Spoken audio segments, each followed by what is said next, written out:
Hello everyone, and welcome to the start of a new journey in Professor Layton and the Diabolical Box. This is a direct sequel to the previous Professor Layton game, which I have covered on my channel. Before we get into it, I should say outright that this is on an emulator. I do own a physical copy, just no way in hell I can record the gameplay. With all that said and done, let's get started.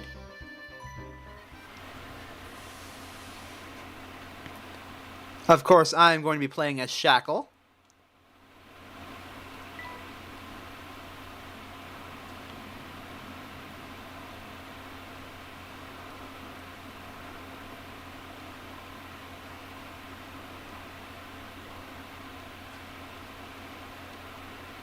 That's something I like that they changed. You can now very quickly write letters like that. So I can go...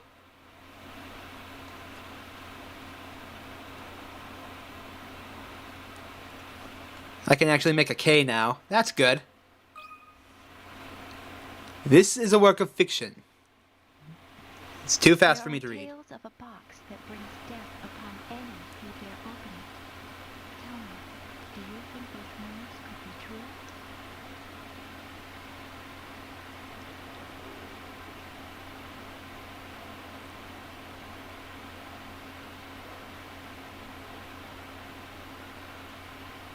Hey, look, there it is.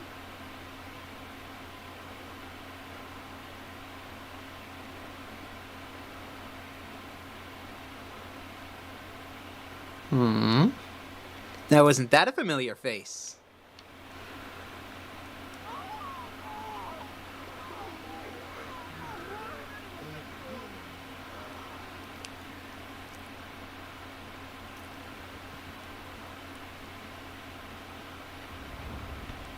Now, this is what I call nuts. Just look at this room.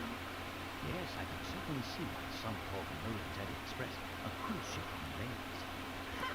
This sermon is great.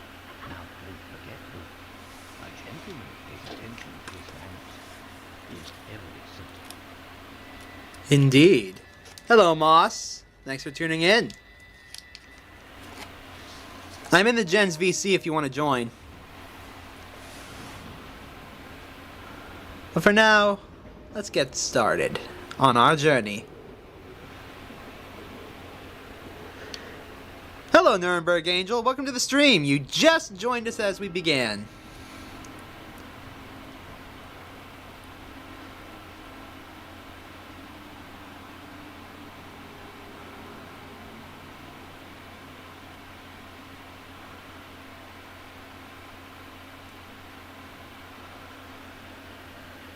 So what's the actual story behind the edition box anyway? I only open it twice now. Seems awfully fishy to me. Perhaps so, but we've seen what happened by read the comments. The answer is out there, but I just need to find it. We will. I know. The Elysian Box. Now, I should explain something. In other parts of the world, this game is called Pandora's Box.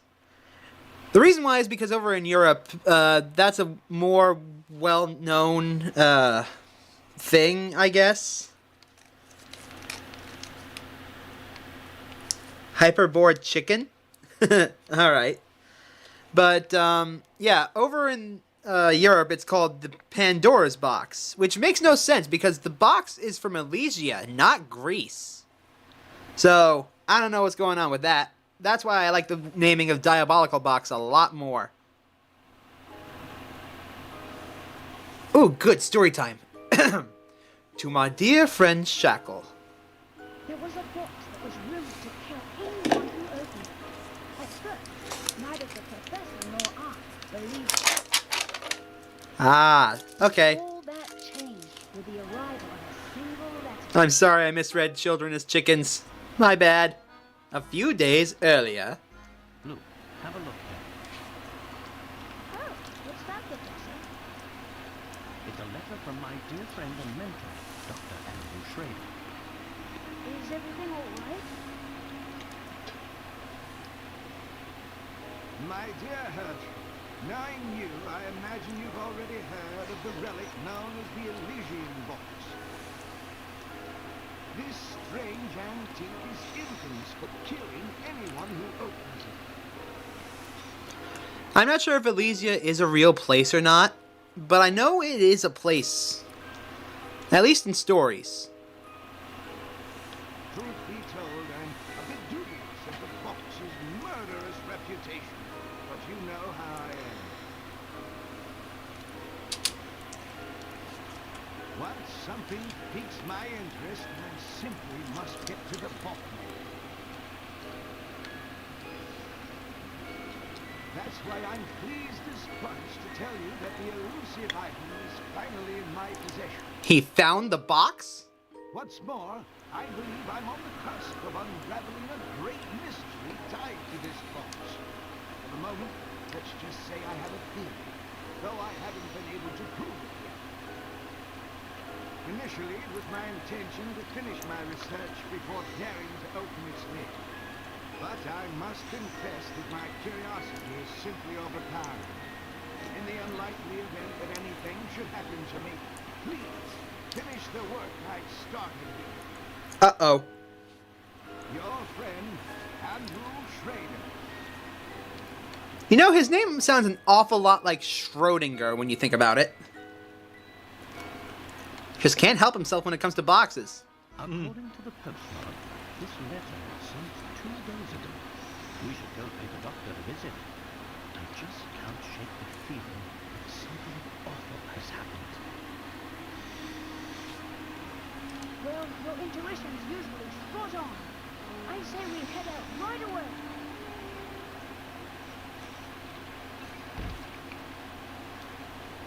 There are 10 mysteries this time for us to unravel.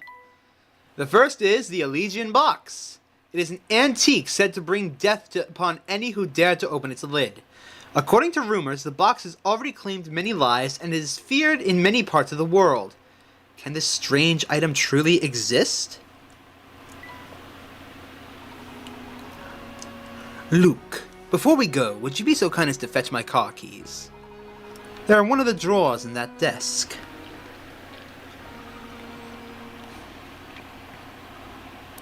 Sure thing, Professor. If there's something you wish to inspect, Luke, simply give it a tap. Luke must find the car keys to the Professor's car. Search by tapping on the desk drawers. See, it makes less sense to me. I wish they would just call it what it is, the Diabolical Box. But it's gotta have a special and mysterious name, so whatever. Let's see. Oh, here we are, Professor. We've got Layton's keys.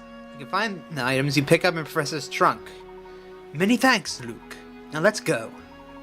You do know how to move about, don't you, Luke? You bet I do. Let's see. First off, I tap the shoe in the lower right corner.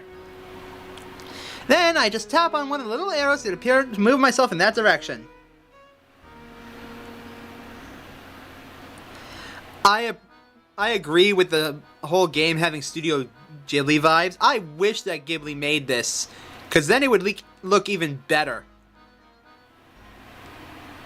But no, it's just that level 5 are amazing when it comes to game making. I wish they made more stuff. Can't wait for World of Steam. That's exactly right. Anytime you wish to move, start by giving the shoe icon a tap. Go on, try it out.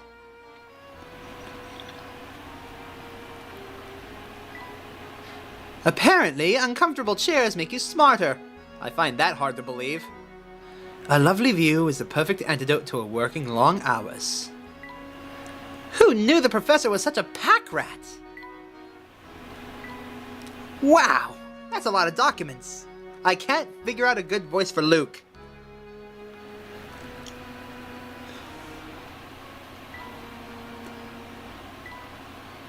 Oh, here we go. Look at all these thick books. No wonder the professor's so smart. What on earth are all these funny-looking things on the shelf? No proper study should be without a little greenery. Now then, let us be off. That's the way, my boy. One can't investigate properly without first doing a little legwork, as they say. I couldn't agree more, Professor.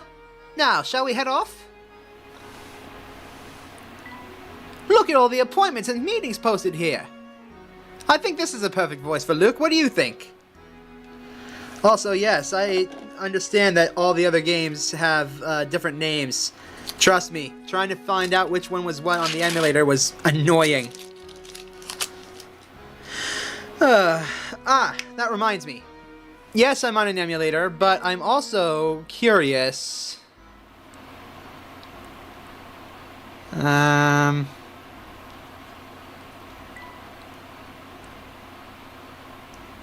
It appears I can't do it yet. Oh well. I was trying to figure out exactly how I could, get that secret code. Because if you remember from the last game, there is a secret code that, would allow me to unlock special features in the first game. I'm supposed to find it here in the second one, but I'm not sure how to get it quite yet. I guess I'll find it later.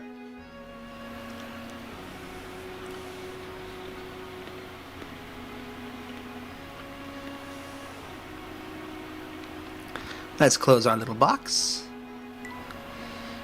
Is that an office or a cafe, Professor? Let us be off, Luke.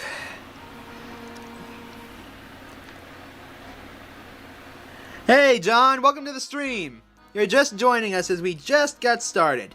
Luke, before we set out, it would be wise of us to confirm the location of the doctor's flat. During one of his visits some time ago, he was kind enough to leave me a map to his home. The map, as you see, is a rather unusual piece of cartography. Look here, Luke. What?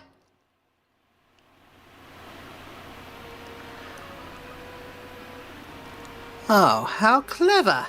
The map itself is a puzzle! Professor, do you mind if I take a crack at it? I just know I can solve this one. By all means, Luke. Dr. Schrader's map. The map to Dr. Schrader's home, several pieces in the center have been cut out. You gotta restore the map by inserting the missing pieces in the correct spots. If you've played a DS game before, you probably know exactly how this works.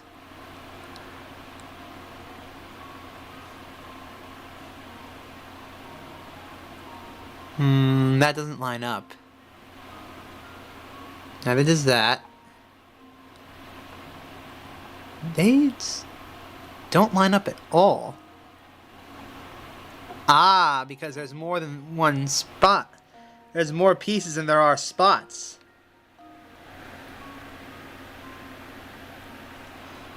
How's your day going, John? Oh, that looks about right.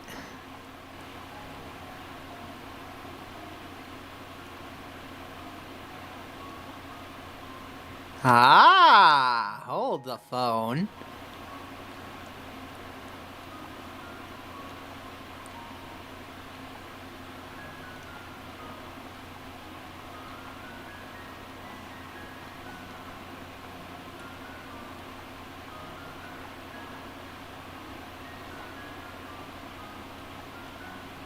Nope, that won't fit.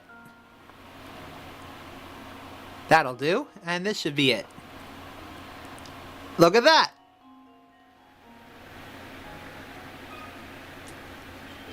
Let's see if this works. Correct. That was almost too easy. Excellent work. Now hop to it. You've got to get to Dr. Schrader's apartment. I almost called him Schrodinger. Picarats are points that indicate a puzzle difficulty.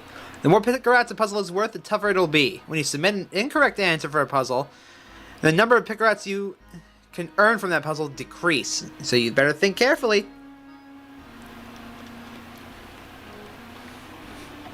Once you've beaten the game and saved, go to the bonuses section and load your game file. From there you can enter the top secret area where a number of fun extras are waiting for you. The more picarats you can earn, the more extras you unlock. Excellent, my boy. With our destination confirmed, we are ready to pay the doctor a visit. Come now.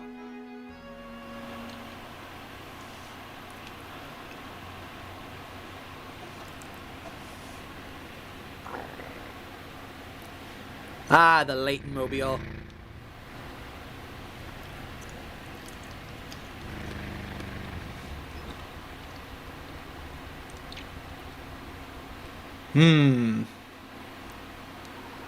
I do believe we found the doctor's building. But which flat is it, Professor? That, I'm afraid, I don't know. But thinking on it now, the letter I received did mention something about this place.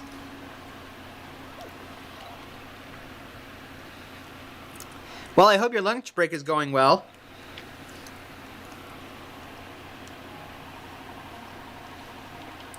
Find Dr. Schrader's window from the details in this letter.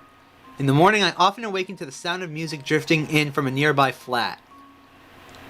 Let's see. Looking out, I spy a flag flutter gently outside my window. I take a single sip of my tea and turn my attention to this morning sun. Not many flats in London have a view of the sunrise anymore, you know.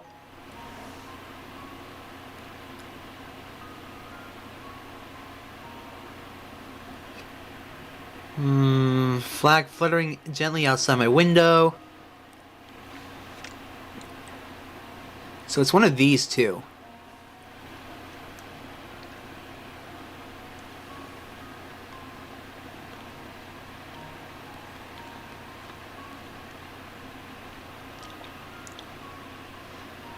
Uh-huh.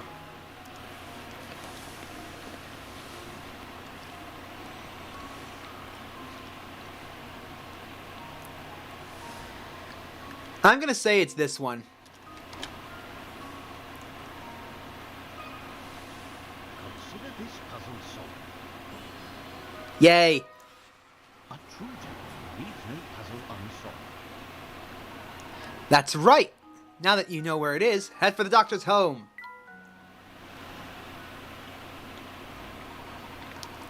Unless I'm mistaken, I think we found the right flat. Now follow me, Luke. We're going up. Oh, I nearly forgot. Before we leave, let's review how to use this trunk. To open the trunk, just tap the icon in the upper right corner of the screen, right, Professor? Inside, there's all sorts of helpful information filed away inside under different icons. Touch an icon and we'll use it. And we have to save often. I'll keep track of all the puzzles in the puzzle index.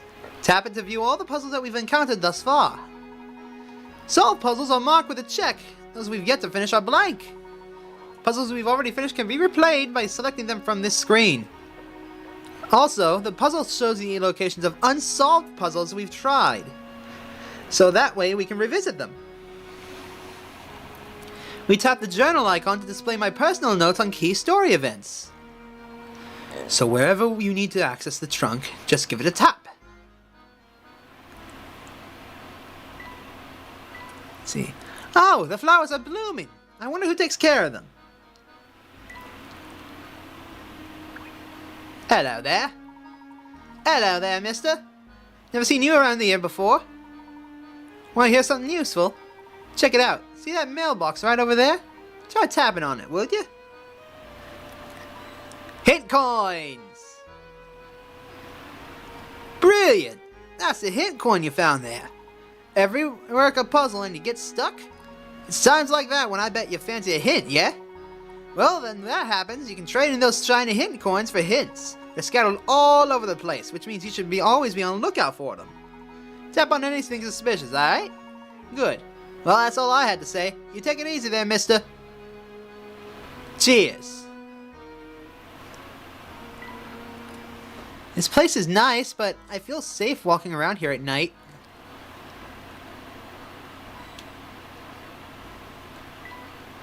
It's a pretty old building, but it looks sturdy enough. Let's head on in.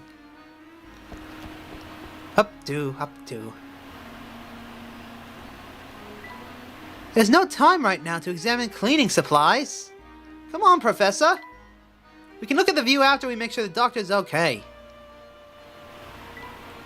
The flowers are nice, but we've got to get into that flat. Luke, I'm looking for hint coins. Okay, guess not. This is Dr. Schrader's flat. I'm sure of it. Andrew? Andrew, are you home? It's Herschel.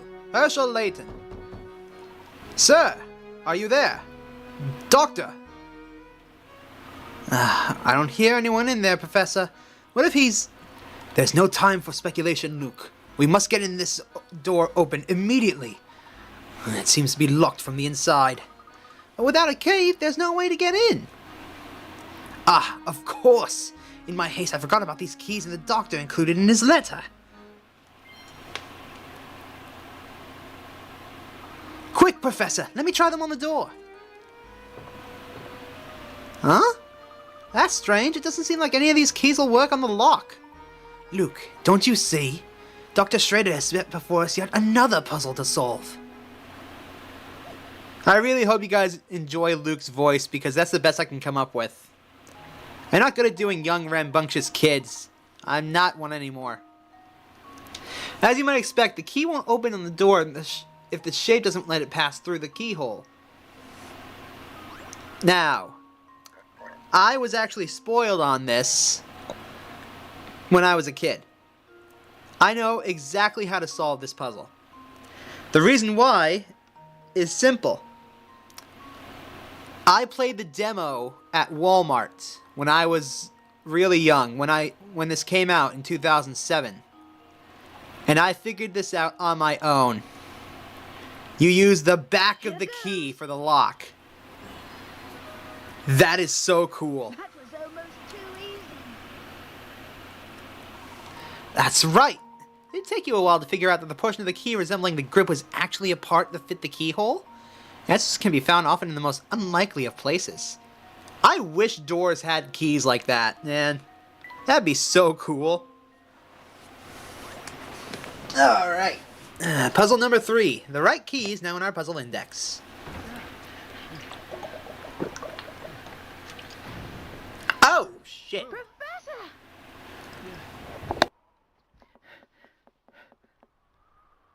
No, Andrew.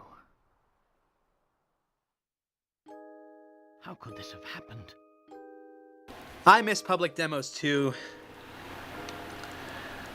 I'm almost 30. Yeah, I'm an old man. Back in my day, we didn't have C sticks. We had C buttons. So, hold on. I think I was 11? No, 13. 13 when this game came out. I think. Hold on, I'll check.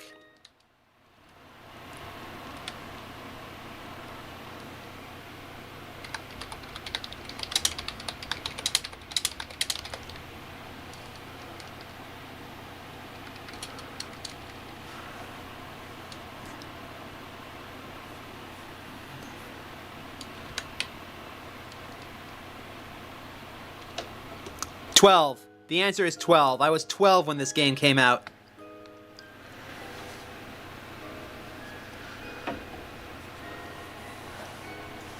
This is terrible, Professor.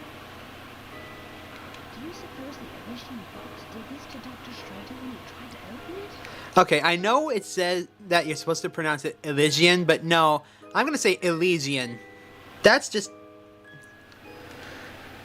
Sweet Lord, Nuremberg Angel. Alright, I bow before you, as an elder. I honestly don't know, Luke. But that can wait. Right now, we need to notify the police. Of course, Professor. What do we have here? Fun fact, you actually get... Train ticket for the Momentary Express. Fun fact, you actually get a physical copy of that ticket inside of the game case when you first buy it. This is strange. Look, no destination written on this ticket. Have you ever seen a train ticket that didn't say where it was taking you? Yes, very strange indeed.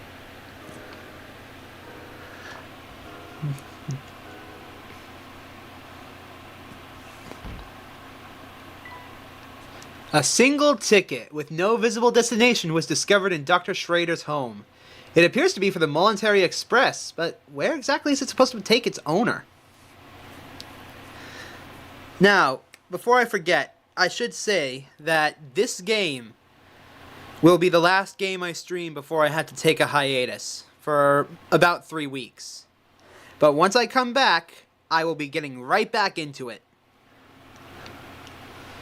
So I really hope and pray that I will be able to complete this game before I leave in 2 weeks.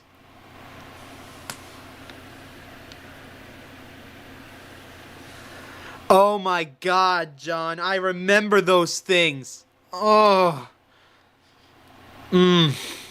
My first handheld was a Game Boy I think it was an Advance SP? I don't know. My first ever game console was an N64. And, no, my first handheld was a ripoff of a Game & Watch collection.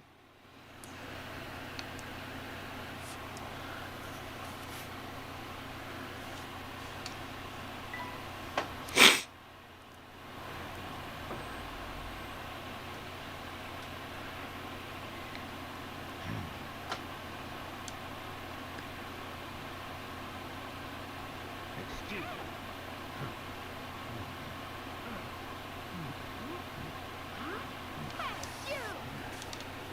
Well, Inspector Chump, you two found the body, did you? No, Luke, let him go.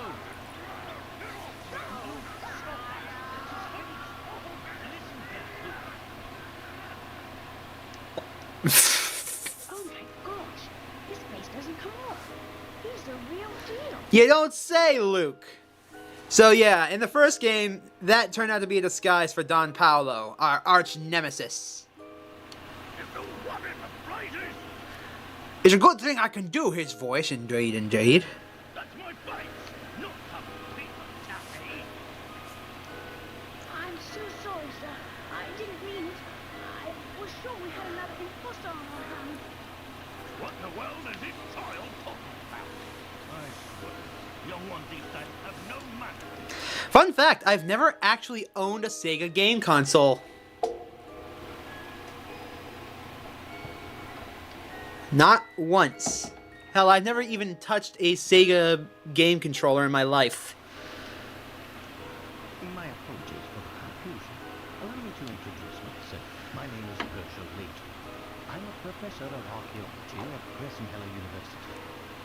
Like I said, Layton here is basically Sherlock Holmes mixed with Indiana Jones.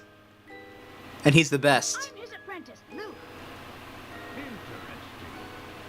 So if I understand correctly, you keep a child around as an apprentice, do you? Not at all, sir. In truth, he's... Professor Layton's apprentice, like I said. Luke. I think the first... Growing up, I got the N64, then the GameCube, then the Game Boy, then the PlayStation 2, then the Wii. Then I went and bought my own Xbox 360. Oh no. Oh. So fun fact, I've never actually played a Metroid Prime game. I've played Metroid Dread. I love that game, even though it scares the hell out of me. If I ever get a second monitor, that game is absolutely going on the list. Holy shit.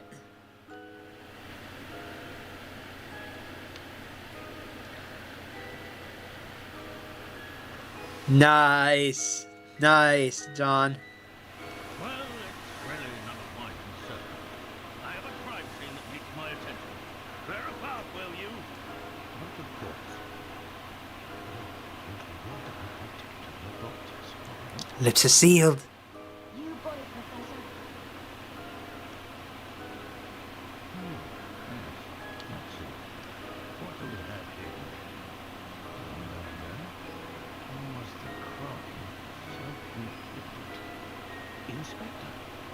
tell that the door was locked before Rupert came in. Damn, John. You have an OG Death of Superman comic? Jesus, you're sitting on gold. I see. So this door, the sole entry point in and out of this 8th floor flat, was shut tight.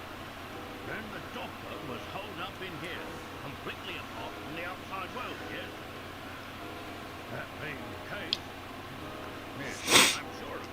The old gent must have suffered a heart attack. What? How did you come to that conclusion, sir? Use your noodle, Annie. What other explanation could there be? It's true that the flat is on the 8th floor and that the door was locked, Inspector.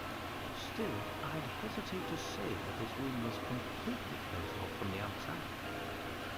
Is that so? Laser light. Isn't it odd? There's something quite unusual about our crime scene that's been overlooked. Eh? It's as plain as the nose on your face, Inspector. Or your mustache. I suppose you academics think your fancy degrees prepare you to play detective, eh?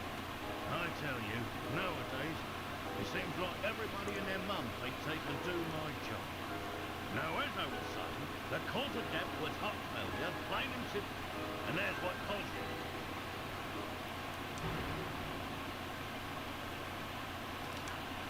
This Okay, to be fair, if I woke up in the middle of the night and saw that looking back at me, I might have a heart attack. It's a scaled-down model of a Chronosaurus, if I'm not mistaken. I reckon that ugly mug will give anyone nightmares. Here's the problem that happened. The old fellow turned on the light, took one look at the beast, and then keeled right over. But this is the doctor's own home. How did the bones he put on himself scare him? People have a way of becoming forgetful with age. Not that you'd understand, boy. Ouch! My pride.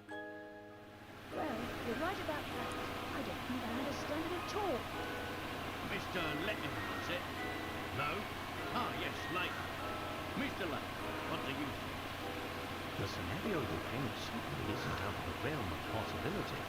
But, considering the lights were off when we entered the room, I don't think we found our answer yet. Really? Furthermore, look around you, Inspector. Doesn't anything strike you as odd? What do you mean, Professor? Lots of things in here could be counted as odd. Study your surroundings, Luke. I'm sure you can see it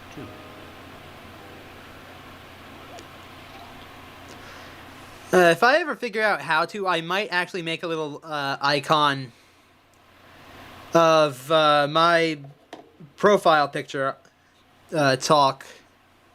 That might be fun. No worries, Nuremberg Angel. Thanks for tuning in. Feel free to come on back and keep watching. I might be here for a while. With its windows opening out into the thin air 8 stories up and door securely bolted, you might think that this room is inaccessible from the outside. However, a single unusual detail reveals the truth of what went on in here. Your job is simple. Look around the room by tapping the arrows and find this detail. Once you've got it, circle the area with your stylus and then choose Submit. You can only select one object. Now, let's have a look around, shall we?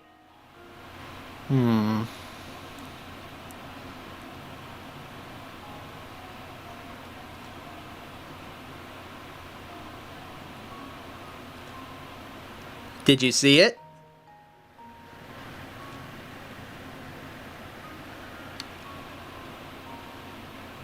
This curtain is ripped. Here goes. If he fell over from a heart attack, why is the curtain ripped? Nice eye. For some reason, part of the curtain shown here has been ripped clear off. That, and we didn't find the box. Of course. This window is missing a curtain. So it is. But what exactly does this have to do with my crime scene?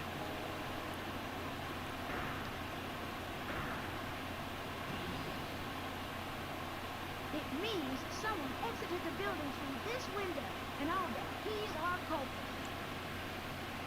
Yikes. I see that's a sound theory. Well done, my boy. Oh, yes. Sounded a pattern. I was just about to propose the same idea myself. No, you weren't. Liar.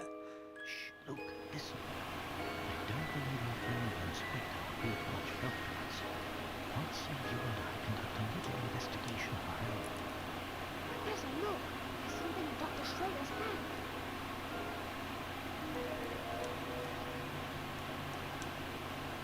It's an old photograph, but it's been torn into so many pieces I can't make out the original image. Thank you very much for the well wishes. Catch you later, Nuremberg Angel. Yet another mystery to solve. Torn fragments of a photograph were found in the late doctor's hands. In its current state, it's impossible to make out the contents of the photo. What could it be depicting?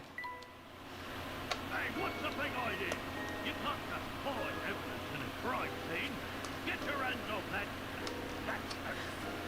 Actually, John, I don't have a choice. I'm heading out into Amish country. My grandfather doesn't believe in the internet. So, even if I could set up a stream, there's no way it would work. But that will give me plenty of time to relax, maybe make some videos, like actual videos, and learn about how to do stuff. You know? What is this, honey? What then matters? Don't be holding on to that. Now out with the both of you. We found a torn photo, but Inspector Chelmley confiscated it. Ah, look what I've done. Jerk! Dr. Schrader indicated that he was in possession of the Elysian box. Yet there was nothing resembling such an artifact in his home. You think the person who did this to him was after the box? It's an interesting theory, but for the moment that's all it is. However, it's my belief that we hold a clue to understanding today's events, namely that ticket.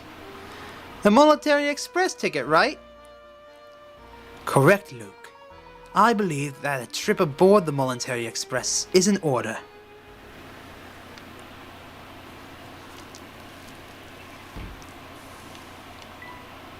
Somebody managed to steal the Elysian box from Dr. Schrader's home without leaving behind a single implicating clue. Who could have made off with the box? And where is it now? And how did Dr. Schrader die? Professor, do you suspect that we'll be able to find the key to unlocking the mystery on this train, Professor? Dr. Schrader did his best to point us towards the Voluntary Express, should something happen to him. Sure as fog in the London morning, I know this train will lead us to the answers we seek.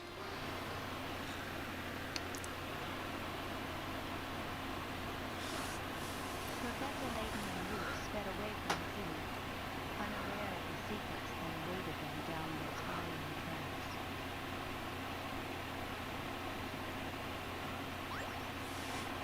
tracks. Okay.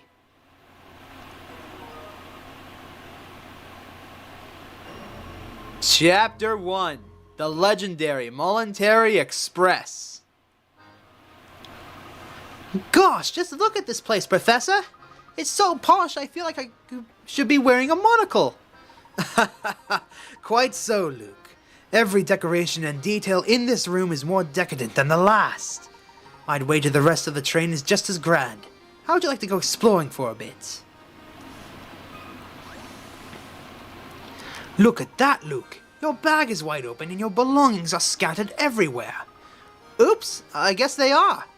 You should put your things away before we walk around the train. Puzzle number 5. Luke's trunk, worth 30 picarats. Luke's belongings are all over the place, and they need to be packed away in his trunk. Let's use our stylus to move the individual objects into the trunk and make sure none of them overlap. I love puzzles like this.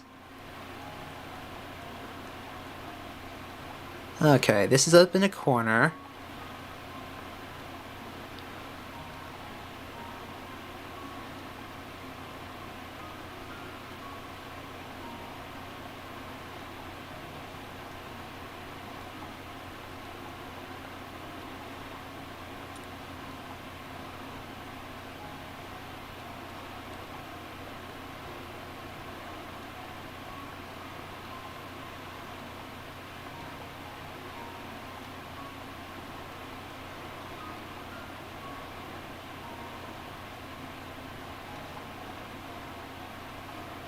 Alright.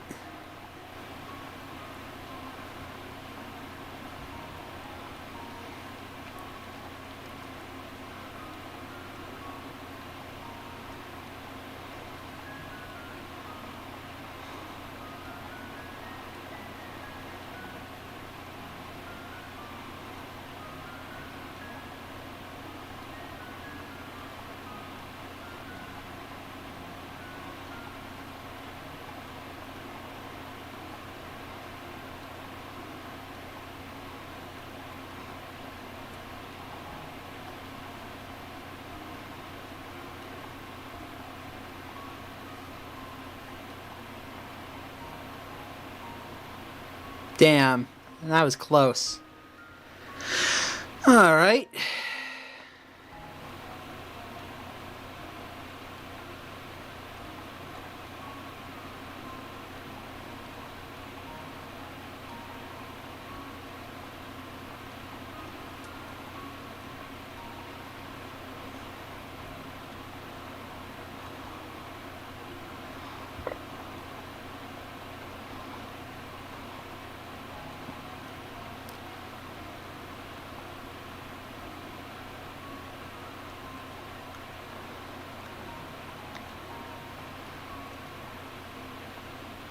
Why did you even bring a boomerang, Luke?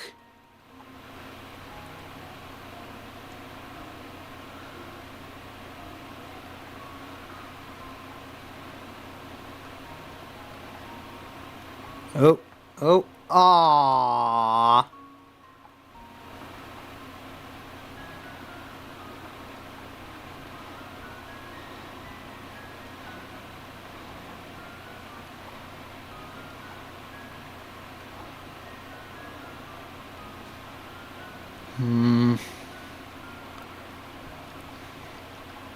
This is the most awkward piece.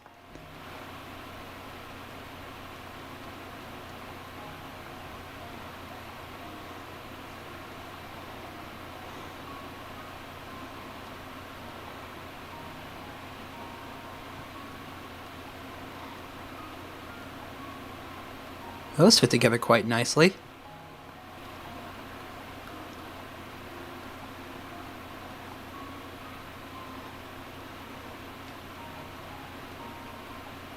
Oh, come on, that's not fair. Look at that.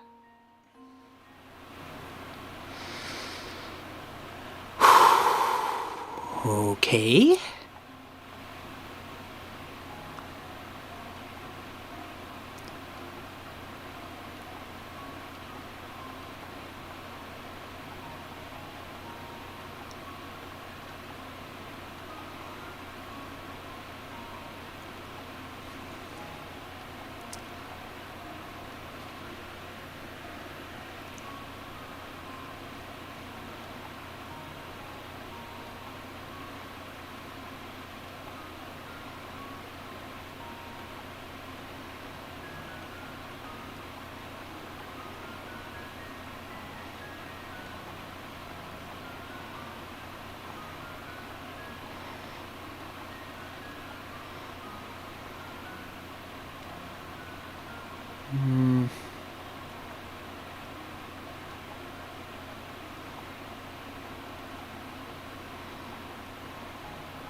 Nope. Alright, this is getting annoying.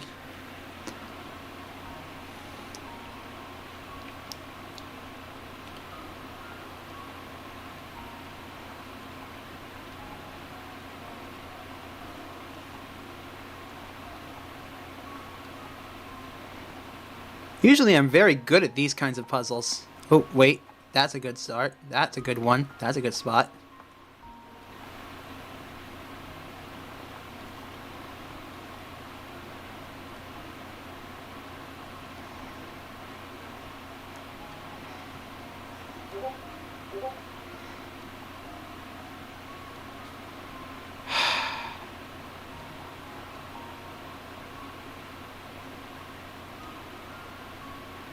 This is the most annoying piece in the whole thing.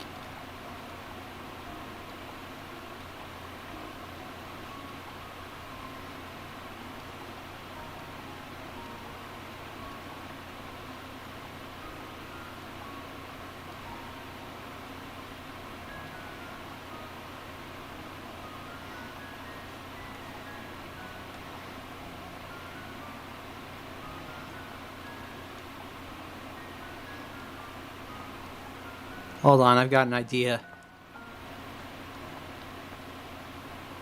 Aw, really?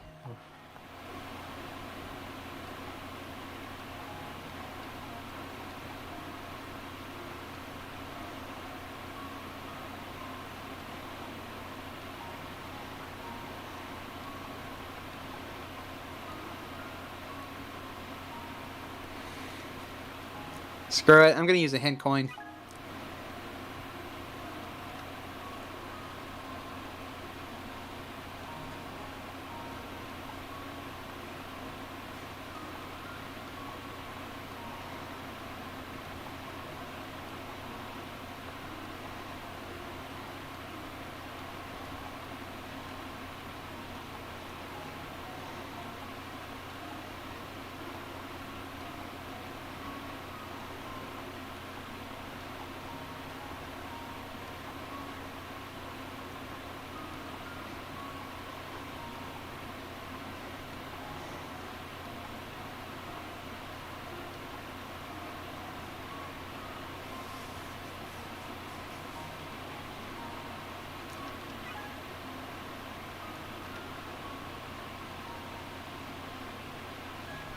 Okay, that'll help.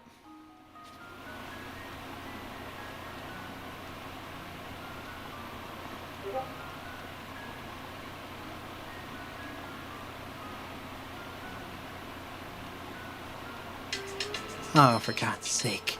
I'll be right back.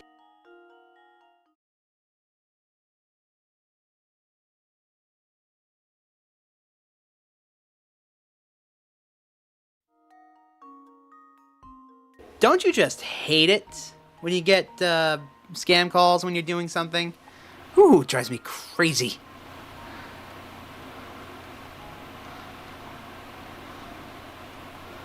This boomerang is going to be the death of me, I swear. Ooh, hold on. That's a good tight fit.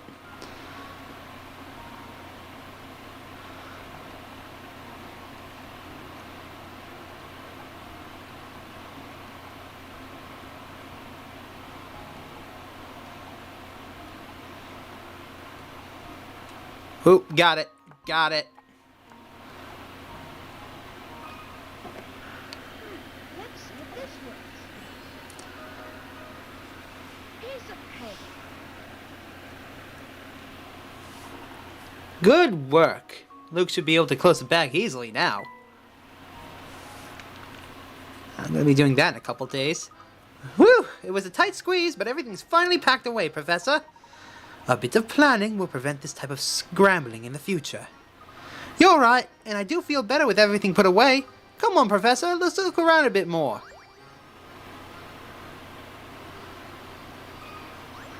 Time for another puzzle. Oh, ew, Professor, the sugar is covered with ants.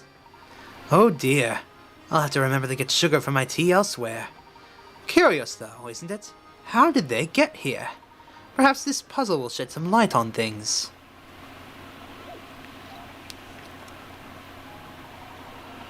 Busy ants worked tirelessly carrying food back to their nest. One day, one such ant was returning with food when he bumped into an acquaintance in front of the nest. Whoa there, doofus! Don't you know that you took the longest path possible back to the nest? Think about where you're going, man!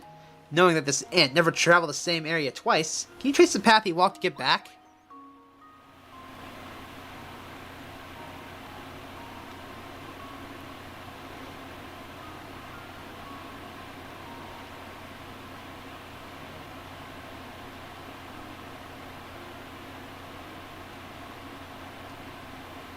I think that's it. Let me just... Just leave it to me. No! Oops, that wasn't right.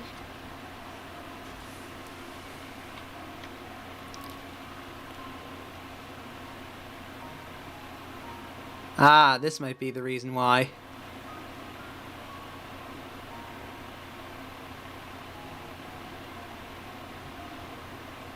That should be it.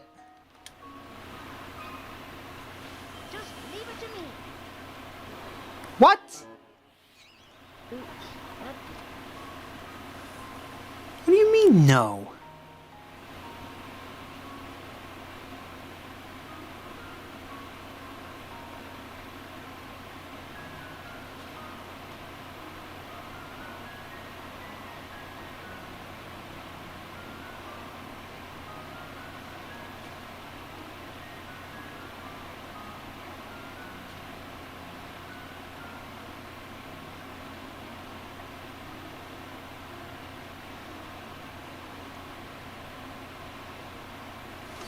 That, I guess? just leave it to me. Okay, I'm using a hint coin. No shit.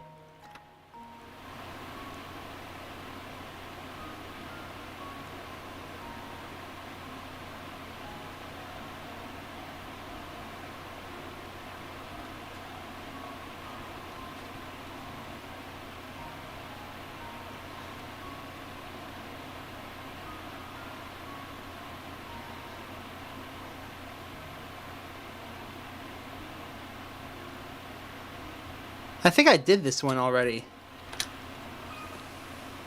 Just leave it to me. Oh, wait. Hold on.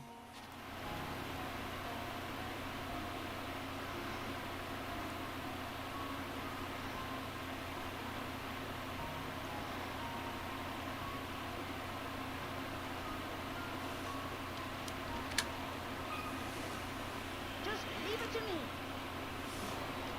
What? How is that not the longest?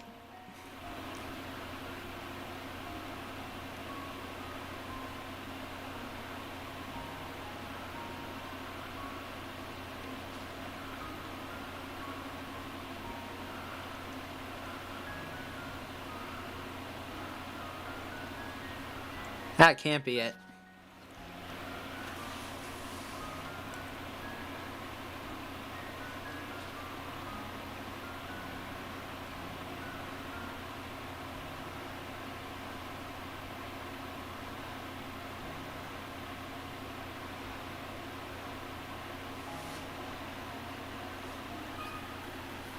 Just leave it to me.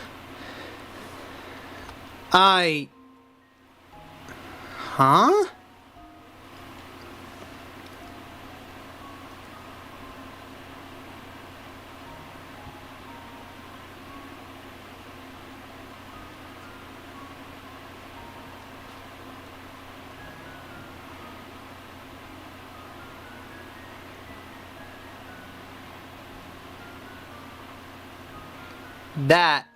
That'll do it. That's gotta be it. Just leave it to me. Okay, I'm fair. Layton's That offense got me. strikes again. Perhaps all the heavy lifting kept this little ant from thinking about his path home. If only he thought about where he was going, he could have saved himself a lot of walking. You've got it, my boy. While I'm no fan of ants and my sugar, you have to admire their craftiness and work ethic. Maybe they're working so hard because even the sugar on the Military Express is extra fancy. Perhaps. I must admit, it is a compelling motive. The scenery outside is a blur. We must be going really fast. The professor's trunk is really heavy. What's in there?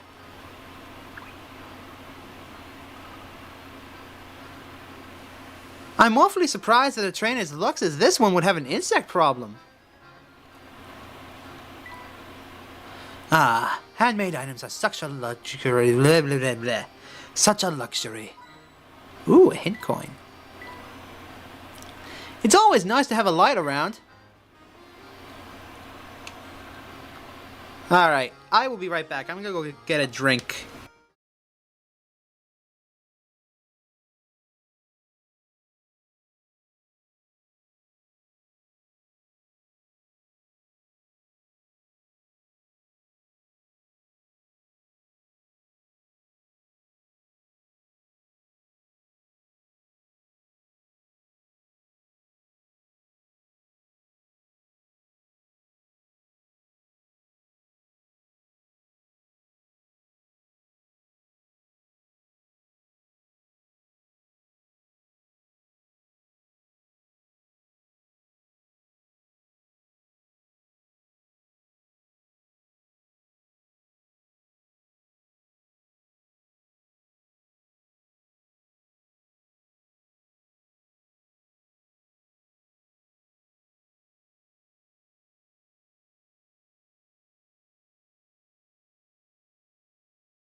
Alright, I'm back. Let's continue. I don't think there's any more puzzles to be had in here, so let's get moving. Remember, Luke, we're here to find the Elysian box, so don't get sidetracked. You don't have to tell me twice, Professor. Now, why don't we start our search by investigating the train? The Professor and Luke decide to explore the Voluntary Express.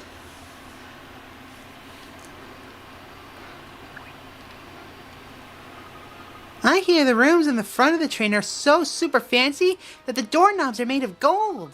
But no one's allowed in except for the really rich people. So, misters, are you really rich? 'Cause if you are, you can go see the super duper fancy rooms. Super duper fancy rooms, eh? That none but the extremely wealthy can enter. If your young friend is correctly informed, there must be a set of deluxe rooms in the next car. Wow, I'd sure like to go and see those. They must be utterly fantastic.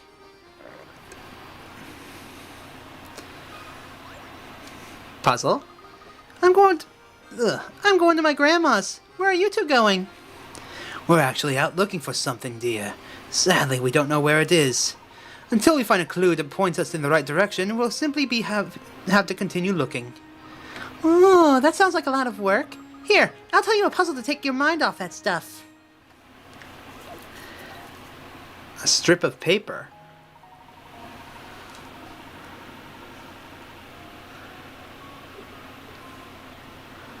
Let's see. As you're trying to fold a strip of paper in half, you'll notice that one side of the folded strip is 1 inch longer than the other. Determined to set it right, you fold the strip again only to discover that the other end of the folded strip is now 1 inch longer than the other.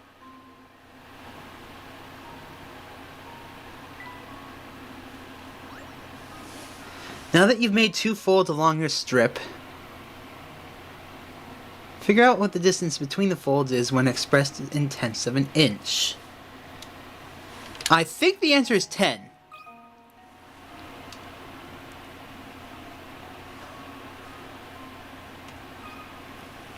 This should do the trick.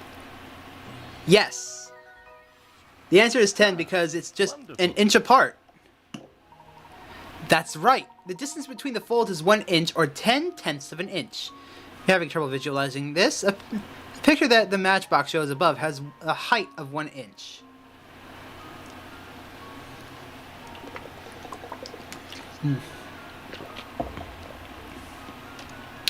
Imagine that the areas where one side of the box connects to the top and bottom are the folds in the strip. And you can see how the excess length in both folds can be represented by the other side.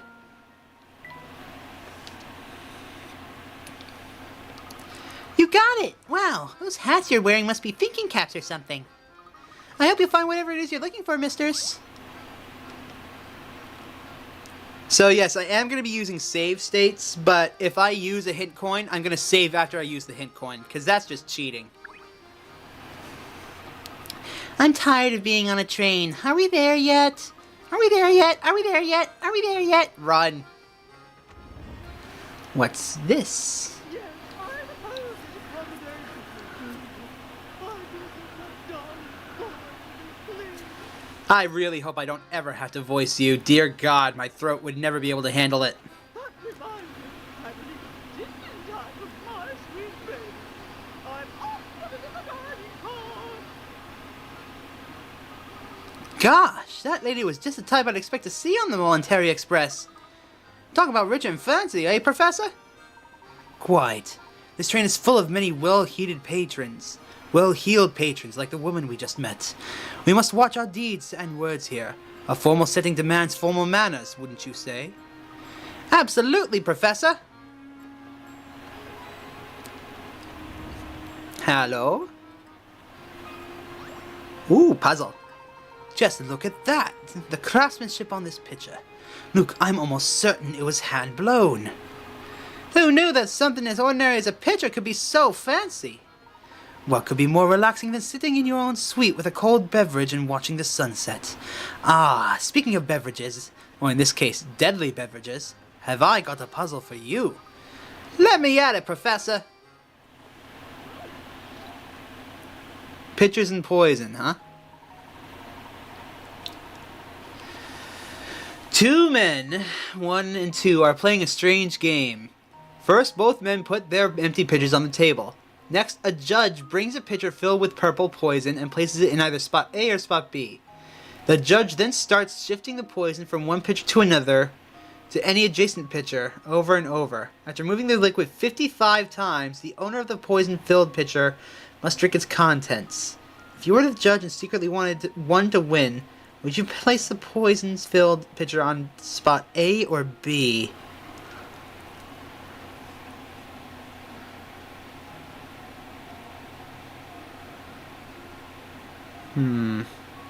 This is a numbers game. And the answer is simple. You place it on the opposite side of where you want the pitcher to end up. Movement 1, movement 2, movement 3, movement 4, movement 5.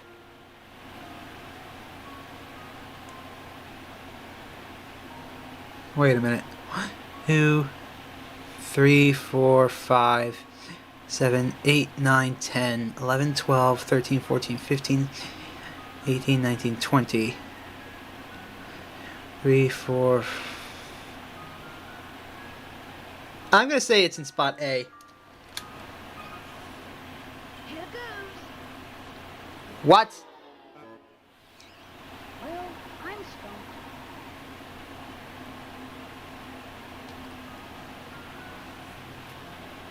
1, 2, 3, 5, 6, 7, 8, 9, 10, 12, 13, 14, 15, 16, 17, 18, 19, 20.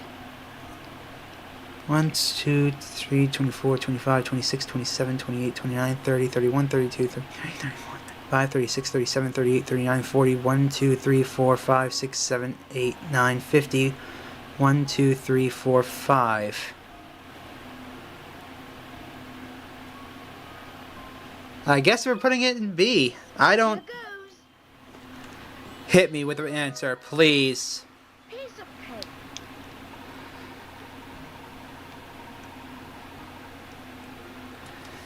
The liquid changes pitchers 55 times, which is an odd number of pours. Whichever pitcher ends up in the middle of the three will always contain the poison. Oh! I getcha. Okay. I was dumb. Excellent work, Luke. Now, let's press on. We mustn't sit around all day.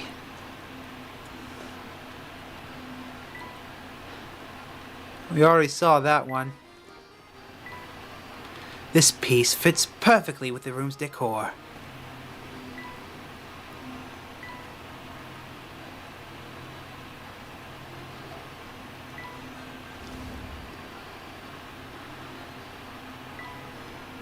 Everything in here just seems so fancy, eh, Professor?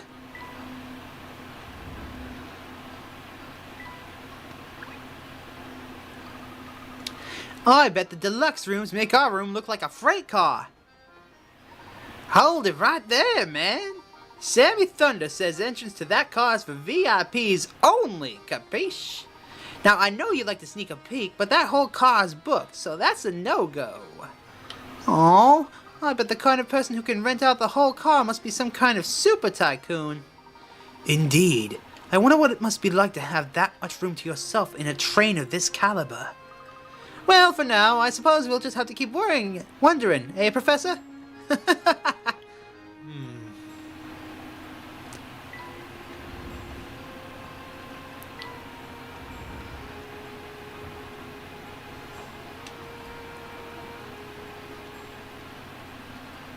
I'm searching for hint coins. That's not what I clicked.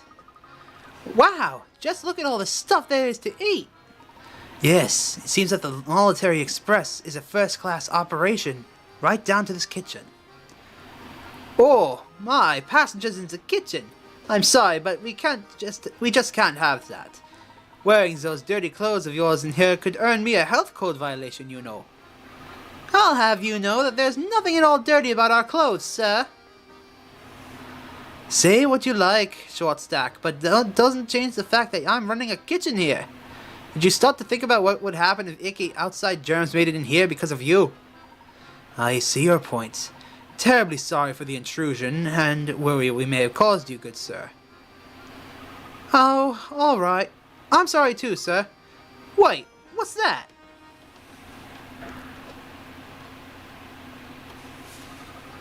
Professor, look here. It looks like our friend the cook's been keeping a pet inside his kitchen. And to think he was lecturing us about germs. Oh boy, I guess the cat's out of the bag now. Or the hamster, I should say. Believe me, I know it's not okay to keep a pet in the kitchen. Well, he's my only friend, you see. Furry or not, he's the only rodent I've got to talk to here. My, he certainly is generously proportioned, isn't he? You said he's a hamster, yes? That's right, a hamster. The noblest member of the animal kingdom. See, when I first started working here, I needed someone to keep me company, so I bought him. Thing is, I feed him all the table scraps we take back, which makes for a diet that's a bit, rich.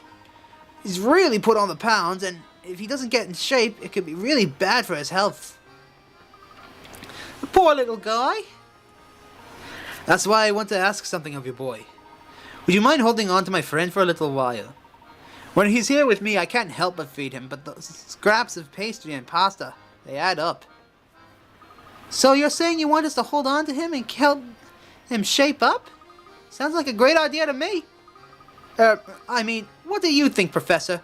Can we please keep him for a little while? Well, I do believe that helping those in need, rodent or not, is the duty of every true gentleman. We'd be happy to take custody of this hamster for the time being. Oh, thank you so much. Hearing that is a real load off my shoulders. The hamster minigame has been added to the trunk. You can access the hamster minigame by tapping the hamster icon inside the professor's trunk. Oh, and one more thing. Since we won't be seeing each other for a while, please give him this apple, will you? He loves them so. We've got a new hamster toy. We can use this apple to help the hamster get into shape. Oh, I'm gonna miss my little guy. Please take good care of him. Don't worry. He's in good hands, right, Professor? What should we name the hamster? I've got an idea. Rascal.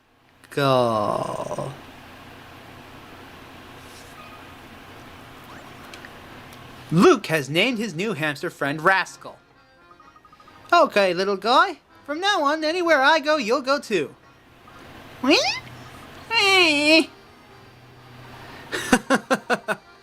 It appears that your special talent with animals has earned you a new friend, Luke.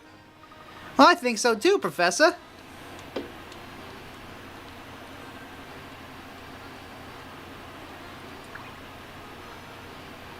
Oh, I'm going to miss my little guy. Please take good care of him. Don't worry, he's in good hands.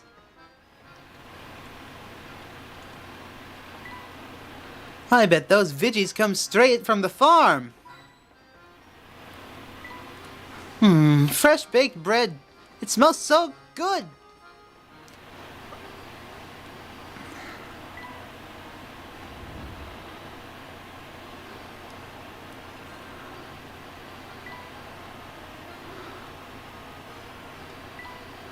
The lighting in here makes the mood and the food look quite delicious. I'm dreadfully sorry, sir, but I'm afraid all the seats in our fine establishment are taken right now. What a pity. Indeed it is, sir. But while you wait for a table, might I interest you in a puzzle?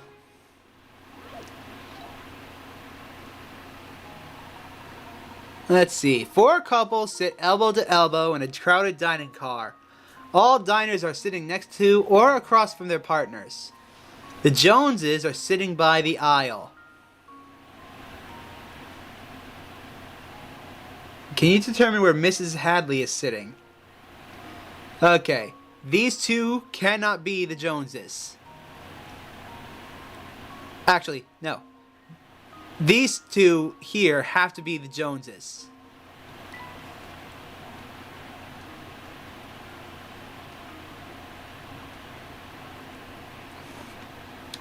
The mustachioed Mr. O'Connor sits beside his wife.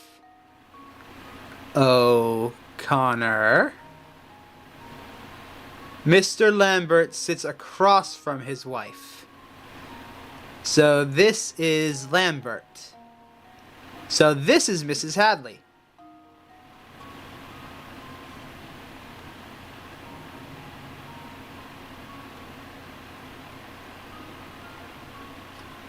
That should be it. And now to test my theory. And there we have it. Easy peasy.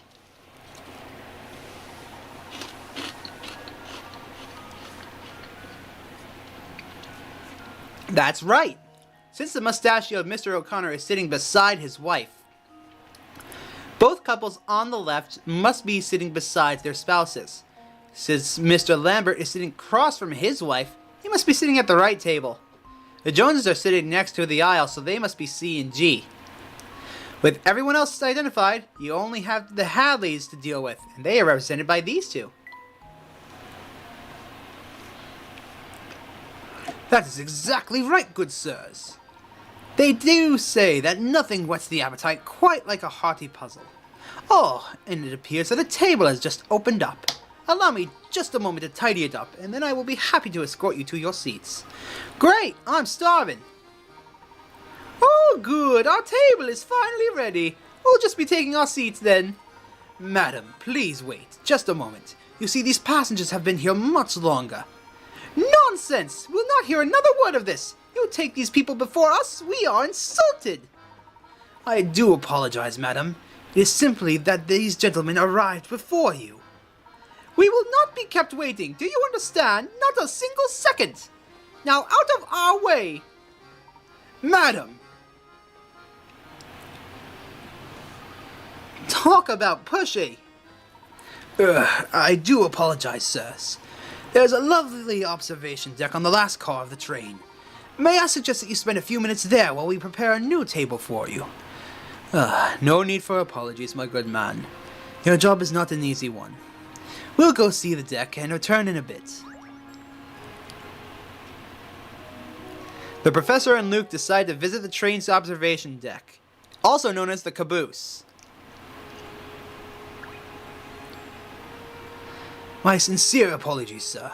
Once the table opens up, I will notify you, so please have some patience. Goodness me, no need to look so put out. Don't you know that ladies always go first? Especially ladies of a certain class. Like, me. I'm not sure if it's class is the word she meant to use there.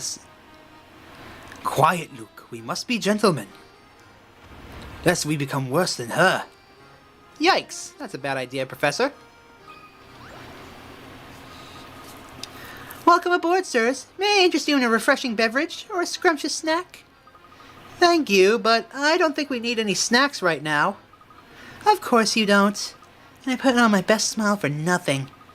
Since we've got this ritzy dining car on board, most people get their chow there.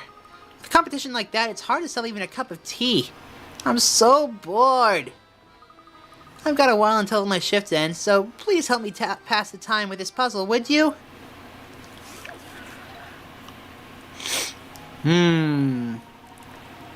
Our task is to take the big stack of pancakes on the left plate and move them to the plate on the far right. Doing so, only one pancake at a time. A pancake can never rest on top of another that's smaller than itself. Oh, it's the tower puzzle.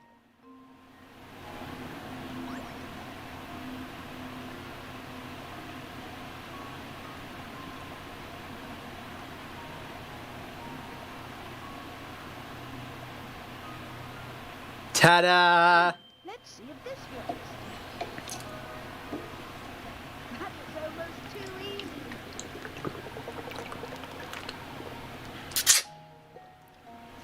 That was my water bottle making that noise. I apologize. Delicious! The solution can be achieved in as few as 7 moves. How many did it take me? 7. This puzzle is actually a variant of the famous Tower of Hanoi puzzle, a brain teaser invented by a French mathematician over 100 years ago. Whoa, check out the brain on you, kiddo. So, listen, our next stop is in this dinky little 2-cow village called Dropstone, right? There's like nothing there. I'm sure wish we could go somewhere more exciting for a change. But I guess that's what working a job for you. Sometimes just have to deal with the crippling boredom. Ain't that the truth? Gosh, I'm about to keel over from boredom. Sure, the job pays well, but it's so slow, it's painful. Looks like no one's in here right now, Professor. Let's check back later, Luke.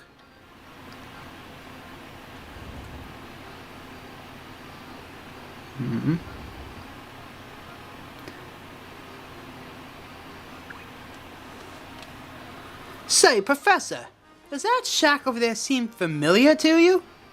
Indeed. Unless I'm mistaken, this must be the residence of you-know-who. I have a feeling she'll be a big help to us again. Is this a bucket or a cauldron? I wonder if this is one of those brooms that can fly.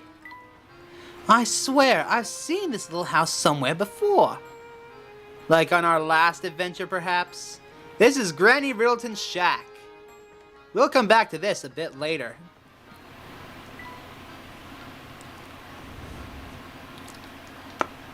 Ooh. My, what a lovely deck. Wow! This is the best! This breeze feels great, Professor! Indeed, and the scenery is simply breathtaking. Look, Luke, you can see a lake over there. The sky is so blue, and just look at all the trees fly by. Now that's what I call a view. It is quite amazing, Luke. Goodness, all this talk of pristine scenery has reminded me of a puzzle that I've heard once. Why don't you try it?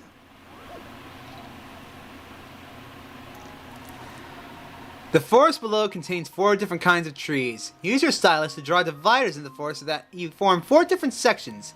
Each section should contain at least one of each type of tree. And all the trees must be connected either horizontally or vertically.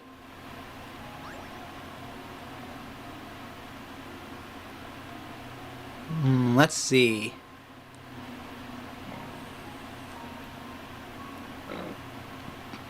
Alright.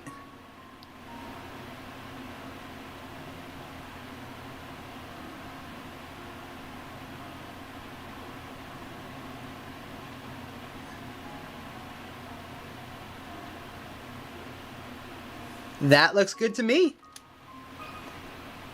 Here goes. That was almost too easy.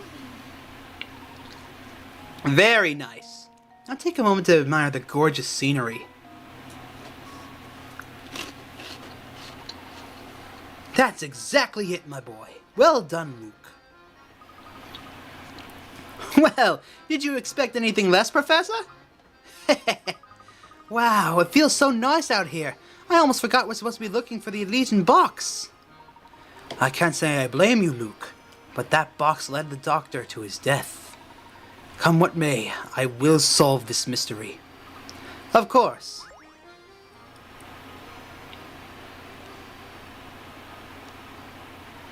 I think we finally have a good grasp of this train's layout. I think it's high time we began our proper investigation, my boy. Okay, Professor, let's get to it. The Professor and Luke decide to continue their investigation of the train.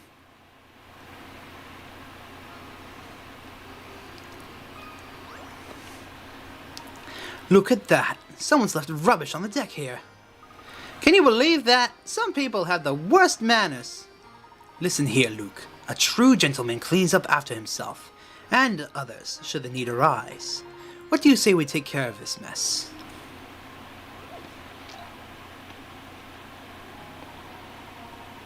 Oh god, it's one of these puzzles. Okay.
Huh.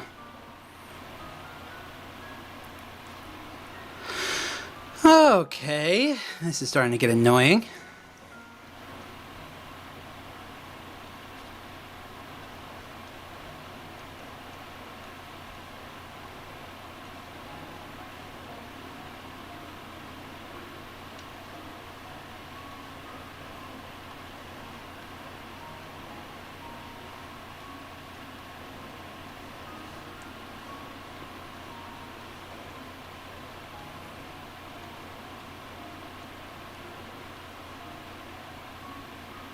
Nope, that's not it. Hold on. I see some more people in chat. I need to update the top messages to see what you're saying. Alright, there we go.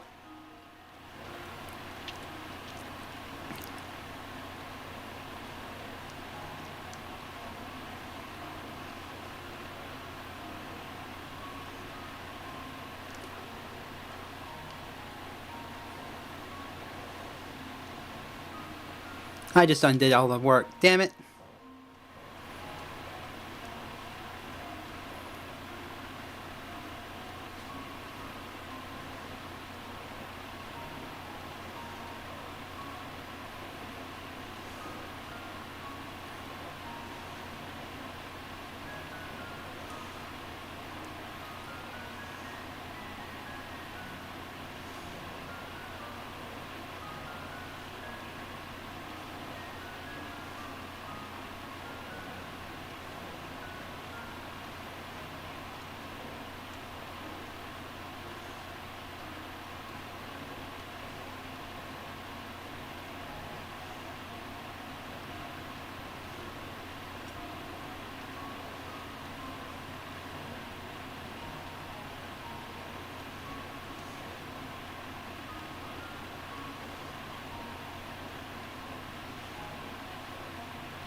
Wow, okay, this is a tough one.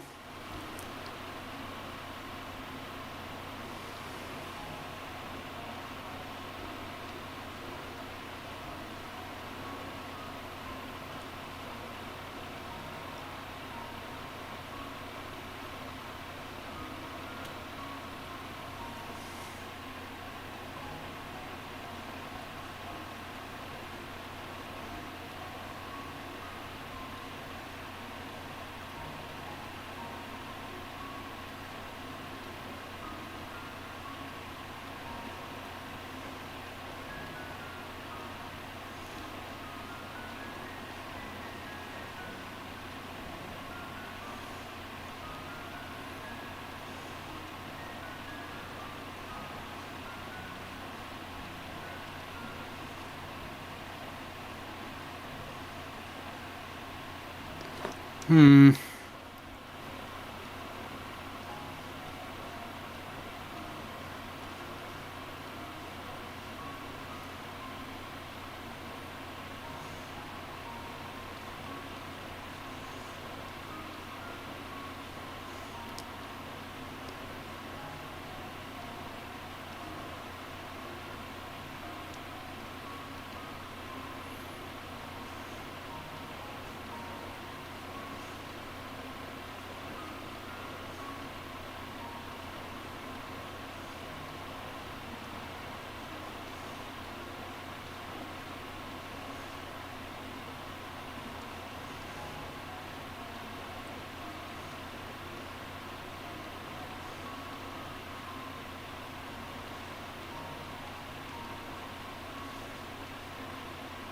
Aww.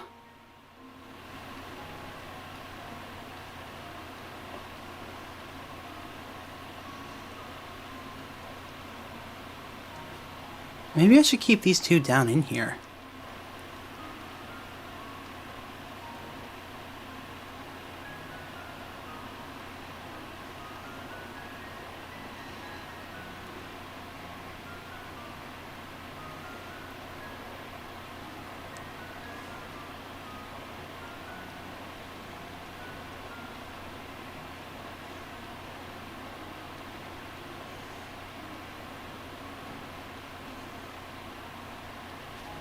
Hmm.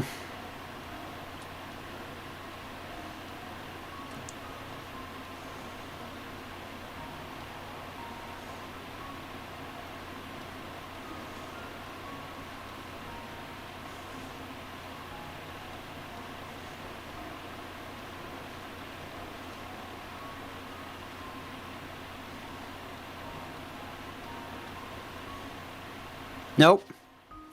Screw it. Hint time.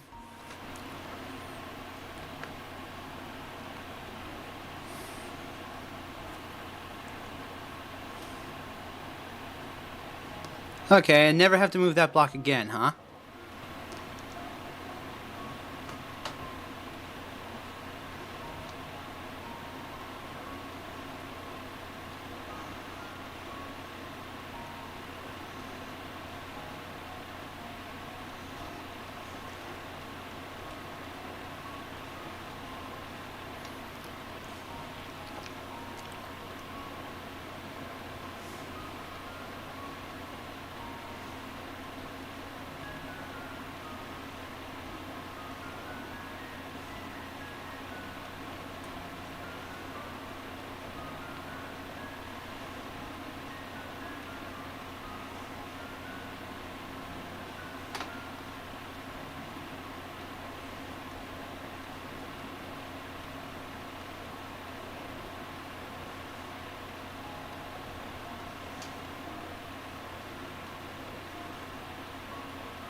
Damn it, I was close that time.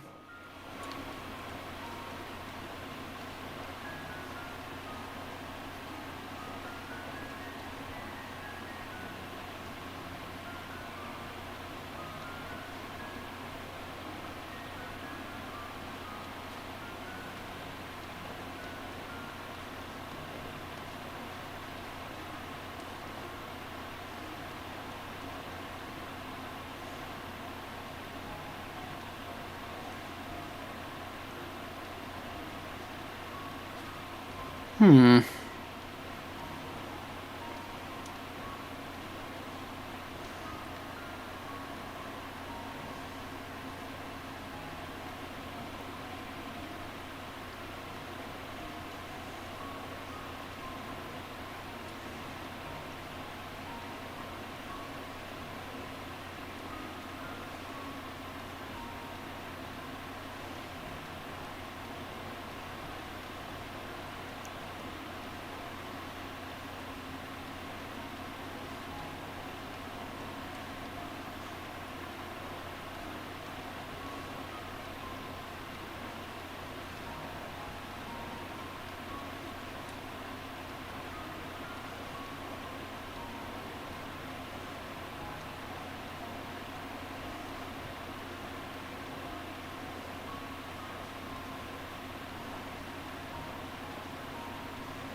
Think I'm getting it.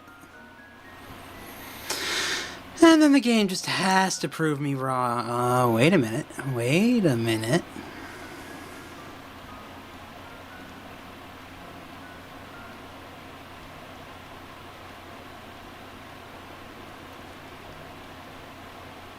Aw, come on. That's not fair.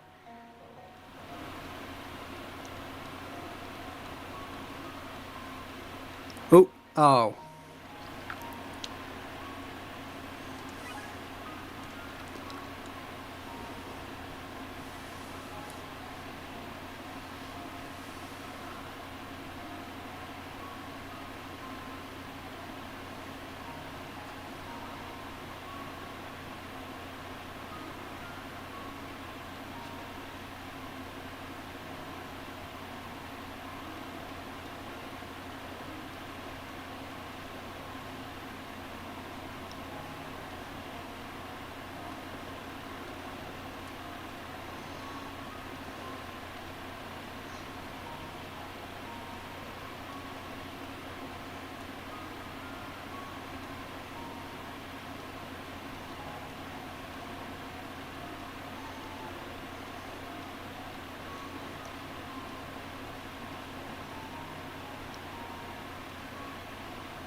Damn it, I was so close.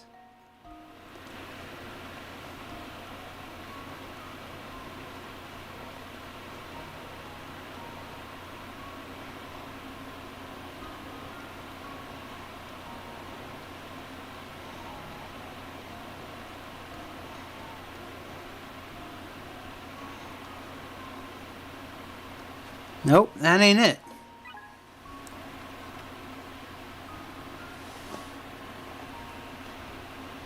My second to last. Okay.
Ah.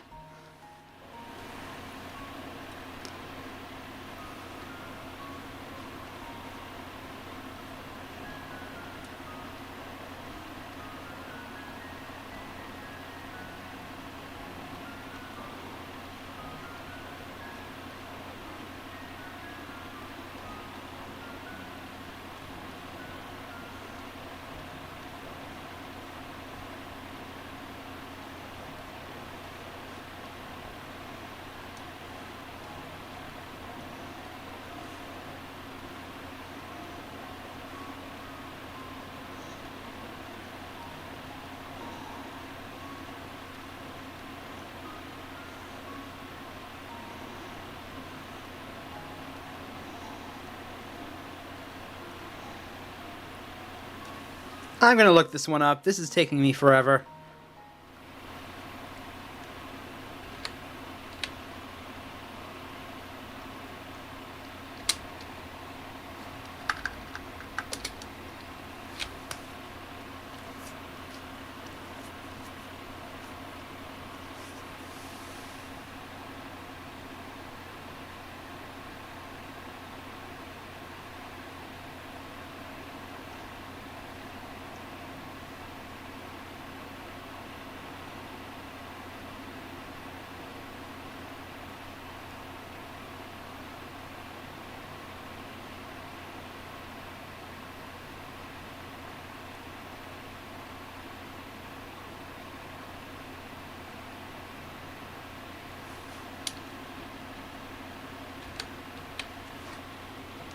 Let's try this. Go away.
How do I move you out of there?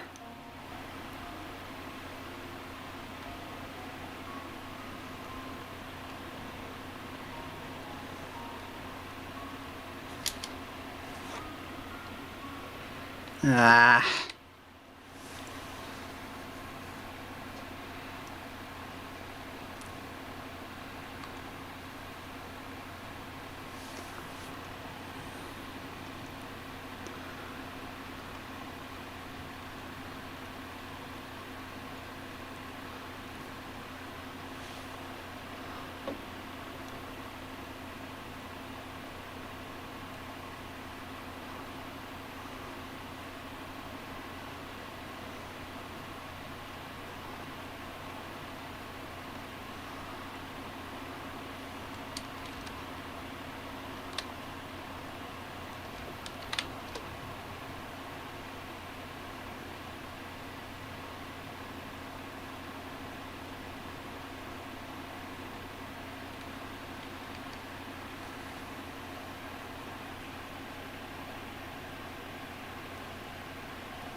Okay.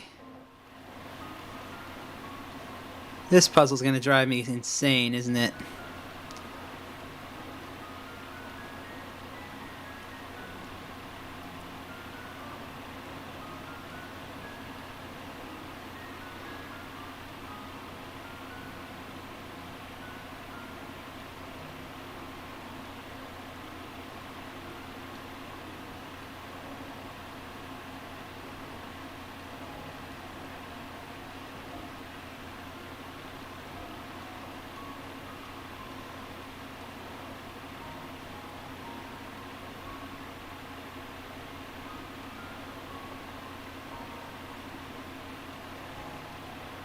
Now I'm back here again.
God damn it.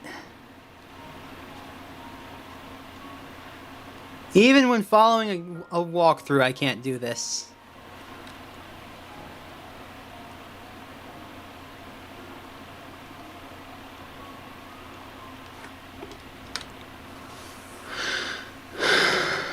Very top position.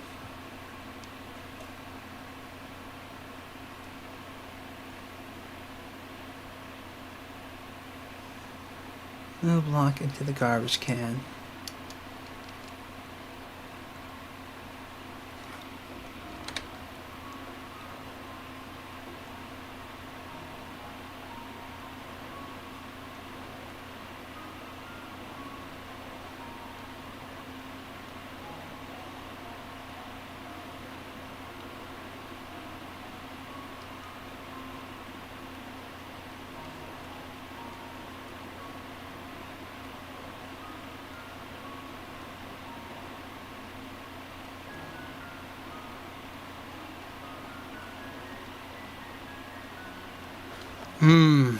This is gonna drive me insane.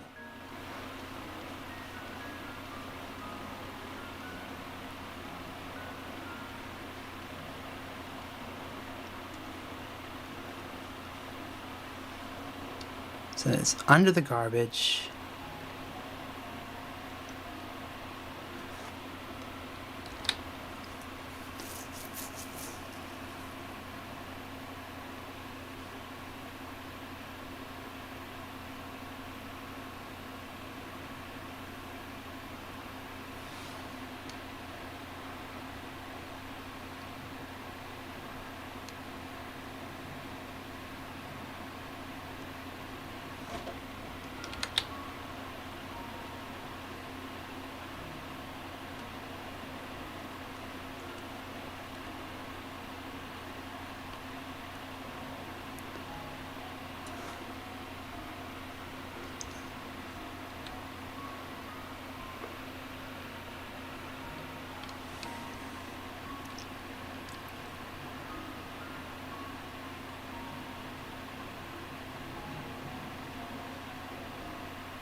This is the exact same setup again. What the hell am I doing wrong here?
Okay, I got it.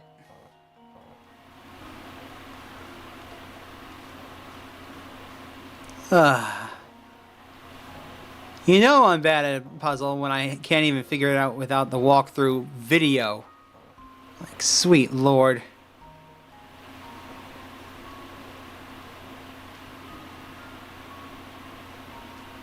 Move this all the way down, this up, these two up. This down, this up.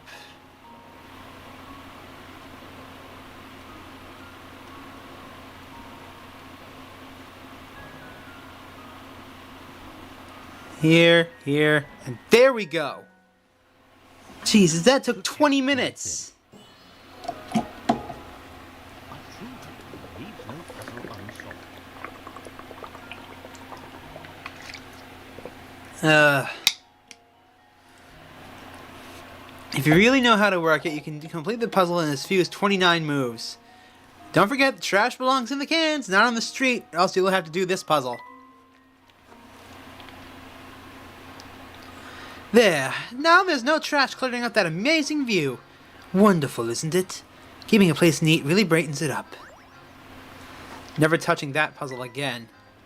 Maybe we should just stay out here, it's so nice. It must be lovely to sit out here with a cup of tea. The scenery flies by so fast my eyes can barely follow it.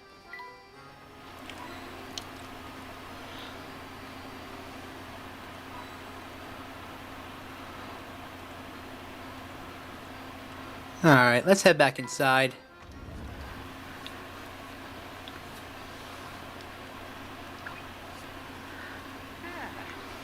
There's nothing like travel by rail to put a spring in your step. I couldn't agree more. And there's no better way to do it than on a train as fine as yours, Mr. Beluga. So you know my name, do you?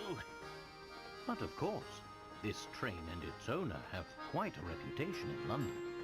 I've seen your face in the papers more than a few times. Oh, is that so now? I'm sorry, my friend, but I can't say I know you as well as you seem to know me. The name is Professor Layton. I'm a professor of archaeology by trade, but a train enthusiast on the side.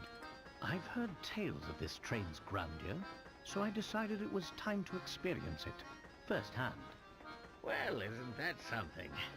It certainly is a pleasure to meet you, Mr. Layton, was it? Oh my, just look at how late it's gotten. I really have to run. Do enjoy your time aboard. I have no idea how I'm going to do his voice. Enjoy your time aboard. That's probably as good as it's going to be.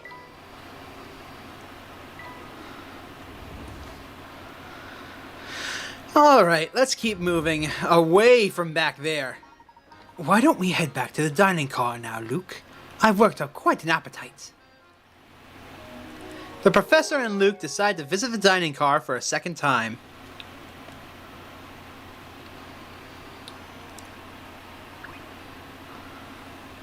Looks like no one's here right now. Let's check back later.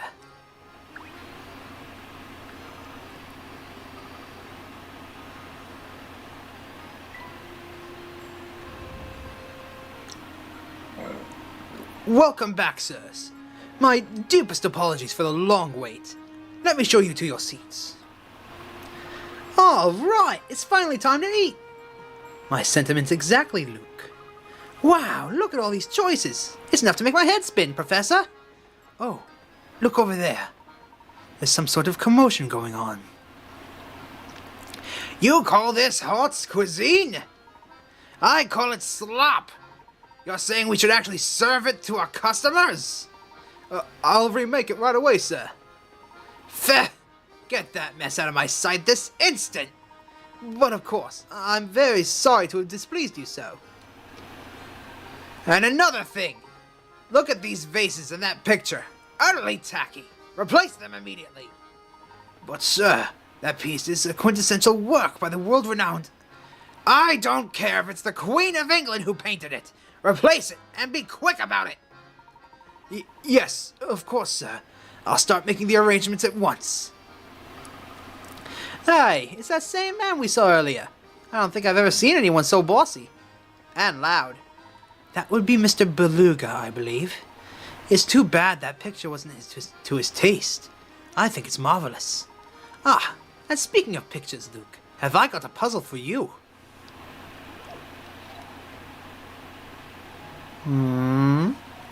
The drawing below is made up of curved lines that intersect to create sections. When a color in the canvas so that no section touches the side of a section with the same color, what's the fewest number of colors? Oh, that's easy. I think it was the 3 or 4 color theorem. Let me see if it's 3. I think it's 3. It should be 3. Leave it to me. This is a famous puzzle that was in Persona 5. That's how I know the answer. That's right! You'll need 3 colors to fill in the drawing. Most of the drawing can be done with 2 colors, but one pesky area in the lower left corner requires a 3rd color to complete. Pesky old thing. Expertly solved, Luke. After a puzzle like that, and a lovely meal, I could use a break. Let's head back to our room. Hello there! Sorry to interrupt your game, but there's something important you should know. As you progress through the story, some puzzles will disappear from their original locations. These puzzles are then moved to Granny Littleton's shack, where you can solve them when you want. Okay then, here's the first set of puzzles to be sent to the shack. If no puzzles appear on the next screen, that means there's no unsolved puzzles to send right now. Looks like I got them all. The Professor and Luke decide to return to their room in Car 3.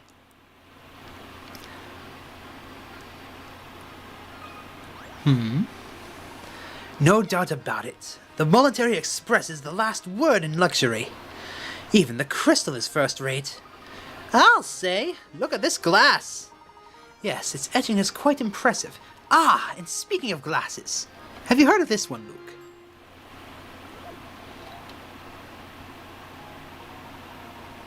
I remember this. The owner of a 4-star restaurant assigns a young waiter to the task of stacking glasses in decorative ways. Eager to please, the young waiter immediately draws 5 separate designs and shows them to the owner. The owner takes one glance at the designs and, with a look of irritation, turns to the boy and cries, "This design is preposterous! What were you thinking?" Which of the 5 designs is the owner talking about? Believe it or not, you can basically make all of these except for D. You see, D... You see this spot right here? Yeah, glasses don't work that way. Here goes. Piece of cake. Exactly right. The restaurant owner was talking about this sketch. If you look closely, you can see that the first and second row glasses couldn't possibly be arranged in the manner depicted. This simple 2D sketch didn't take into account the rim of the glass.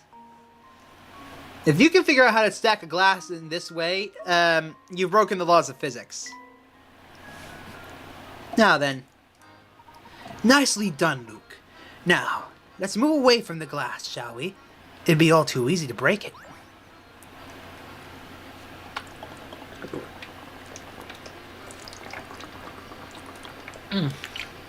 That's good water.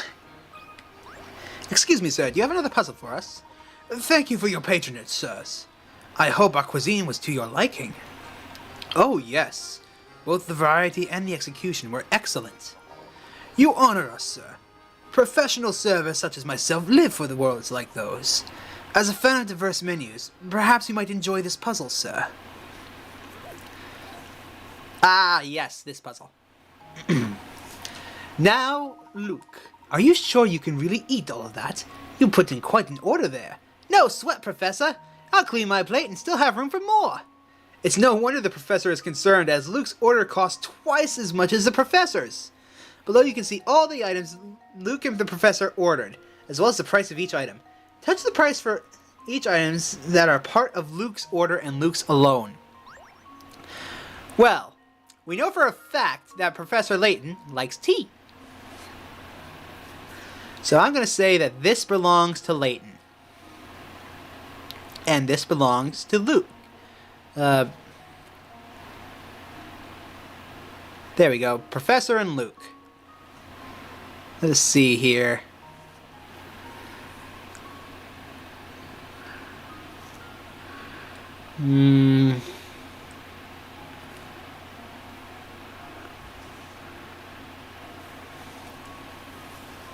Let's add up the order of everything. Let's add up all the other orders together and then see what we get.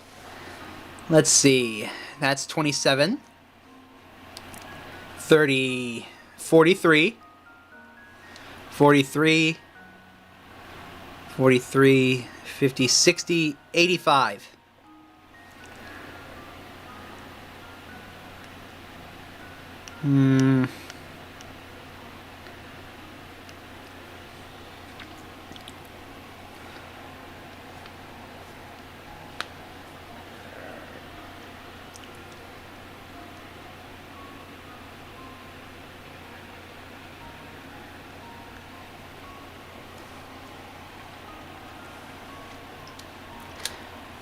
I know this is part of Luke's order.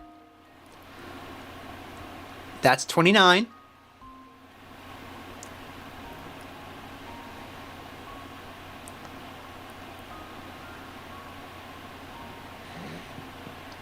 $29 plus 25 is 54.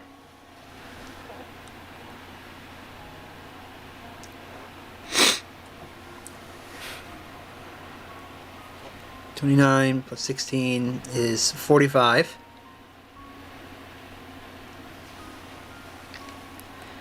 $70.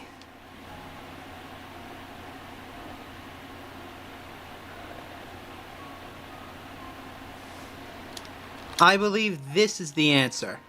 Let's make sure. This should do the trick. Indeed. A true gentleman leaves no puzzle unsolved. Good work. If you calculate the total tab, you'll see that the meal cost 105 pounds.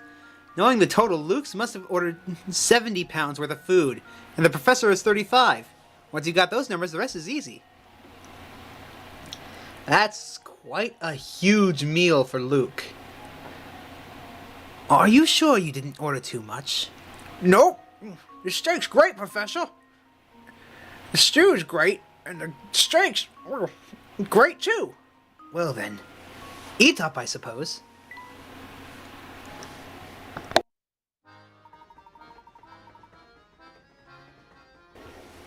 Goodness, you must possess quite the intellect to solve a puzzle like that so easily.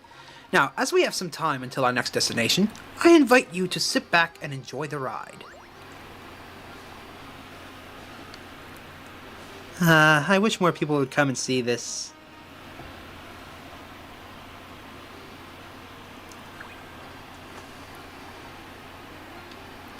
If that's the case, then let's head into the kitchen. Perhaps he has a puzzle for us. Yay! Ooh, that was bad, even for Mr. Beluga. You mean he always blows up at you like that? Well, you know, me or someone else on the staff, the boss can be really hard to please. That's awful. You guys shouldn't have to put up with him bullying you like that. Well, the boss does have a point, after all. He made this railway what it is. He always says that the first-class train deserves first-class atmosphere. Heck, even the plates we used in the dining car are special order. The workmanship is amazing. Check out the details on the back.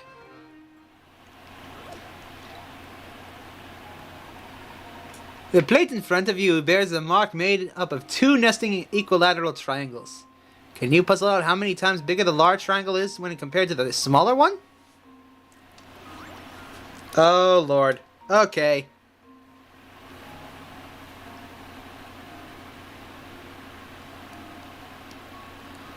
I think the answer is 4.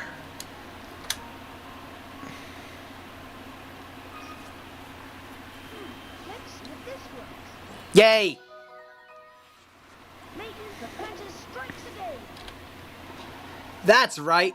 If you think to flip the little triangle around as shown, it should only take a moment to realize that for each of the smaller triangles, it will fit in the larger ones. Oh.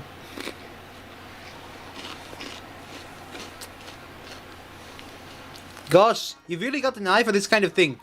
What exactly do you think Mr. Beluga doesn't like about these plates? You've got me there. I guess rich people are just fickle.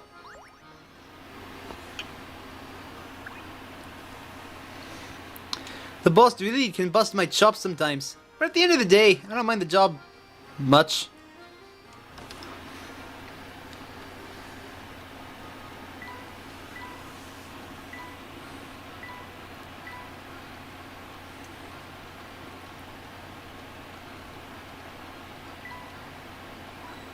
Yay, another coin.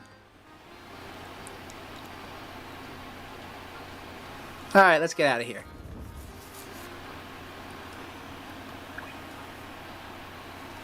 Luke, let's stop by our room before we go anywhere else.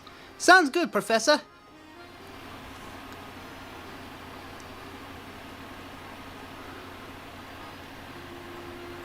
For now, let's check in on our little hamster friend. We'll use the items we picked up along our journey to help that sluggish hamster get back into shape. Items at our disposal are shown on the top of the touch screen. Drag items with the stylus to position them on the hamster's playground. The hamster notices any items within 3 spaces of his position. He won't react to any items 4 or more spaces away, so really think about where you place items. Once you place all the items where you want them, tap exercise to get your hamster moving. Once the hamster interacts with an item, it disappears from the playground. His workout ends when all items are gone or when he can't find the next item. Each time the hamster walks the number of steps listed on the goal, he gets a little healthier. If you can get the hamster to his peak physical condition, something neat will happen. Let me explain what that neat thing is for you guys. He will seek out hint coins. I'm not so good at moving and stuff.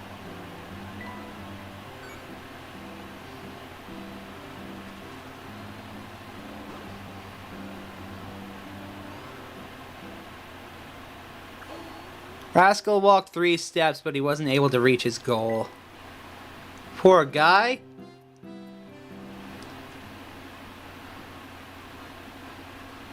Let's close the professor's trunk for now.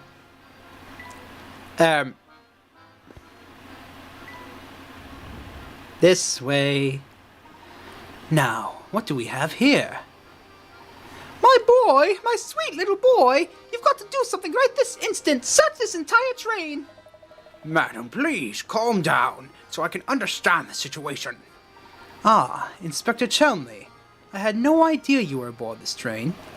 If it isn't Mr. Layton, what are the chances, eh? Well, enough small talk. I have other matters to attend to, namely a missing boy. It seems this woman's child has gone off somewhere. I don't suppose you've seen him around. No, I don't believe I've seen any young boys.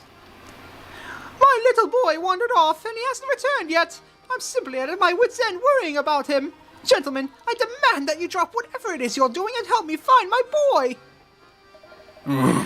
She's been going on like this from the moment I walked in.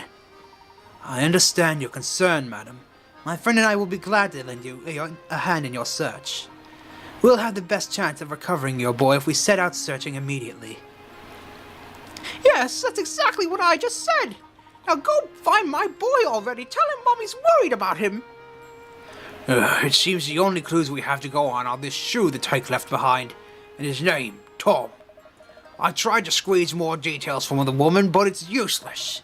She just keeps demanding I search the entire train. That's the shoe? This is one of Tom's shoes? Professor, it's positively tiny, isn't it? Yes, I find it quite curious myself, Luke. What's strange is that I don't think most children with feet that size are even able to walk yet. We've got Tom's shoe. We can find items that we picked up in the professor's trunk.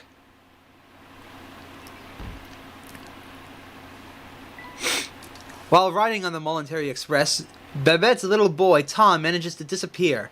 If the shoe he's left behind is any indication, Tom must be a very young child. Where could a child that small have wandered off to on his own? Hello, Milkbread. Welcome to the stream. Thanks for joining in. We're just about to head out to search for Tom. But first, a puzzle. It was certainly a surprise to see you on board, Inspector. May I ask, what brings you here? During the investigation, we stumbled upon the late doctor's diary. Its pages detail the doctor's final days, which led me to this train. But since this investigation's none of your business, that's all I can tell you, Mr. Layton. Besides, right now, finding that lost child is my top priority.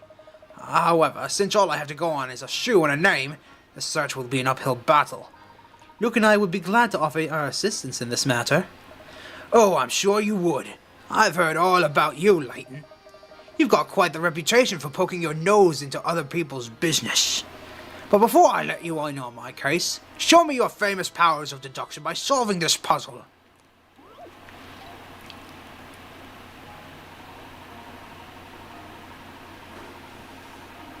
Let's see here. A woman in a shoe store pays for a pair of $30 shoes with a $50 bill. The clerk doesn't have a change, so he goes to the shop next door to break the $50 bill, then he gives the woman her change. A while later, the clerk next door comes into the shoe store complaining that the bill she got from the shoe clerk was counterfeit. The mortified shoe clerk gives the other shopkeeper a $50 bill of his own in apology. Both the woman with the fake bill and the shoes she took are gone. In total, how much did the shoe store clerk lose in dollars? I know the answer to this. I think the answer was 100? I think it's 100. And now to test my theory. Nope. In that case, it's 50.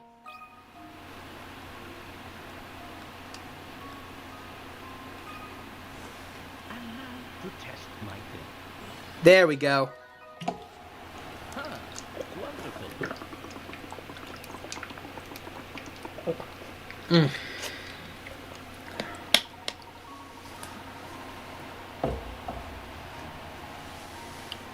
Well done. The shoes the customer made off with cost $30, and the change the shoe clerk gave her cost him $20, bringing the shoe clerk's total losses to $50.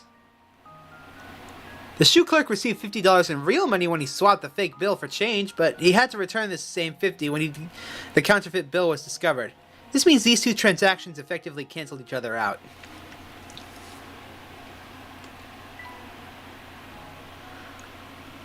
So how's your day going, Milk Toast? Or Milk Bread? Seems your fame isn't entirely undeserved. Nevertheless, this is my case, so I'll be searching for Tom alone. Search on your own if you like, but don't get your hopes up.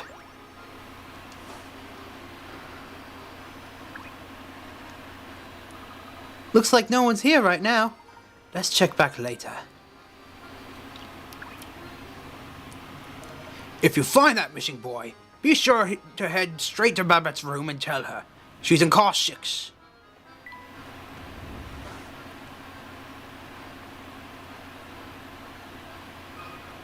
Good day. Excuse me, madam. Have you seen a small boy wandering around here? He would be missing a shoe. No, I can't say that I have. I'd certainly remember if I'd seen a shoeless little boy. I see. Well, thank you Oh, but while we're on the topic of shoes, maybe you could help me out with a little predicament of my own. A shoe maze? Here's a maze that is made up of shoes. Your task is to travel from start to end. You may travel only horizontally or vertically, and you must alternate between left and right shoes with each step. You may not pass through any of the walls in the maze.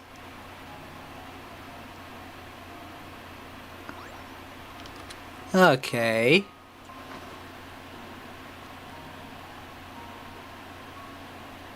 This looks promising at first, but eventually we come to here and this stops. So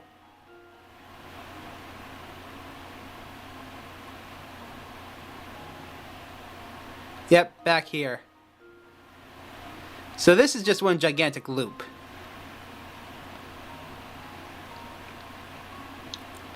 So in that case,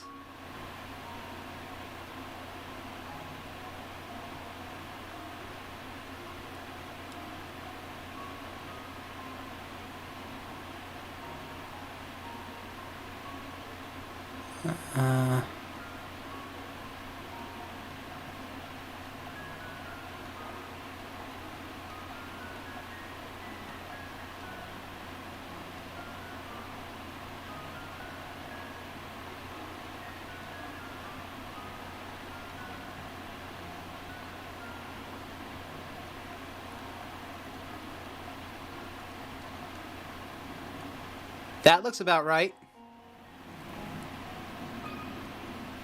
This should do the trick. I was always good at mazes. Wonderful. Good job. That was some pretty fancy footwork. Well, color me surprised. You got quite the noodle under that hat, don't you?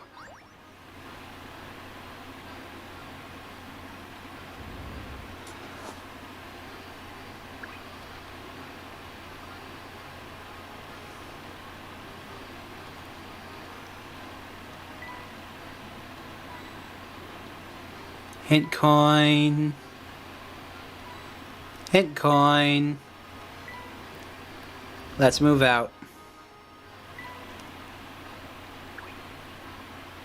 Whoa there! Oh man, I am dog food! What's the matter, mister? Oh, hey! Okay, so I snuck into my uncle's room and borrowed his camera, right? Thing is, then I dropped it. I've been here trying to find all the pieces for like an hour, but I've only found one. That's quite a predicament. Yeah, and if word gets out about this red camera, I'm gonna get a major flack from the boss man. Whoa, brain flash incoming. Dig this. I'm gonna give you this busted hunk of junk. You do with it what you want. Just get rid of the thing, will you? Okay, catch you on the flip side. What? Hey, come back here. The camera minigame has been added to the trunk. You get a squarish part. We'll use it to rebuild the camera in the professor's trunk later on when we got all the pieces.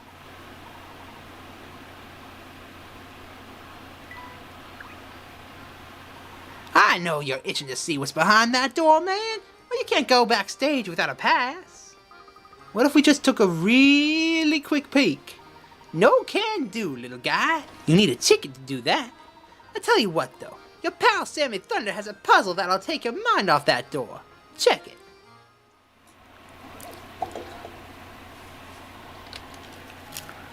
An unknown number of people are riding a train. At the first station the train pulls into, 1/6 of the people on board get off. At the next station, 1/5 of the remaining passengers get off. This pattern continues so that the next station, 1/4 get off, then 1/3, then a half.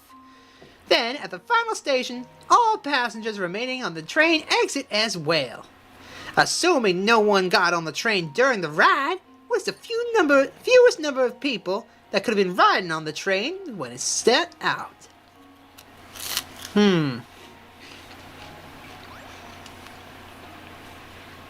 Well, there are two answers that I can think of. One is 6, but the other one is 1 person. Here goes. Nope. Looks like I'm wrong. Here goes. And right at the same time. Good work! Now, if you assume the train starts out with 6 passengers, then only 1 person would have to get off at each station. This puzzle can be really tough if you don't remember to reduce the number of people remaining on the train at each station along the way.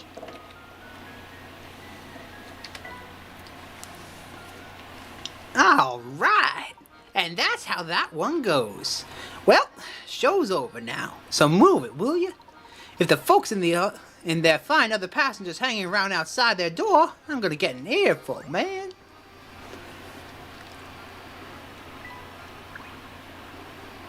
You want inside the special car. I get you, pal. But it's like I said before, no can do. It's rented out.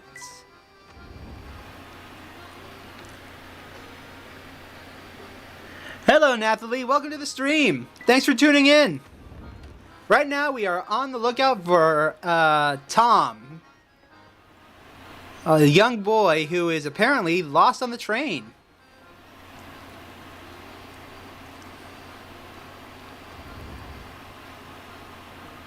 What's this? Something's fallen behind these boxes.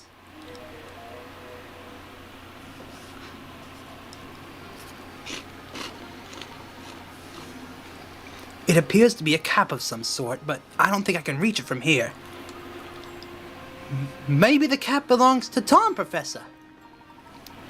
We certainly shouldn't rule out the possibility. Oh, hey! Since we're on the subject of caps, have you ever heard this one, Professor? I do too, Nathalie. That's why I can't wait for the wonderful World of Steam to come out. Oh, I'm gonna save up so much money to get everything that's come out recently. Alright, a preschool teacher has everyone in their class close their eyes.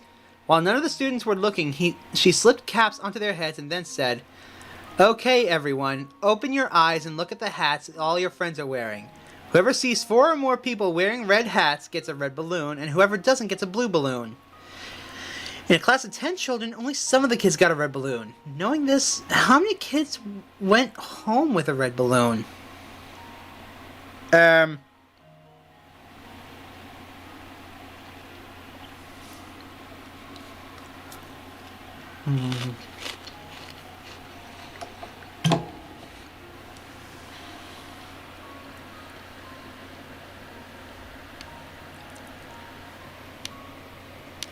Hello, Link. Thanks for tuning in. Welcome to the stream. I'm glad YouTube's picked up on this. Now, if I could just figure out what this puzzle is. I'm gonna use a hint coin.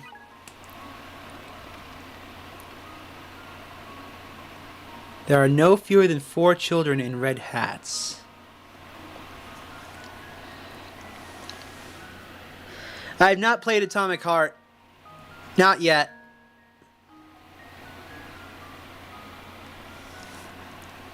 I'm gonna use another hint. I've got 12 of the things. Yes, I understand that game.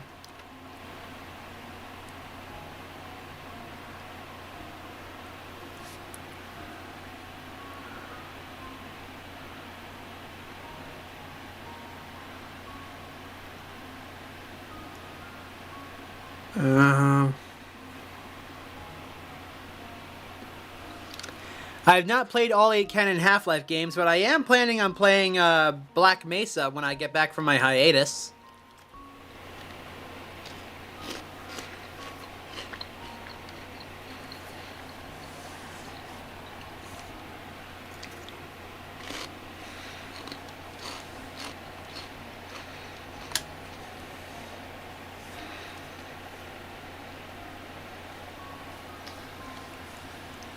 I'm going to say that at least 6. And now to test my theory. Yay! Huh, wonderful. That's right. Since you know only some of the children received red balloons, you also know that some of the children didn't receive them. If 5 or more children were wearing red hat, every child in the class would get a red... Oh, right.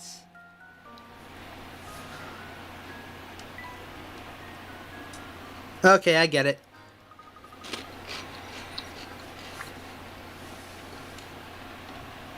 Rats! I was sure I could stump you with that one, Professor. Better luck next time, Luke. For now, we better return to searching for that lost little boy. Oh, right. Yep, better get back to that. Now that you mention it, how do you suppose Tom managed to worm his way into such a little space? A good question, my boy.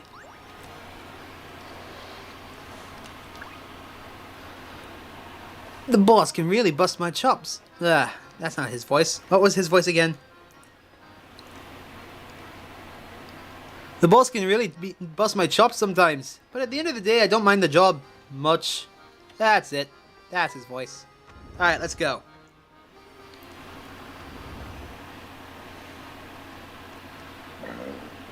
This door is open. Hello? Oh dear. Oh, take a look at this, Professor. It's food scraps, if I'm not mistaken. Do you suppose Tom wandered into the kitchen to grab something to eat? Well, it is possible, though if that's the case, the child certainly is lacking in the manners department. Ooh, another puzzle. Wow, that flower vase looks like it costs a chunk of change. It's true, but lovely decorations really do wonders for a room. That's doubly true for flowers.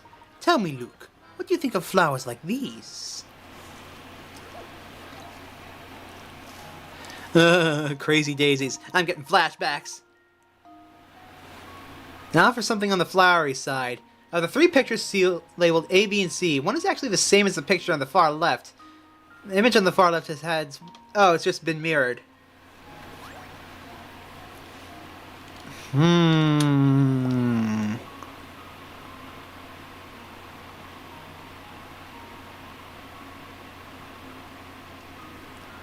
Okay, well, I know for a fact it's not C because of this little ring right here. It cannot be C. They'd have to be solid black. Let's see here.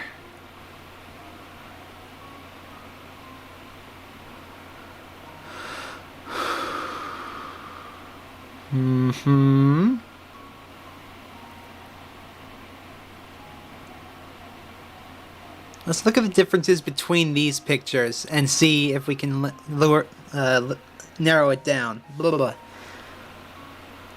Let's see. What differences between this one and this one?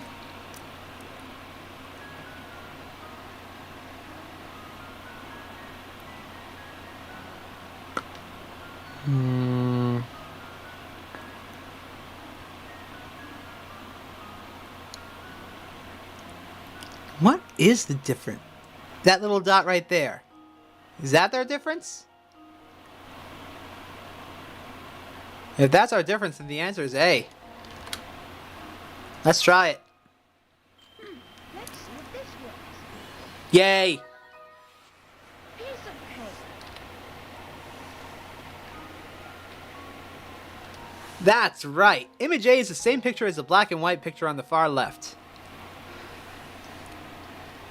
The trick to this puzzle is to look between the images on the right to see the differences and then compare them to the one on the left. That's the trick. By the way, I am using save states for puzzles just so that I can get the max picker rats and be able to show off everything I can in the game. And if this does work, I will be able to show off the extra stuff from Professor Layton 1 that was hidden behind a code that's been released in Professor Layton 2.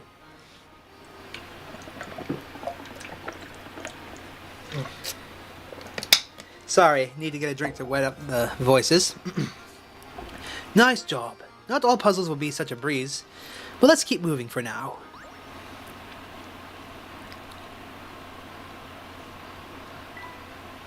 I bet this one costs an arm and a leg.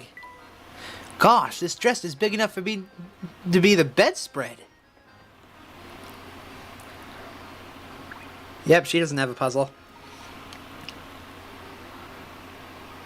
How can she sleep at a time like this? I imagine she's tired herself out from worrying over the child's disappearance. Come, Luke. The sooner we find the lad, the sooner we can put her poor lady at ease. Let us be off then. There we go.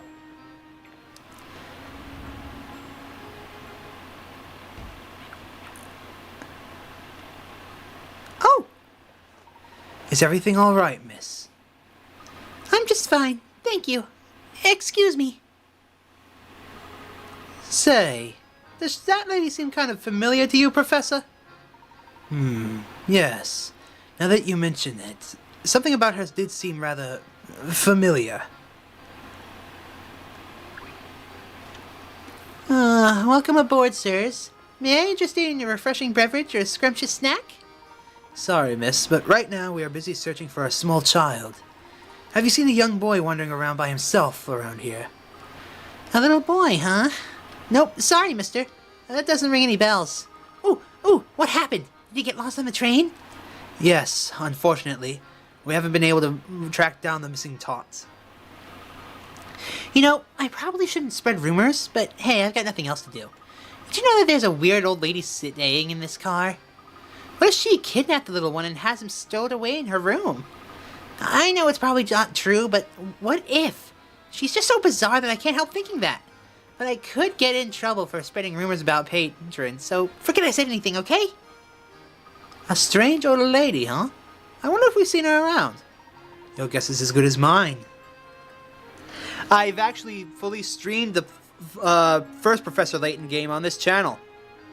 Yes. Luke, but it certainly does make one wonder.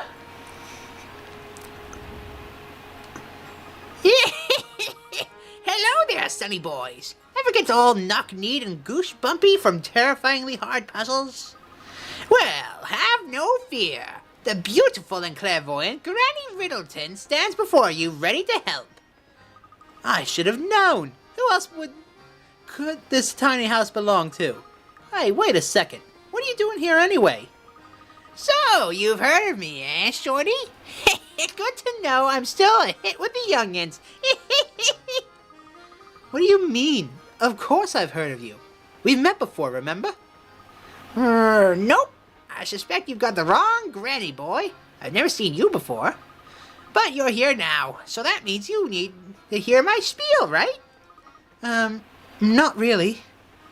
Oh, no need to be so modest. Allow me to thank you for visiting me by bestowing a little bit of information to you. My specialty, you see, is puzzles. Puzzles people forgot about. Puzzles that people miss? Surely you boys have had a few of those, huh? No need to turn red. It happens to the best of us puzzlers. What I do, you see, is I take those poor lost little puzzles and invite them to come stay with me. I imagine that any puzzles you left behind have found their way to my hut as well, if you want to say hello.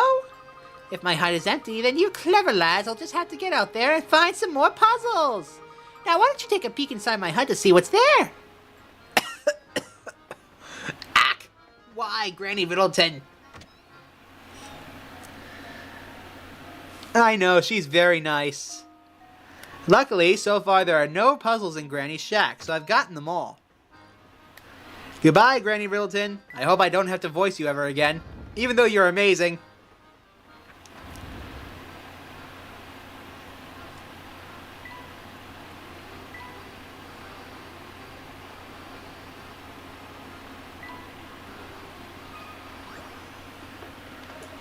Oh, a passenger. Sorry, sir, I didn't mean to get in the way of you using the deck. You're not a passenger, too? Nah, I'm just the mechanic on this train. I ride along with her in case something goes funny. But as you might figure, she's as smooth as butter. Makes my job pretty easy. In fact, I got so much free time that I started making up puzzles. Want to take one of them for a test drive?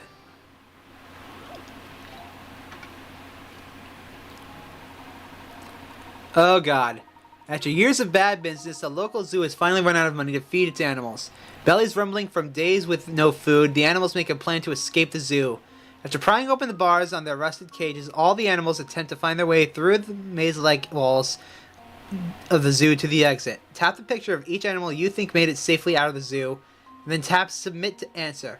Just remember, an animal shows its true colors in the wild. Okay, let's see here.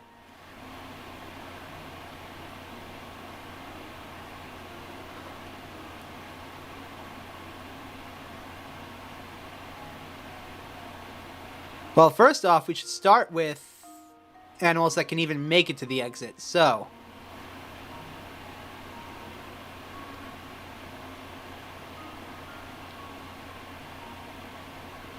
ooh, the rabbit's not gonna make it, but the lion definitely will.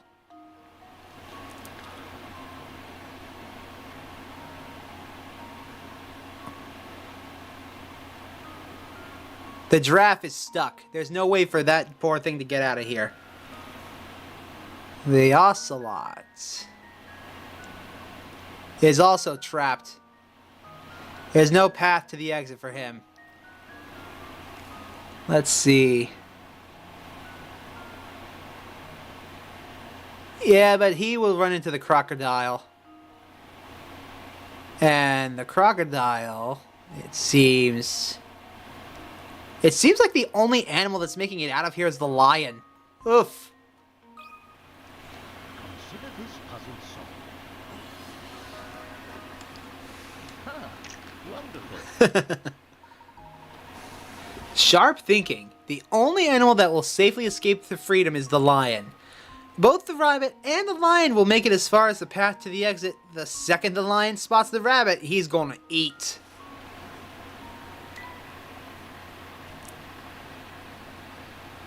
Hey, what's the big idea?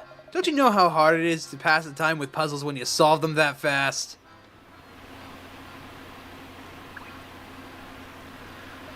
Don't suppose anything on the train's gonna break, do you?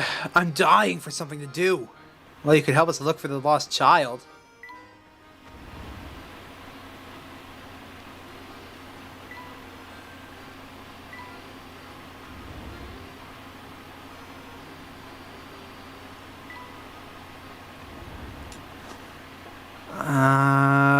You might be able to help us. Excuse me, sir. Have you seen a little boy wandering around with only one shoe? No, I don't believe so. But come to think of it, a couple who was just here were talking about a child. Interesting. Do you have any idea where we might find this couple now, my good man? I believe they're staying in the 4th car, sir. May I recommend paying them a visit? Ah, a wonderful suggestion. Thank you for your assistance. Come along now, Luke. Let's go drop in on the couple in the 4th car. The professor and Luke decide to search for the couple who saw Tom.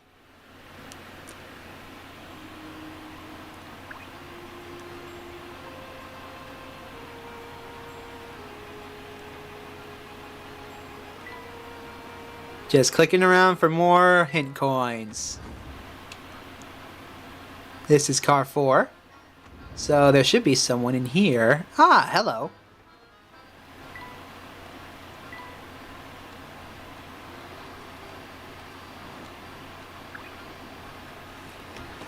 Whoa there, young fellow. You're in the wrong room. My wife and I are staying here. Dreadfully sorry to intrude, sir, but we are searching for our lost little one. Did you happen to see or hear anything pertaining to this? Oh, sweetie, I think they might be talking about that darling cutie pie who just passed by, remember? Oh, yes. He was a cute one, he was. Still small and very clever looking, I'd say. So you did see Tom, then? He's been missing a while now. Eh? I didn't know whether he was a girl or a boy, truth be told. Tom's a right nice name, though. Oh, pish posh, dear. I bet my best wall walkers it was the girl who passed by our room. Yes. Now that you mention it, I have a feeling that scamp might be a girl. But until you stick a ribbon on its head, who can really tell, huh? Now I'm all turned around. I don't have the faintest idea who we're talking about anymore. What? I hate to say it, but it looks like this hot lead just turned cold, Professor. On the contrary, Luke. We may have stumbled onto some extremely valuable information. What do you mean, Professor? You will see. First, let us return to the scene of Tom's disappearance. The Professor and Luke decide to return to the site of Tom's disappearance. I'm sorry I couldn't be of more help to you. It was nice talking with you folks, though. Let me give you a puzzle for the road.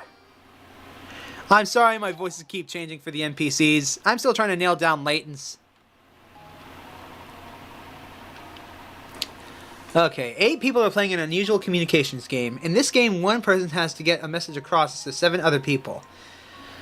It takes 1 minute to pass the message, and each time the message is spoken, it can only have one recipient. Using these rules was the shortest amount of time in minutes for the message to pass to all 7 other players. 1 turns to 2. 2 turns to 4. 4 turns to 8. So, let's see. I would say it should be 3 minutes. That's not 3.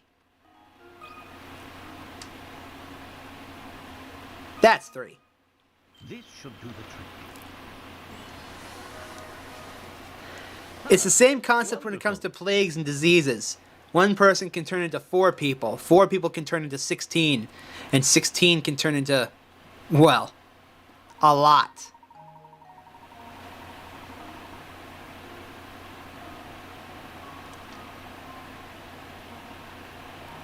Very nice. If the original messenger spreads the word as shown above, the game can be completed in 3 minutes. During that time, the original messenger can tell 3 people the message, and the people who hear the message within the first 2 minutes can go on to become messengers themselves. When an emergency arises, information networks structured in the above fashion can help get the word out fast.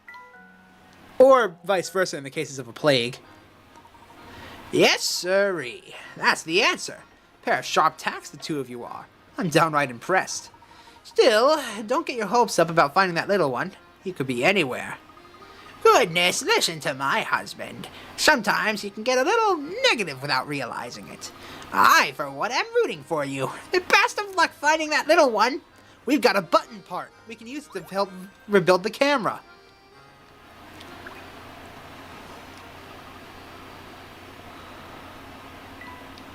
Let us be off. Ah, Inspector. Tell me, are you any closer to uncovering the whereabouts of the missing child? So you two are still flipping over furniture to find that tyke, hmm? Hmm? Do you mean to say that the child has been found? No, not at all. What I'm saying is that the child is no longer on this train. I've asked everyone aboard, but no one gave me an answer that suggested they've seen the lad. This led me to the conclusion that the poor child either got off earlier or fell from the train. Fell off? Yes, it is entirely plausible given the way children love to run amok and climb. When you combine that with their oversized heads, you've got yourself a recipe for disaster. I'll contact the railway police at the next station, so feel free to give up on your search. Just a moment, Inspector. The windows on this train are mounted high and every exit is manned. Given the situation, don't you think it's unlikely that a child could have made it off the train unnoticed? All right, I'll humor you. So tell me, Layton, where do you think this elusive ankle-biter got off to? That I can't say. But something tells me that we've made a rather large misassumption here. Oi, there's just no reason with you. Fine, keep playing detective. Nothing'll come of it, I'll tell you what.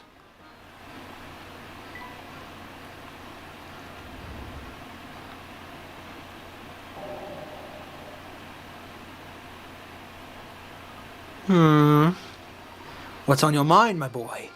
You seem distracted. It's hard to put my finger on why, but I feel like someone has been watching us for a while. You too then. I've been feeling that same sensation myself. Do you think that someone might be tailing us, Professor? It's certainly possible, Luke. Keep an eye out for anything unusual. Like that giant thing on the floor? Huh? This looks like one of Tom's shoes, doesn't it, Professor? It certainly does. But the strange thing is that it's the same foot of the shoe we found earlier. So it is. Aha! So then, Tom must be... Luke, I do believe we both made a faulty assumption. What exactly do you mean, Professor? Recall for a moment the events as they have been unfolding thus far. Let's see. We found a tiny shoe on the floor. That's right, a shoe small enough for a baby. And then there was that cap we found in the kitchen. But it was lodged in such a tiny corner, I don't know how Tom could have wormed his way back there. Correct. In order to get back there, Tom must have been no more than half of your size. Now that you mention it, I don't think I've seen any boys younger on this train than myself on this train. That was my impression as well, which is why I began to consider the different line of thought. Luke, what if you and I have already seen Tom about, but didn't know it? You see, all the while we've been searching for Tom, we've been assuming that he's a small boy. But what if that assumption proves false? What if we've been wrong from the start? I think I see where you're getting at, Professor. The second shoe was the same as every way as the first shoe, including which foot it was for. If that strange pair of shoes means what I think it does, then Tom must be...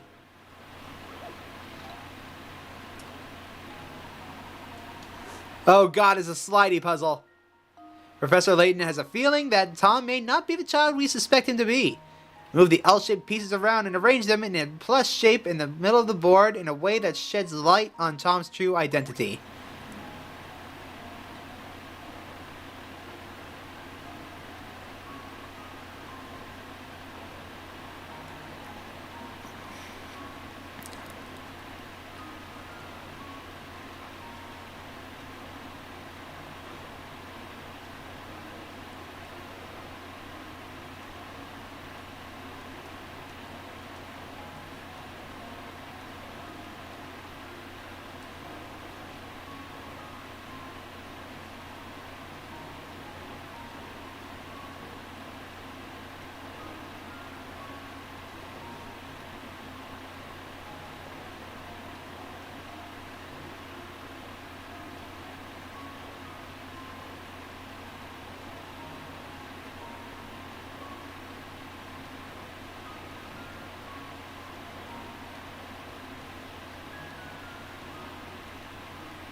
The first part of this puzzle is getting them in the correct areas.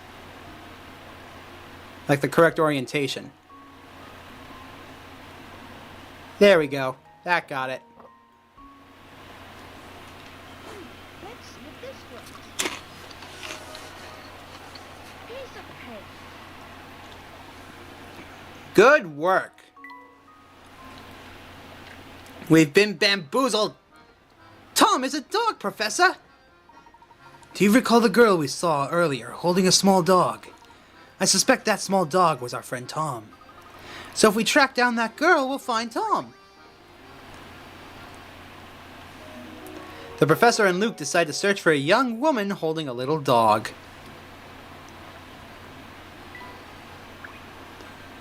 Whoa! If you want to get in the special car, I get you, pal. But like I said, not happening.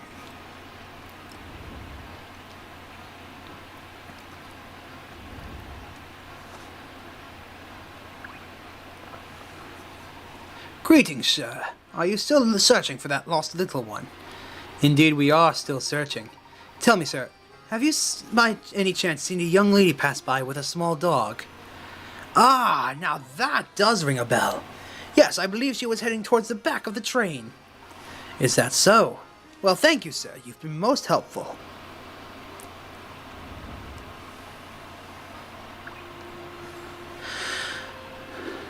Same old, same old.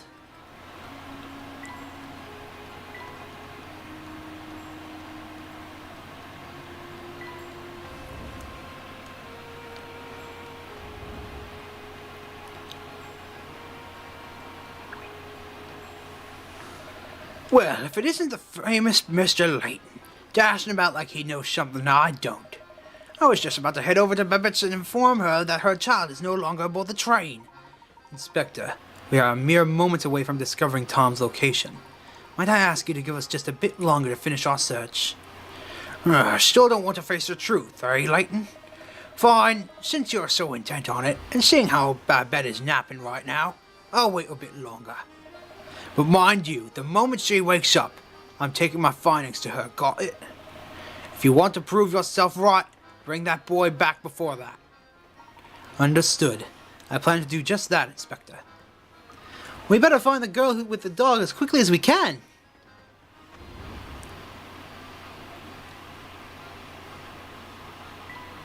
Babette doesn't seem like the type to travel light. Yeah, I don't think so. Alright.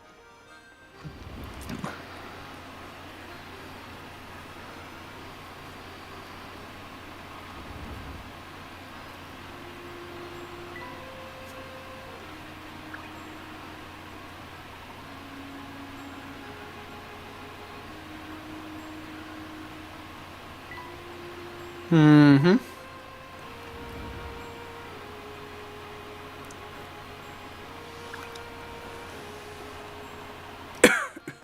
Hey, looky here.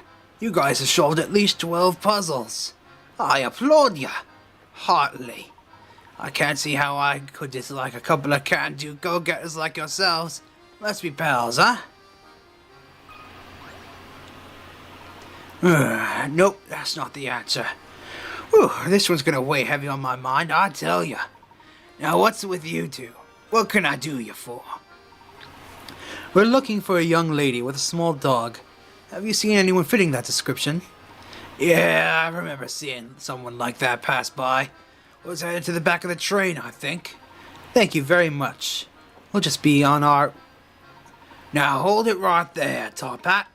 I see how it is. Get all grousely to answer your question, and then scoot off without a word. I told you what you wanted to know, so the way I figure it, you should at least lend a fella a hand. I'm sorry, sir. I didn't realize you needed our help. How may we be of service? Now, there's this one puzzle that's been on my mind for ages now.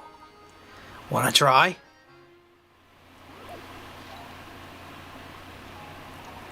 Ah, yes.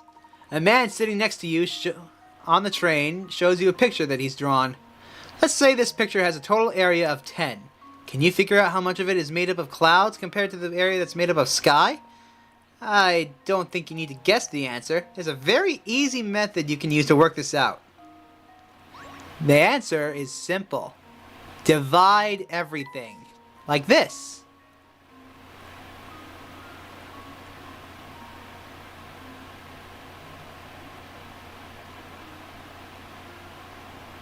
And you'll start to notice a little bit of a pattern emerging.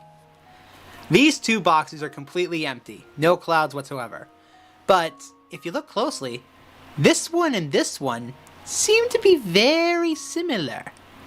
The trick with this puzzle is that these are just inversions of these. So, in total, there's 4 clouds, and 6 sky.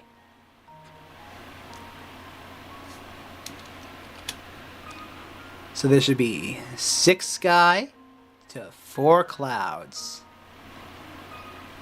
This should be the trick. A true gentleman leaves no puzzle unsolved.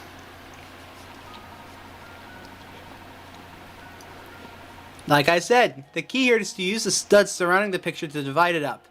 Once you do that, it should be clear that they are just simply pairs of the same drawings with the colors reversed.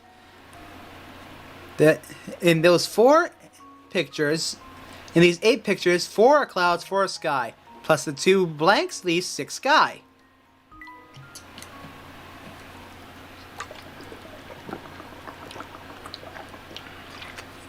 Ah, so that's how you do it. You've got quite a head on your shoulders, don't you, boy?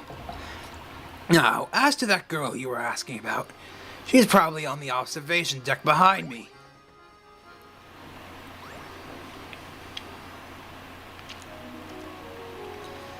It's time to talk to the girl on the back of the train. But first,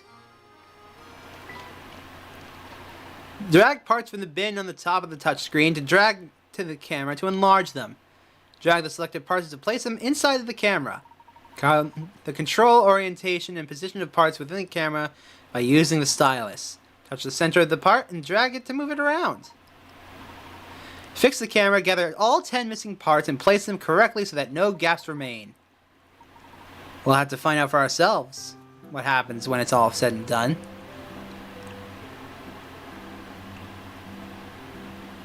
The button goes there for sure.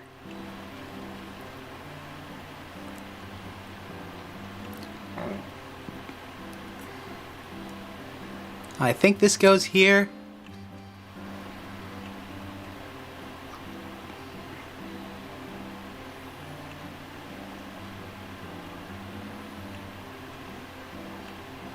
That's the best I can assume. Oh, wait, no. That's my best approximation right now. We've only got 3 parts.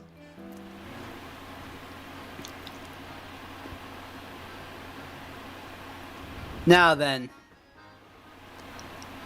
Here's the girl.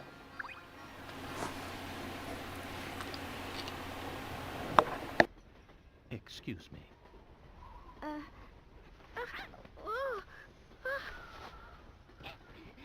Whoa! Hey, it's you! Yes, I had the sneaking suspicion that it was you who was tailing us. Flora, what are you doing here? I'm sorry. It's just... Well, you see, I just didn't want to be all alone again. Professor? What lies ahead could be dangerous. Huh? That's why you'll have to be extra careful. All right? Yep. Layton is best father.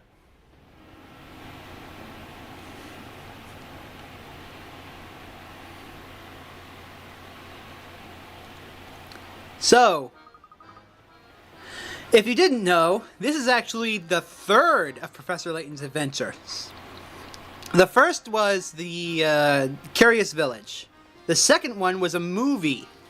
I forget what the name is right off the top of my head right now, but during that movie, poor Flora was left all alone again.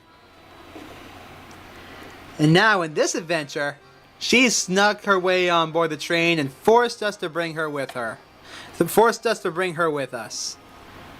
She's the best, isn't she? Alright, let's go. Oh, Professor! He's the dog we saw earlier! Quick, grab him! Bork. Well, I'll be. Tom wasn't a boy after all. Right you are, Luke. Now let's get him back to the woman. Oh, I suppose I'll just be going now. Don't be ridiculous. Come along now. Flora is now traveling with you. The top screen shows who's traveling with you. The Professor, Luke, and now Flora decide to bring Tom back to his owner, Babette. Sadly, Flora does not have the chance to solve any puzzles in this game, but don't get me wrong, she's a clever one. In later games, she's proven to be just as smart as Layton.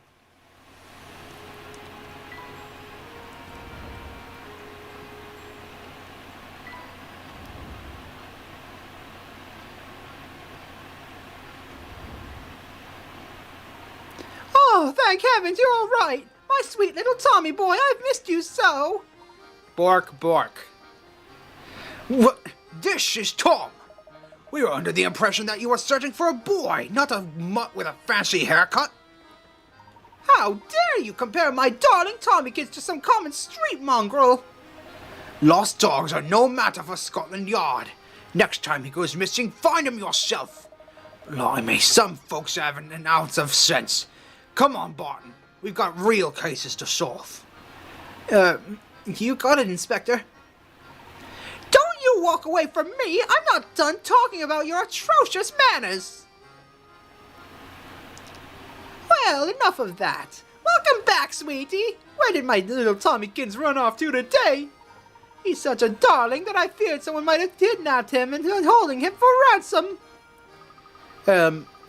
Perhaps we should keep Flora's involvement in Tom's disappearance under wraps, Professor? Good idea, my boy. I do believe a reward is in order. Yeah, I know it's quite generous, but I insist. We've got a new hamster toy. I hear we'll be making a stop in a quaint village by the name of Dropstone.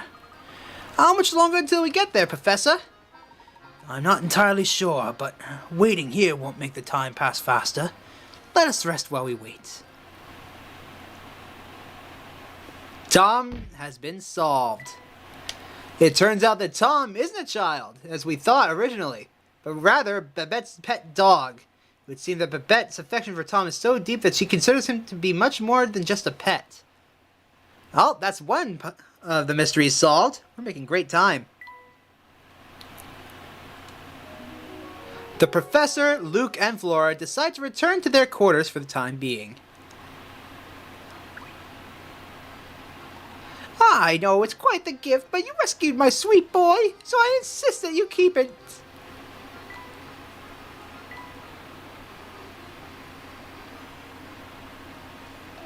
Let's get out of here. Say, Flora, where have you been hiding all this time? Well, until I found that little dog, I've just been relaxing in my room. Really? You got your own room? Sure I do. It's the middle one in the third car. Wow! You know that's the room right next to ours, don't you? You were just a wall away from us, and I never so much as suspected you were here. It would seem that my powers of observation are a bit rusty. Yeet! My word! Why has the train stopped? What's going on? Samuel, you dolt! What did you do this time? Hey, boss man, chill out, man. It's a down train, just like sitting on the track. Until we can move that thing out of our way, we're not getting anywhere, man. Then get your rear in gear and move it now. I won't have your laziness tarnishing the military brand. But I'm just the MC. I'm just the MC, man. Shouldn't we get someone a little more, gear-headed to handle this? Besides, the train cars ahead are heavy, man. How am I supposed to move them? I will not hear excuses, especially from a layabout conductor who barely earns his keep. I don't care how you do it. Just get it done. Okay, I'll give it a shot, man. Just turn it down a notch, Uncle. Uncle? I might be your uncle, but I'm also president of this railway, and I demand you address me as such. Okay, alright, sure, whatever you say, Mr. President.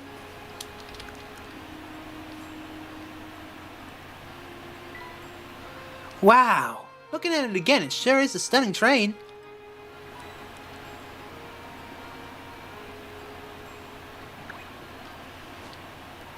Bah, I'm too nice to that insolent, scruffy nephew of mine. All the louse does is complain.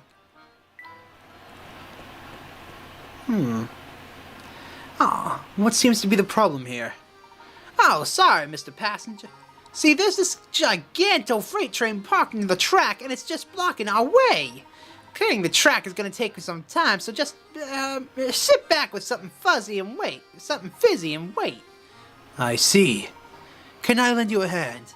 For real? Oh, yeah, that'd be way helpful. You think you can find a way to move the trains blocking the track so that we can, get a move on? Step aside now. We're not going anywhere until that train moves off the track.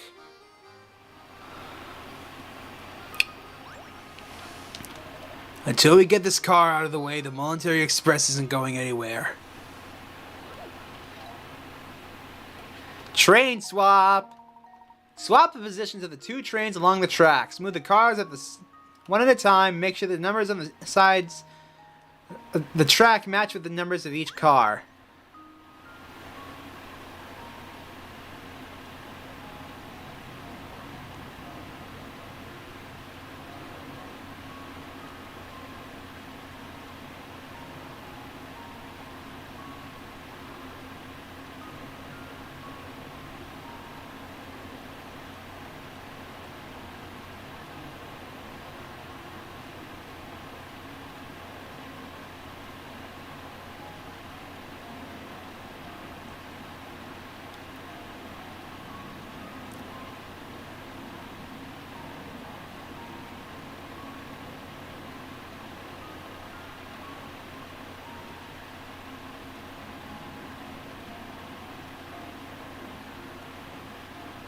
And there we go.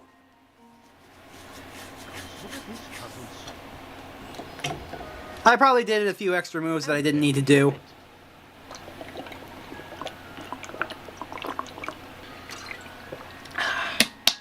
That's right. Now hurry back to the train. It's behind schedule as it is. Hopefully we should be able to continue our journey now. Yep, I reckon we're good here. Give me just a second, we'll get it up and running again. Choo choo.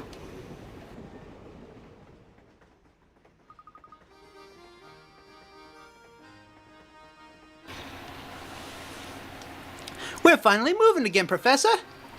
It shouldn't be too much longer that we arrive in Dropstone. I wonder if we'll find any useful information there. I hope so. Cool, we got the round part of the camera. And it looks like we didn't lose any of the pieces. We didn't skip any puzzles. 26 out of 26. Not bad at all.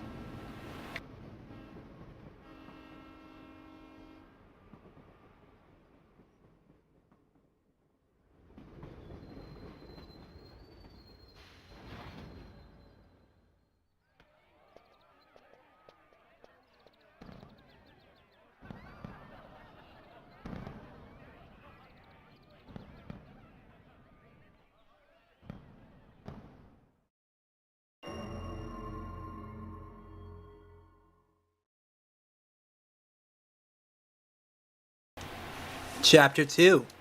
The Country Village of Dropstone.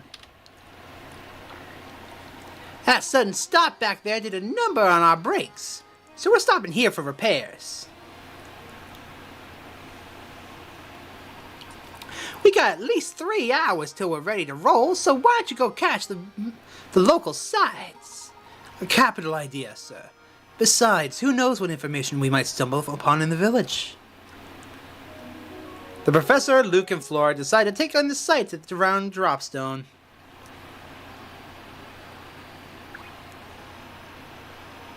I tell ya, man, this sleepy little farming place is like the chillest place on earth.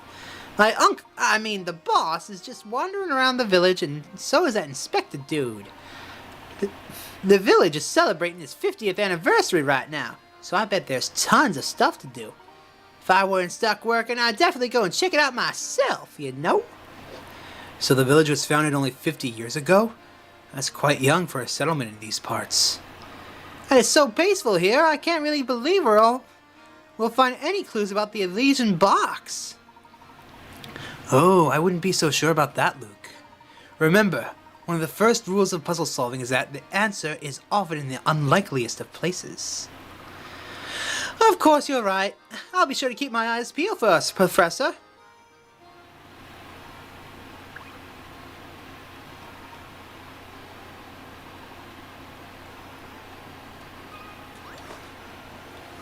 Look at this poster of a train, Professor.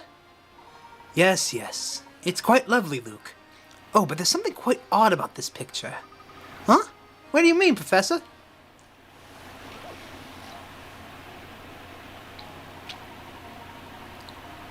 Train stations are an especially good place for dramatic farewells, aren't they? Below is a picture of a man and a woman bidding each other a tearful goodbye. Somewhere within this picture is a single unrealistic detail. Find and circle the one visual area.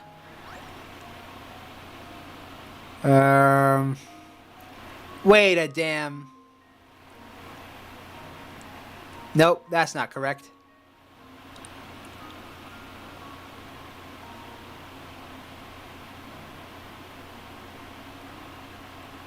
Uh-huh.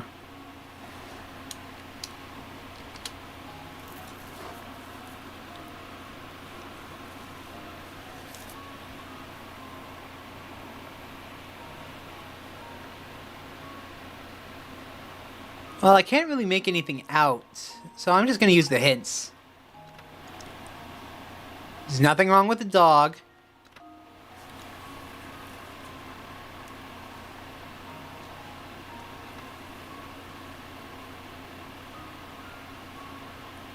Wait a minute.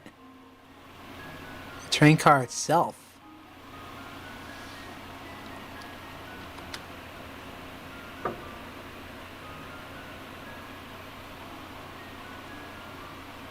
Is it here?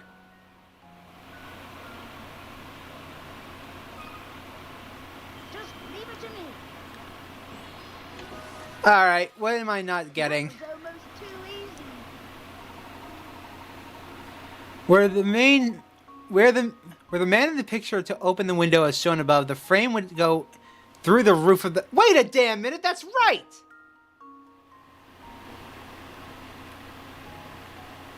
If it goes straight up, it'll just go straight through the roof of the... How did I not get that? Ah! That cost me 3 hint coins. Most trains have windows that either slide down into the body of the train or allow only one portion of the window to open. Of course, thanks to today's modern air conditioning, a good number of trains have been fitted with windows that just don't open at all.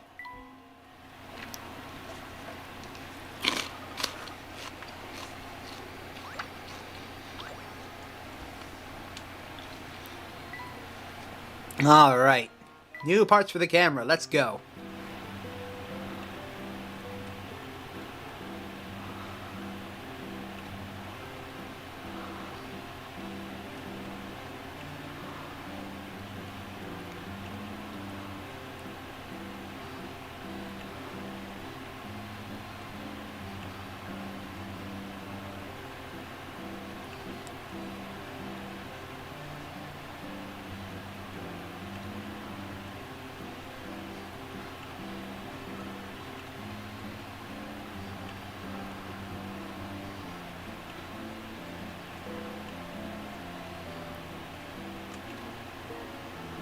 That looks good.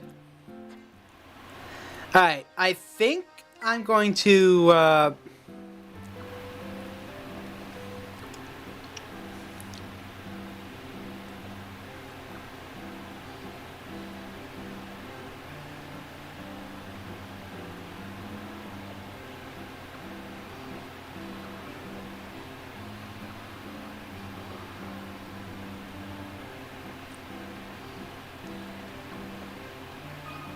let's try that. Oh, come on. I'm tired.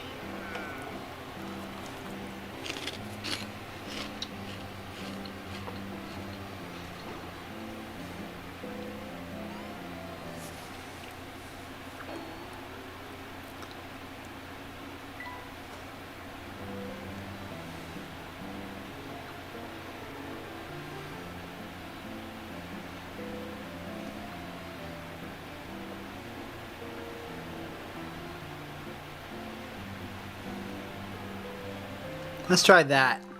Got any snacks around here? Don't hold out on me.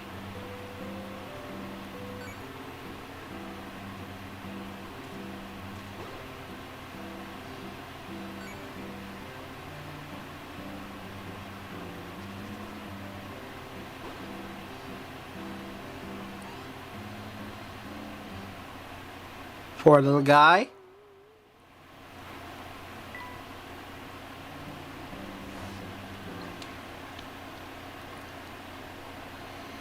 Okay.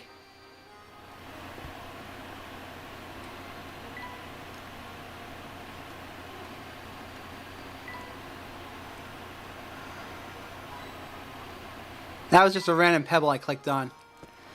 Alright, so I'm thinking that if I can, I'm going to finish all of Dropstone. But then I'm going to call it a stream. Depends on how long Dropstone's going to take.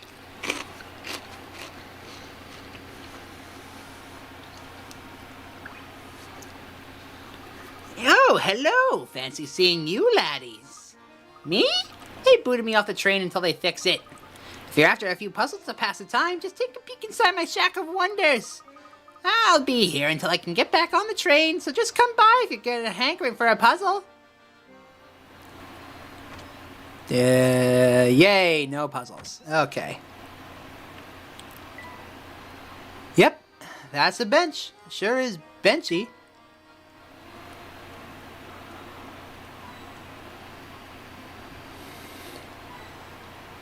Always look at the top of chimneys.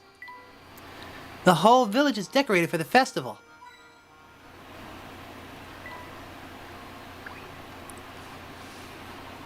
Well, Mr. Layton, how are you enjoying your time here in Dropstone?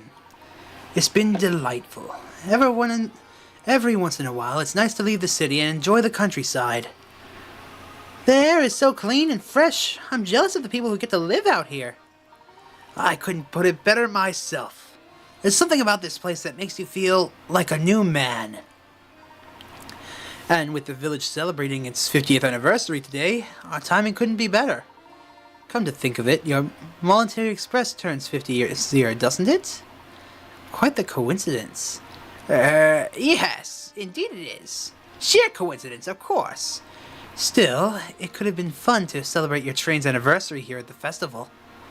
Well, we already have a grand 50th anniversary celebration planned in the exclusive venue in London. Oh, is that so? Well, I'm sure your party will be on par with the excellence of your train. Yes, and on that note, I'm afraid I'll have to excuse myself. Good day, Mr. Layton. Good day to you, Mr. Beluga.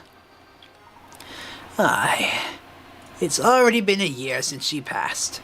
Time truly does just fly by. She? Who do you think he was talking about, Professor? I haven't the foggiest, Luke.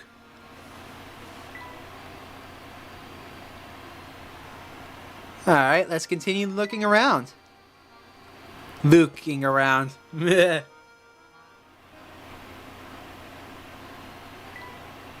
Is this fair food? I could really go for something fried. Now, Luke, you ate on the train. There's no need for that. Yay! There are even more booths set up over there.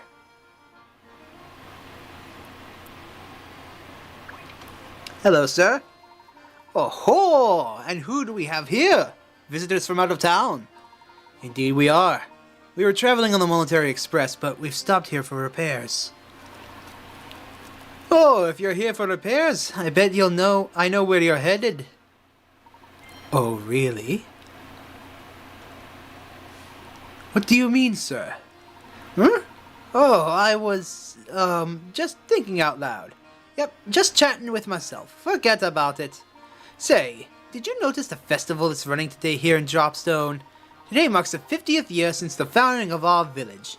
Make sure you get in on the fun.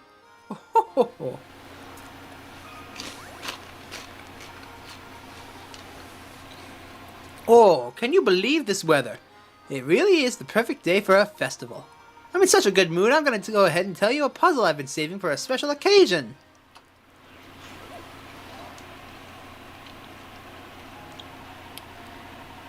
Below are 4 halves of 4 separate cubes. Each of the halves is shaped so that when fitted with an identically shaped piece, these 2 halves form a whole cube. One piece below fails to meet the requirements and doesn't form a cube when joined with another identical piece.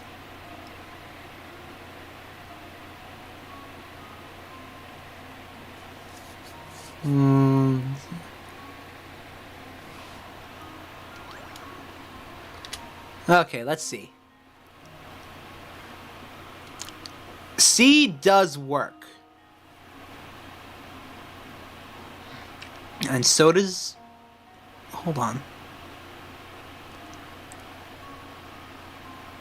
D might work. I'm going to go ahead and say B doesn't work. That's just my best guess. Let's see. Ah. This should do the trick. Nope. In that case...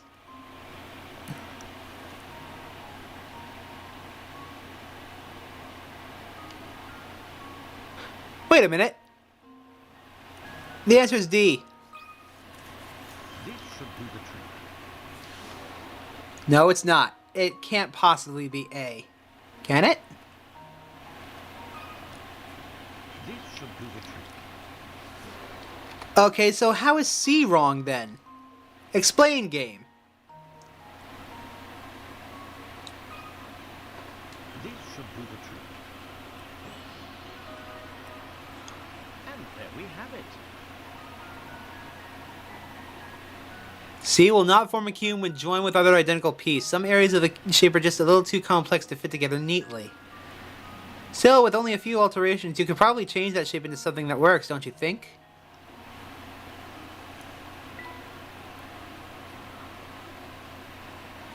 Sheesh, you just breezed through my best puzzle.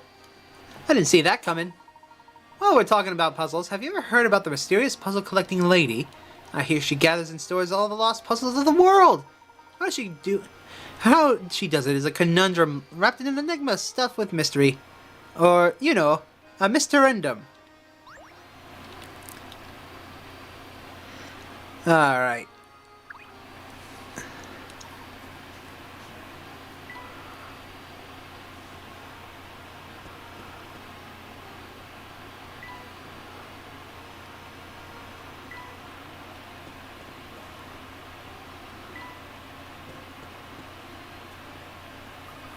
Wow, look at all the stuff there is to do. I've never been to a real-life festival before. It's wonderful. Oh, that's right. Flora, I'd forgotten how you grew up in that one little village. Well, now's the chance to make up for lost time. Let's explore. That's a great idea. Where should we go first? Ooh, Professor. Let's go and look at that booth over there. I want to see what they've got. Wait for me! You two watch where you're running, or you're liable to trash into something. That's a familiar looking face. Oh.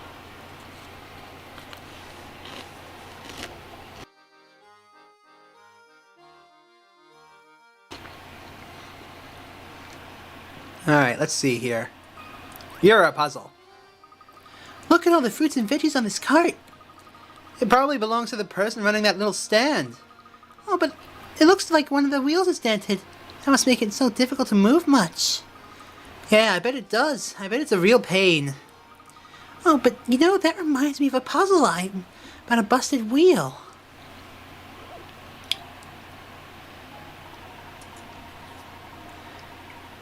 In the back of the train yard, there's an old warped wheel that is lying on the ground as shown below. A star is pointing at the axle. Well, no longer functional, the wheel is interesting because when rolled in a flat surface, its axle traces a funny pattern if you look at it from the side.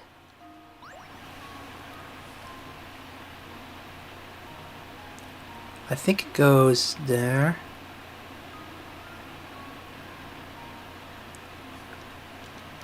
I think the answer is... It's not B, it's not C, that's for damn sure.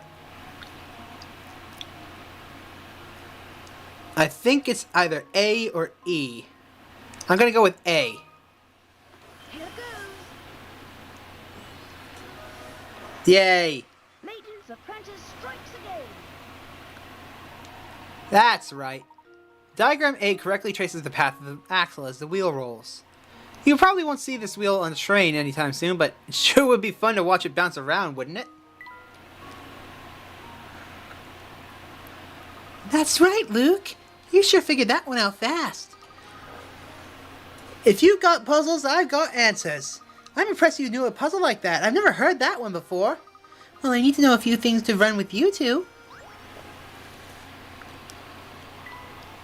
Now, what local delicacies do we have here? What are all these arrows for? Oh, Professor. It's a carnival game. Hey there, Squirts. Try your hand at this fine game of skill. Tell you what, since business has been so slow right now, first try is on me. Gosh, really, mister? Well, I can't say no to a deal like that. Come on, Flora, we can try together.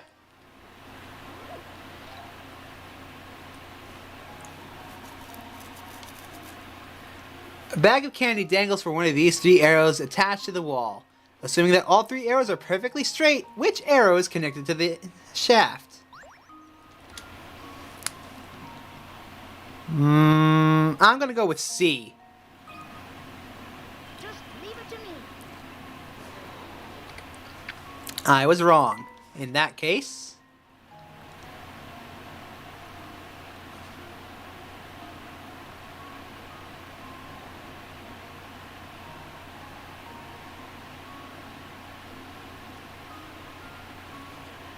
it should be B. Just leave it to me. Piece of cake. Good eye. Arrow B is the one attached to the candy. The reason this puzzle is tough for some people is because it contains a famous optical illusion. When you obscure a portion of a diagonal line with a straight shape, the 2 visible portions of the line appear disjoint from one another. Nicely done, Shorty. There's a little something for that fine performance. Really? Gosh, thank you. That's another piece of the camera.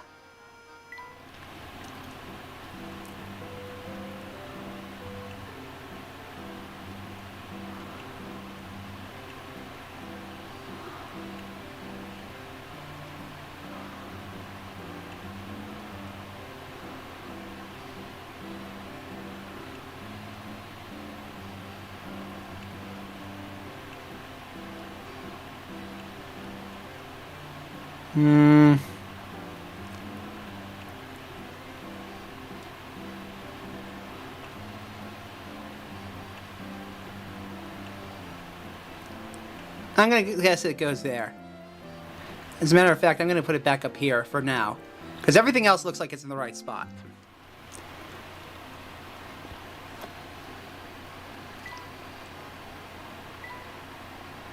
There are so many things to buy, Professor. Can we get a souvenir? Perhaps, Luke. It would seem that Dropstone is still rather young.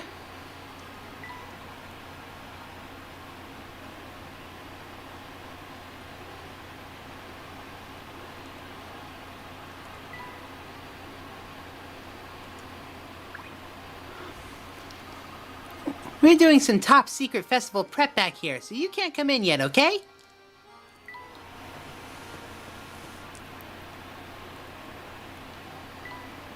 Harnessing the power of nature is quite an impressive feat. I bet there are all kinds of animals living in that forest. I wonder what's growing in this field. Ah, another puzzle. Gracious, the weather couldn't be finer for celebrating Dropstone's fancy 50th. My memory's not what it used to be, but you're not from here, are you? Waiting on the train, huh? How do I know, you ask? Oh, this isn't the first time it's happened. As fancy as that train is, it must be in rotten shape. Take heart, Sonny. More often than not, that train gets fixed up in a few hours. Well, with the festival and all, there's plenty here to do and see in the meantime. Thank you for the information. If I could trouble you for a moment, though, I'd like to ask you about a relic known as the Elysian Box. Oh, dear me! Oh dear me, I've never heard of the dreadful thing. Never, you hear? Oh, well, that's enough chatting with a stranger for one day. To be frank, I was in high spirits till you came along. Now I'm crabbier than a crabapple. If you really want to prove you're sorry for ruining my day, solve this here puzzle. So this old man knows about the box. The world's best golfer, you say? A pro golfer has an amazing ability to consistently putt distances of 3, 5, 7, and 11 feet. Strangely enough, those are the only distances he can putt. Currently, our golfer stands on the green with his ball 20 feet from the hole. What is the fewest number of strokes he can use to get the ball into the hole? Assume that if the ball is hit farther than the distance remaining to the hole, it will go over the other side without going into the cup. Okay. In that case...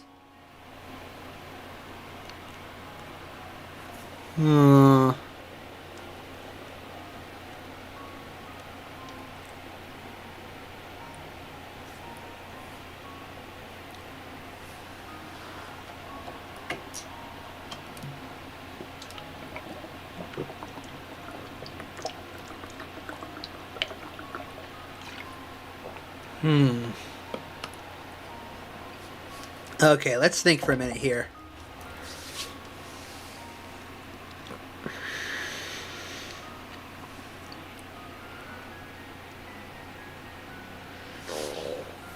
If we hit it 11 twice,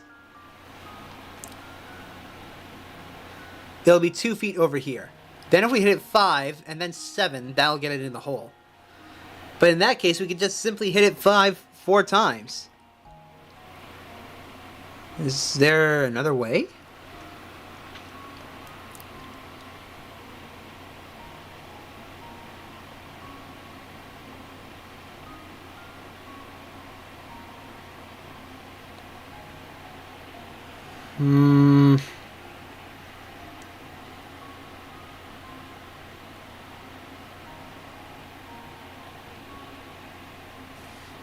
I think the answer is 4, but I'm not quite sure.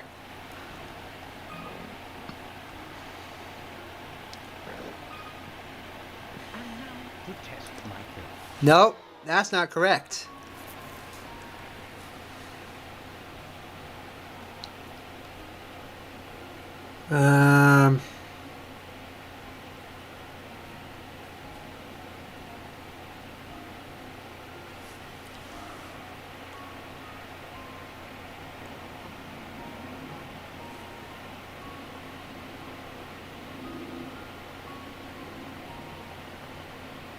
Nope, that's still 4 too. Huh.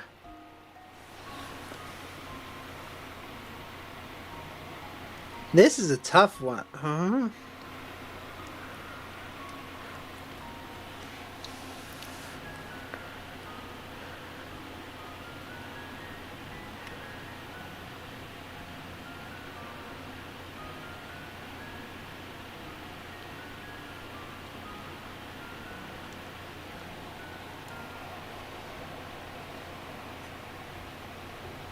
I guess I'm gonna go with 3. And now to test my theory. There's no way. Hold on.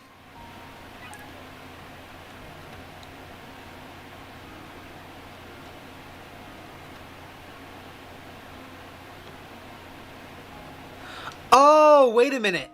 Oh, okay, okay.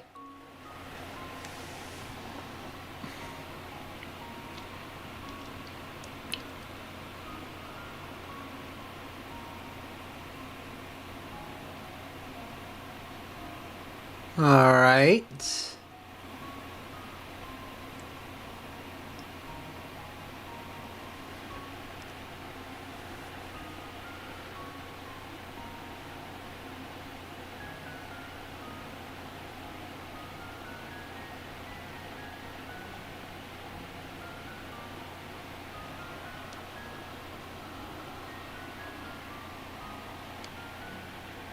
Hmm.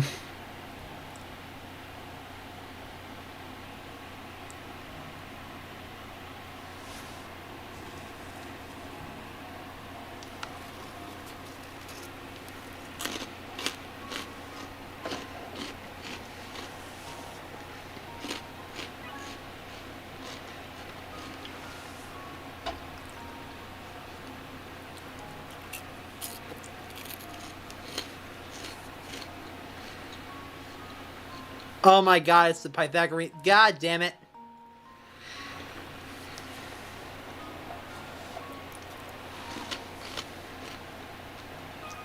In that case, the answer is 2. And now the test might be. I hate the Pythagorean There we theorem. have it.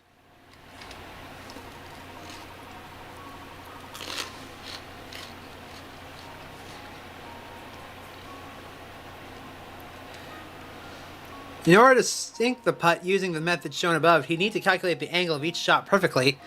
That's probably why he's a pro. Ah, so chicket. Very nice. You got a good head on those shoulders, Sonny. But I guess you'd need one to pull off that hat. You dare insult the hat? How dare you?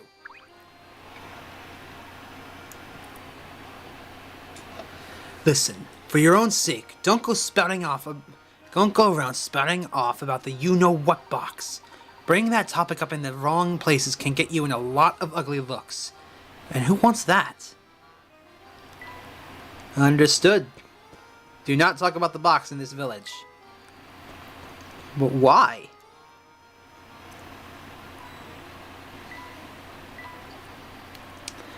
It's a small house, but it has a wonderful charm to it.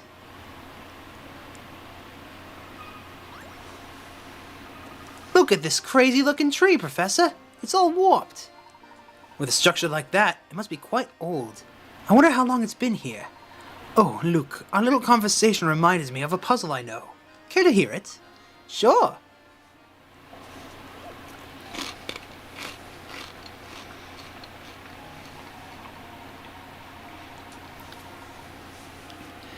Each landed at a different time, each in a different distance from its neighbor. Which two trees have the greatest distance between them? Study the diagram carefully and draw a line between the letters of the two trees you've chosen.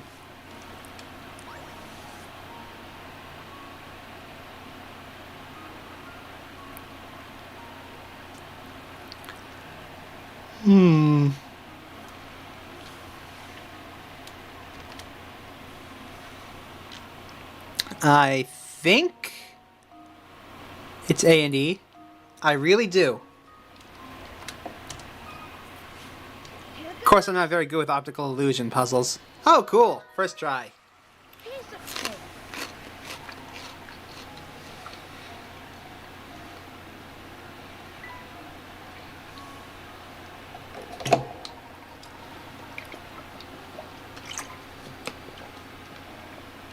Perhaps I should have prepared something a bit more challenging for you, Luke. Well, let's save that for the next time. For now, let's continue our walk about the village. Yay, another hamster toy. Perhaps we can get the hamster to... Let's see here.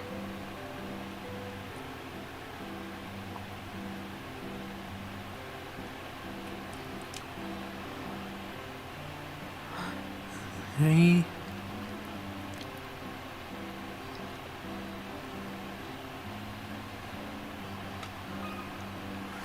I'm not so good at movements. Alright, get on with it.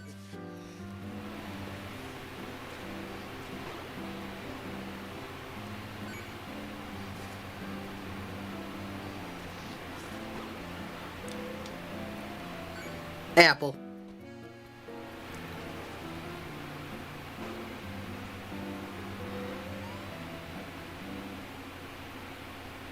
But if I exercise, it'll just make me hungrier. Rascal walked 9 steps. His level went from 5 to 4.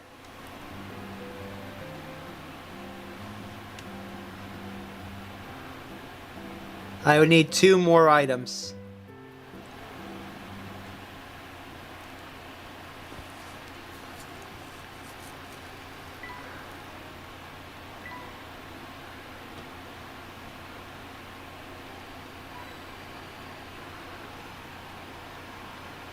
Alright, let's talk to this lady.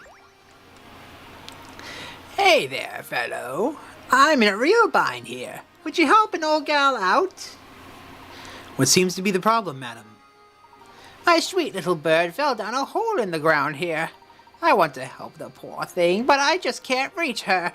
Do you have any ideas? I believe there's something we can try.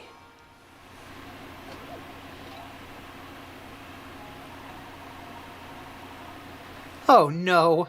Laurel's poor little bird is falling down a hole. In front of the bird are 3 paths labeled A, B, and C. Which tunnel should the bird take in order to make it back above ground?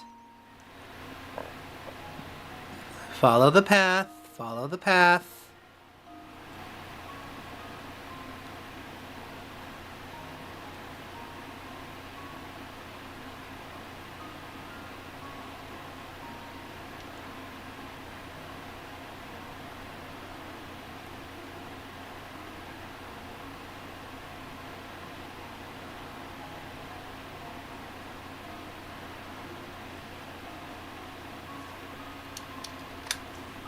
B.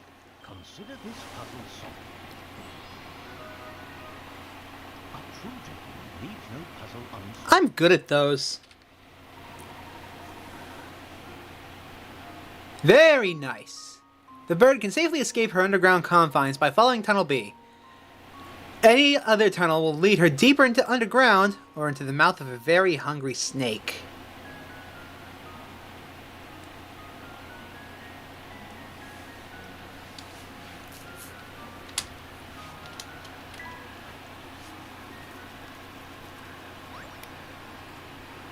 There's my little birdie. I was worried she'd be stuck down there forever. I wish I had some way of thanking you properly. Oh, I know. Here, you can have this tea set and these lovely herbs. Take them, I insist. The tea set minigame's been added to the trunk.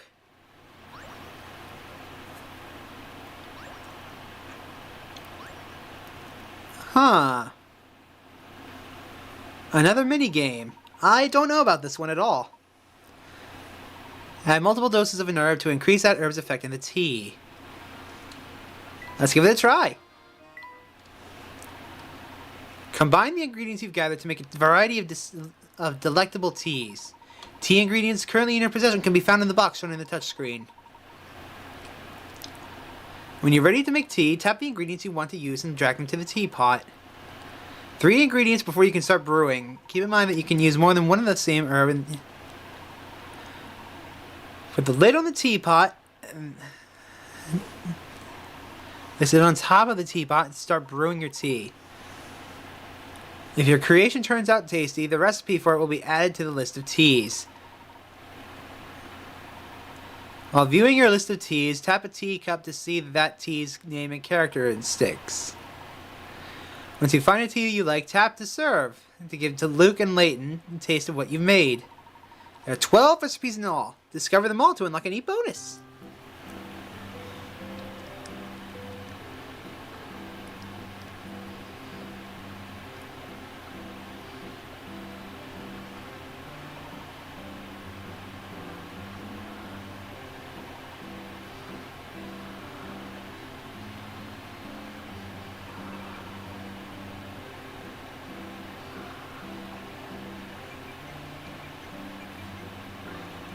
Well done. Delicious. I just love how sweet this tea is, Professor. Well, it's a bit too sweet for me, but I understand why so many children enjoy it. Oh, I think I could drink a whole pot of this stuff myself. Just watch me. You've got quite the sweet tooth, Luke. Just try not to drink it too fast.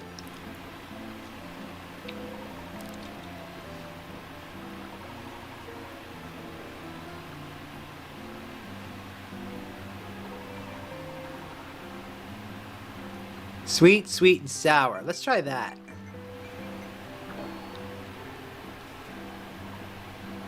Well, Professor, I think I'm going to throw up.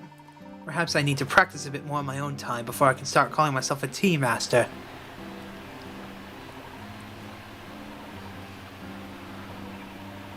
Let's just try putting all 3 in. There you go.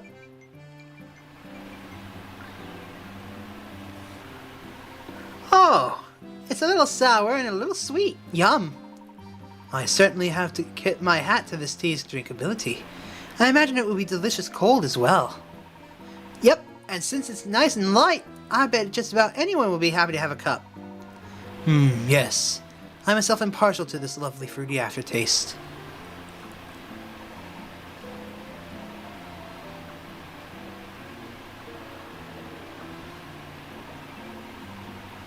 Let's try 2 sour and 1 sweet.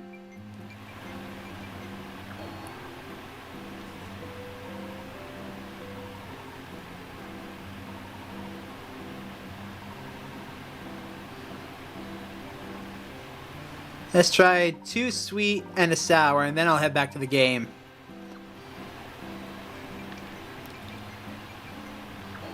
Blah.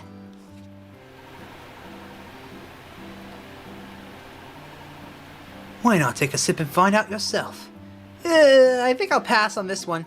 Where did I go wrong? I was sure I brewed something good, too. Actually, there's one more thing I'd like to try.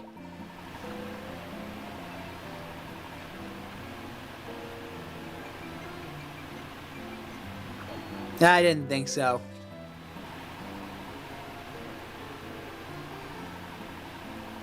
Oh, really? Okay, back we go. What do you mean, help?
Layton drinks the steaming cup of Bell Classic, enjoying each warm sip. This is splendid, Luke. This is truly a testament to the restorative power of tea. Now that's a real good tea. Layton seems restored and in high spirits.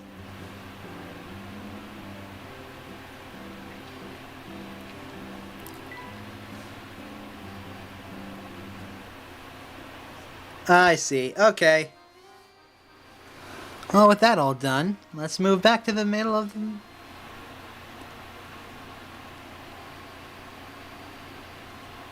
Let's move forward now, I suppose. Look at all these booths, Professor. Now this is what I call a festival. Oh, I just love all the hustle and bustle. It's so wonderful. Shall we walk around and take in more of the sights then? Definitely. The professor, Luke, and Flora decide to check out the place in front of the town hall.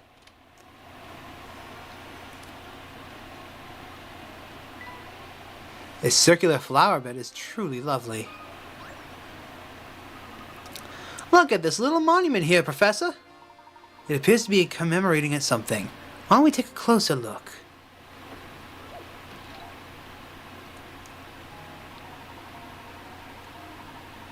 On the day Dropstone was founded 50 years ago, the villagers toasted the red wine and danced late into the night.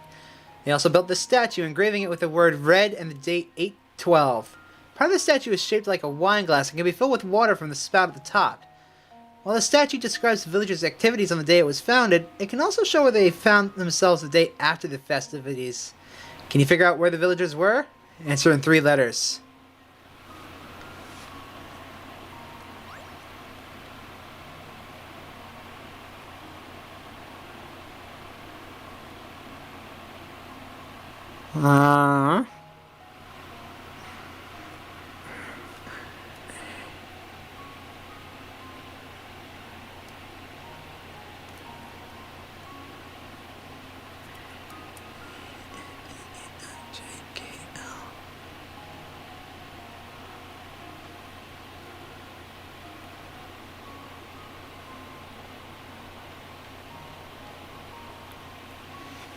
You know what? I bet I know the answer.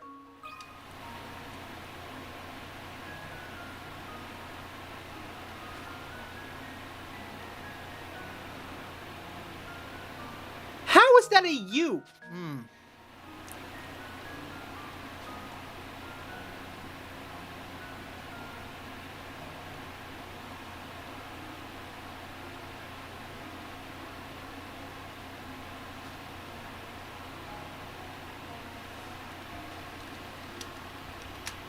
Should be bed. This should do the trick. Huh. Wonderful.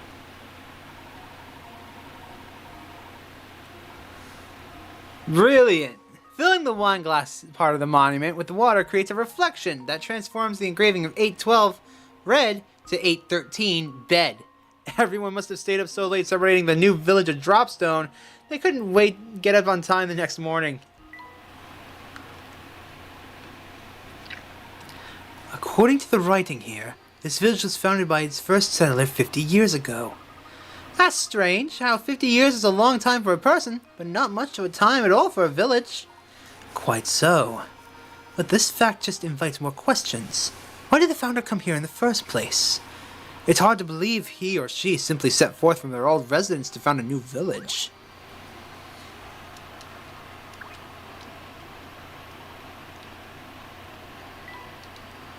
These are all posters of cows. That's odd, Professor. Hey, fellow, pleasure to meet you. My name's Albert, and I'm just nuts about our beautiful village. I've heard you've been running around in Dropstone asking questions, but you haven't talked to me yet. If you solve this puzzle, the King of Dropstone Trivia, yours truly, will answer a question for you. This voice is actually much easier to do than Layton's, believe it or not. Okay.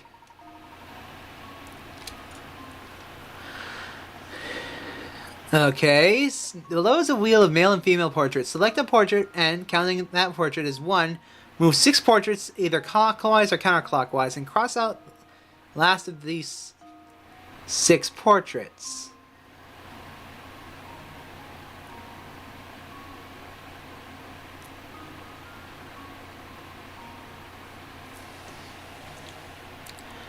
Two, three, four, 5, 6.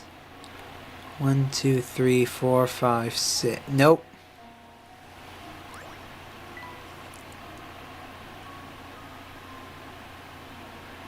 One, 2, 3, 4, 5, 6. 1, 2.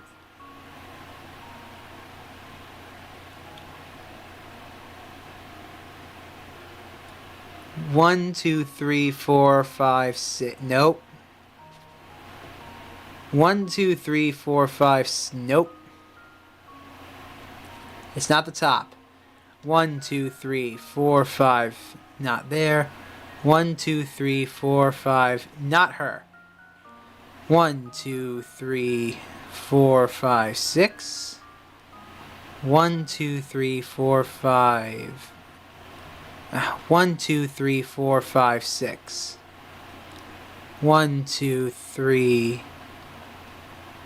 1, 2, 3, 4, 5, 6. 1, 2, 3, 4, 5, 6. 1, 2, 3, 4, 5, 6. Not quite. 1, 2, 3, 4, 5. Nope. 1, 2, 3, 4, 5. No. 1, 2, 3, 4, 5, 6. 1, 2, 3, 4, 5. Nope. 1, 2, 3, 4, 5, 6. 1, 2, 3, 4, 5, 6. 1, 2, 3, 4, 5, 6. 1, 2, 3, 4, 5, 6. 2, 3, 4, 5, 6. 1, 2, 3, 4, 5, 6. 1, 2, 3, 4, 5. Nope. Oh, wait. 2, 3, 4, 5, 6. 1, 2, 3, 4, 5, 6. 1, 2, 3, 4, 5, 6. 1, 2, 3, 4, 5. No. 1, 2, 3, 4, 5, 6. 1, 2, 3, 4, 5. It's not Luke. 3, 4, 5, 6. 1, 2, 3, 4, 5. No. 1, 2, 3, 4, 5, 6. 2, 3, 4. 1, 2, 3, 4, 5. No. 1, 2, 3, 4, 5, 6. 1, 2, 3, 4, 5, 6. 2, 3, 4, 5, 6. 1, 2, 3, 4, 5. No. 2, 3, 4, 5, 6. 2, 3, 4, 5. No. 1, 2, 3, 4, 5, 6. 2, 3, 4, 5. Is it Flora? 4. 1, 2, 3, 4, 5, 6. 1, 2, 3, 4, 5, 6. 1, 2, 3, 4, 5. I'm getting a hint.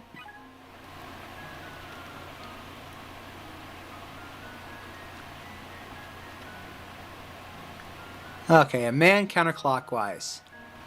3, 4, 5, 6. 4, 5, 6. No, I'm going clockwise. 1, 2, 3, 4, 5, 6. No. 1, 2, 3, 4, 5, 6. 1, 2, 3, 4, 5, 6. No. 2, 3, 4, 5, 6. 1, 2, 3, 4, 5, 6. No. 1, 2, 3, 4, 5, 6. 2, 3, 4, 5, 6. 1, 2, 3, 4, 5, 6. Alright, so it's gotta be that guy. Consider this puzzle solved. What?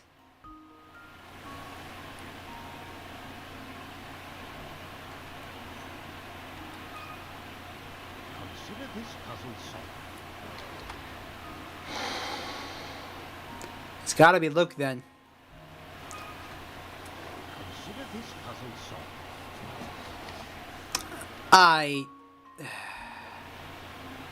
Screw it. 1, 2, 3, 4, 5, 6. Consider this puzzle solved. Huh. Wonderful.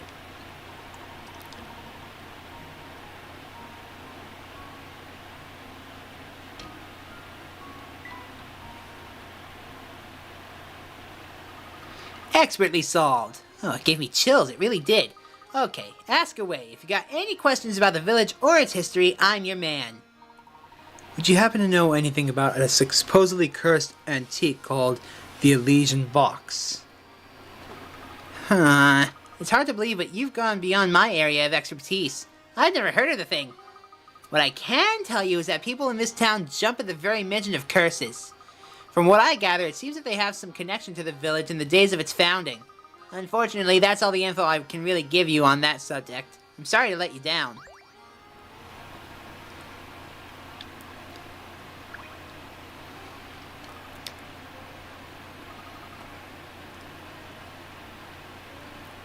Something strange must have happened when the village was founded, huh?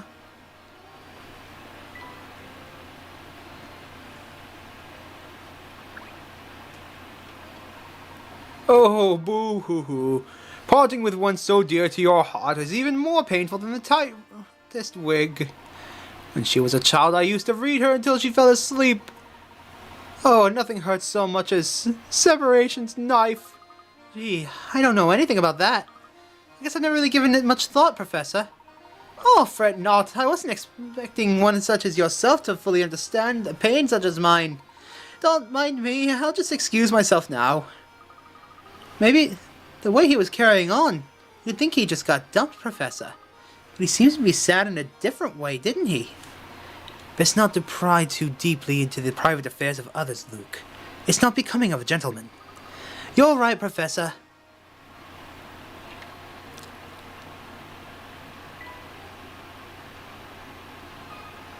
A puzzle? Here?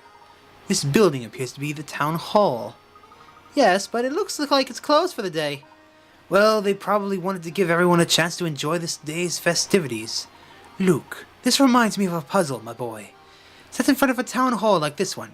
Care to give it a go? Would I ever, Professor?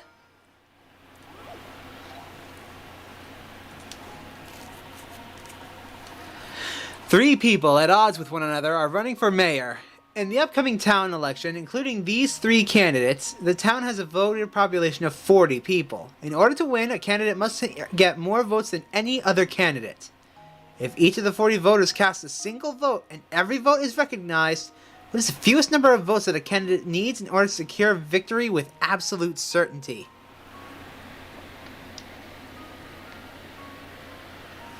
Rick and Morty mixed with Sherlock Holmes? Well, I like to think that it's more along the lines of, I'd like to say, what am I trying to say? I would like to say that it's along the lines of, Indiana Jones and Sherlock Holmes. Especially later on, you'll see the Indiana Jones shit. It's amazing. By the way, the answer is 14.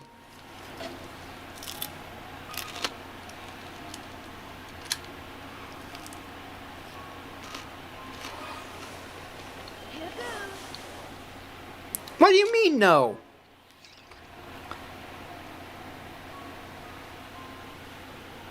Oh, the voter population is 40. In that case, he needs 15, doesn't he?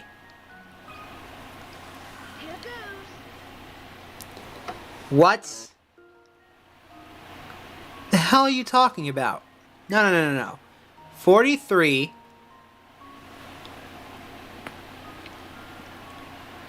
divided into 3 numbers. Alright?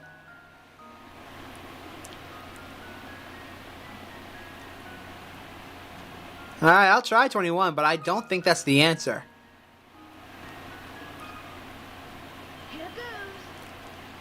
See? That ain't it.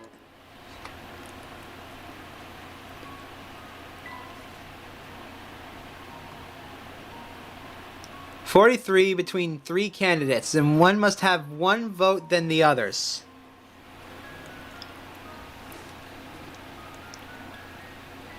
If it were 40, the answer would be 14, because 14 plus 13 plus 13 is 40.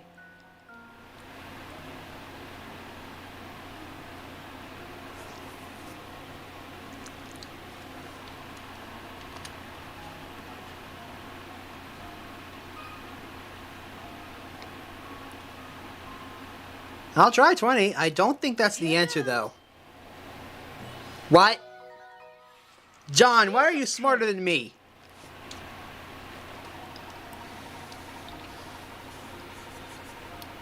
The winner has to have at least 20 votes for a certain victory. Since each of the candidates will dislike the other two, each will likely vote for themselves. 40 votes minus the 3 votes leaves 37 votes. The winner will need over half the votes, in this case a minimum of 19 additional votes, and the winning candidate's personal vote. Do that and you get 20 votes, even if the other candidates gathered all the remaining 18 votes. Oh, I see. I'm not good with number puzzles anymore. I'm turning in my hat.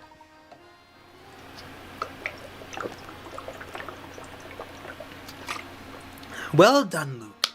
Now, we really should get back to investigating the town.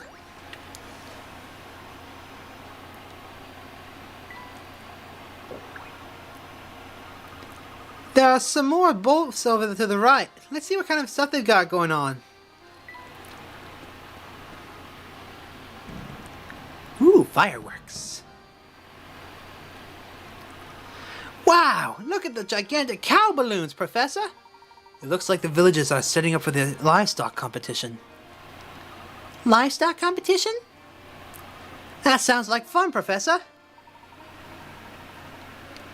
Yes, I'd certainly like to see the competition myself, but it doesn't appear quite ready to start yet. While we're waiting, can we go see more of the village? Certainly. We can return later when the competition commences. Yay! Believe it or not, it's harder to voice Layton than it is to voice Flora.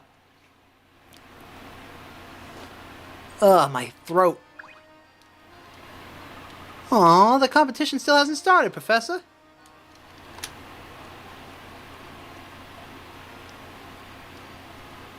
Da da da da. Those cow balloons are certainly something else. As a gentleman, I feel it is my duty to take one of these balloons. I didn't click on that, I clicked on him.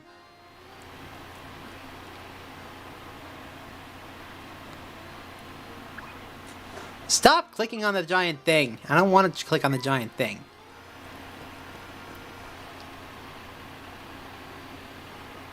Alright, back this way.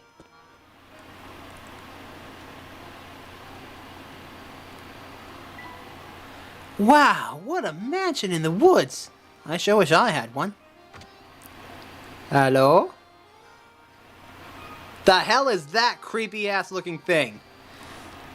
This cat sculpture certainly is expressive. Yep, he's a cute one.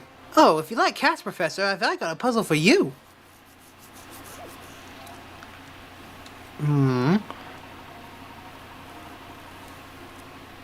Oh god, it's another one of these.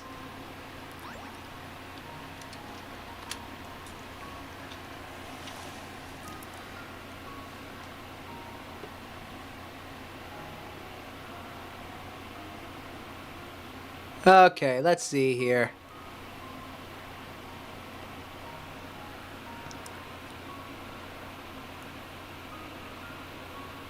Let's look at the differences between the three pictures on the right before we try and compare them to the left one.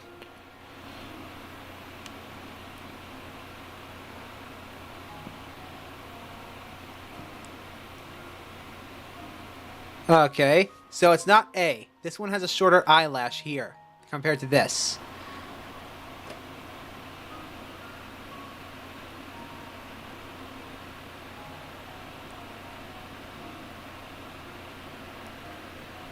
So the difference between the two.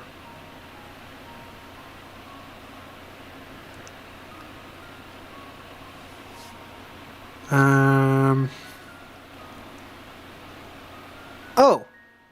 Ah! It's B. The stripe in the background is different. Yep, that's right, Zep. It's B. Consider this puzzle solved.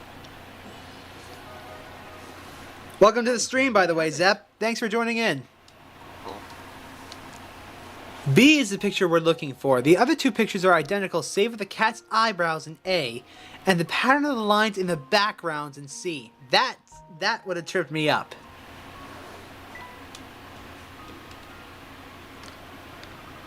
You always make it look so easy, Professor. But that thing's fucking creepy.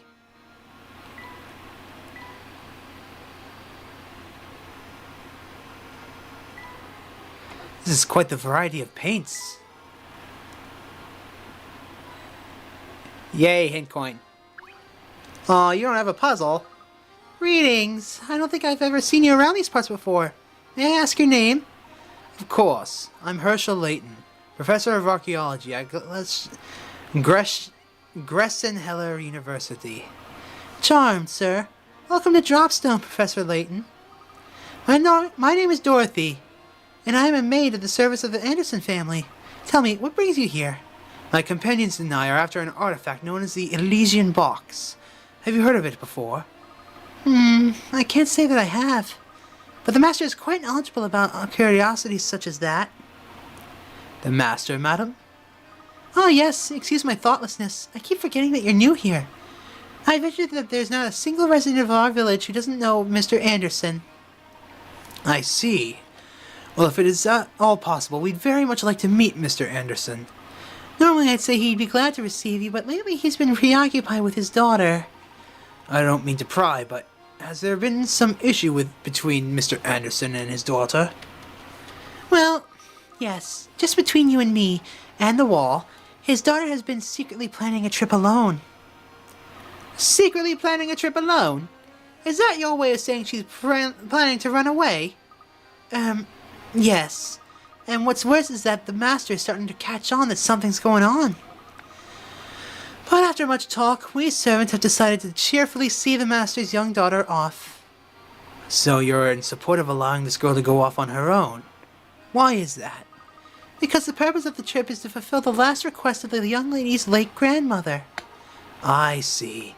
May I inquire as to what that last request was? Well, I myself have only heard scraps of the story from other people, so I can't say a word. But whatever the request is, it's one the young mistress seems to feel is extremely important. Oh, look at that. Here I am, gossiping away when there's supper to prepare. Please excuse me, Professor Layton. I have to get back to work. Oh, before you go... Oh, rats, she's gone. Maybe it's me, but it sounds like Mr. Anderson's daughter is leaving home on more than... Leaving home on...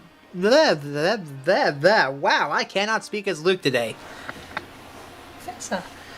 Maybe it's just me, but it sounds like Mr. Anderson's daughter's leaving home more than going on a trip, Professor. And yet, for some reason, the servants are cheering her on. How odd. Yes, very. And think about the consequences should Mr. Anderson ever find out what's going on. The servants must have a truly solid reason if they're resolved to keep such a secret like this. That's a good one, Dave. Welcome to the stream. Thanks for tuning in. And what could that possibly be? I'm getting the feeling Dropstone isn't as ordinary as it looks. You're not the only one, Luke. But enough speculation. Let's go explore more of the village.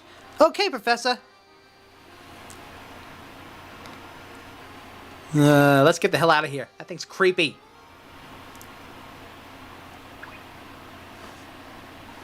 Oh, I never forget a face, and I don't know any of yours. You must be from the Military Express. Since you're new to town, let me clue you in on a few key facts about Dropstone. I know you're interested, so don't act all bashful and reserved on my account. Listen, if you know one name it's Dropstone, make sure it's Mr. Anderson's. Not only is the fellow swimming in money, he's pretty much runs Dropstone, but he's a swell guy who treats everyone with respect, even the mailman. That'd be me, by the way. I always say you can tell a heck of a lot about people by the way they treat their local mail carriers. But even nice guys like him have troubles. I hear he spends all the time fretting about his daughter. That reminds me, I just saw a pair of unusual characters head up towards Mr. Anderson's house. The two said that they were police from London, but something about them seems downright fishy. Two people, huh? Are you referring to Inspector Chelmy and his assistant? Chelmy, you say? That sounds about right. He's has official police business, said he needed to see Mr. Anderson. What possible connection could there be between Mr. Anderson and the Elysium Box? Well, it seems that Mr. Anderson serves as much of the head as this community. It's only natural that he'd know about who and what passes through this area. He's a big fish, all right.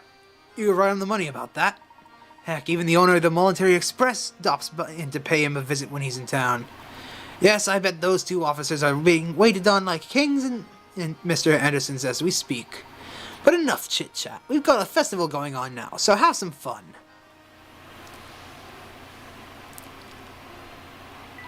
We're going all the way to Anderson's house, aren't we? Do you think there are chickens in that barn?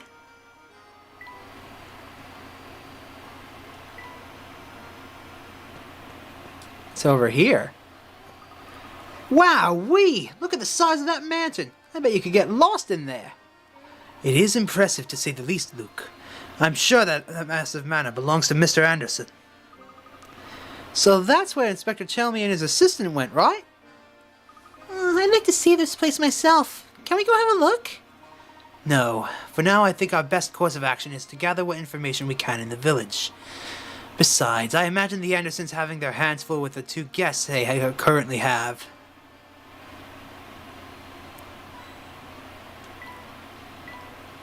That's a cute little piece of waterside construction. The view from that mansion must be out of this world, Professor.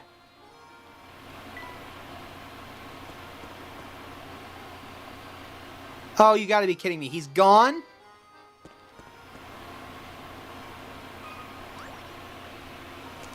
Ugh. Ugh. I should do it. Good afternoon. What are you doing there, sir? Me? Oh, I'm just doing a little fishing in this lake here. Sounds like a lot of work. Have you had much luck? Actually, that's a good question. Now that I think about it, how many have I managed to catch today?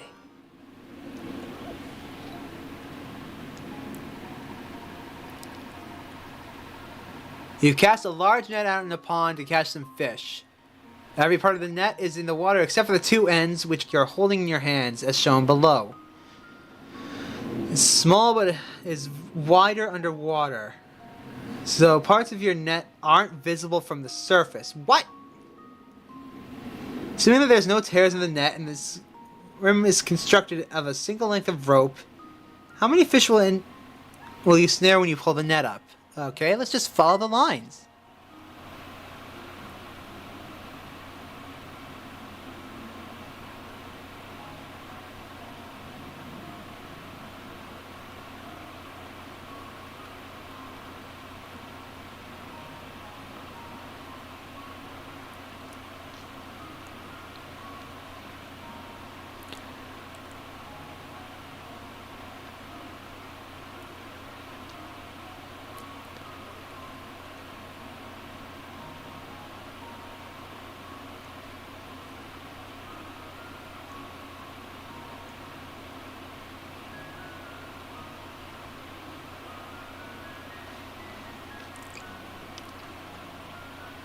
Let's see here. 1, 2, 3, 4, 5, 6, 7 looks like. 1, 2, 3, 4, 5, 6. Hold on. 1, 2, 3, 4, 5, 6, 7. That looks to be it. Just leave it to me. Excellent. It's a lot easier when you can see the net itself. So easy.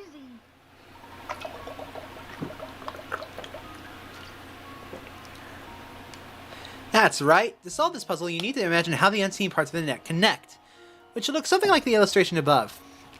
As you can see, the net will catch a total of 7 fish.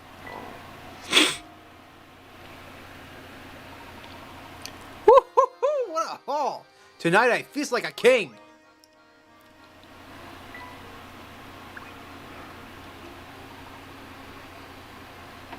The fish here are so tasty because the water is as pure as can be.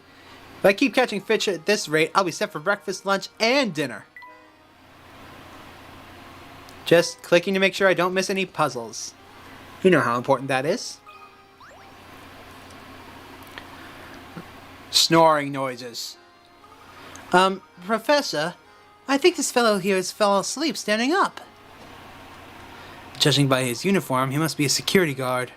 I wonder how his employer feels about his nap. Perimeter is secure. Please confirm identity by solving this puzzle.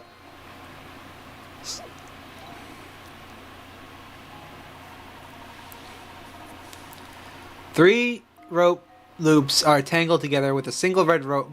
If you were to pull both ends of the red rope, a single knot would form in the middle. Can you figure out how many of the rope loops would end up caught in this knot when it forms?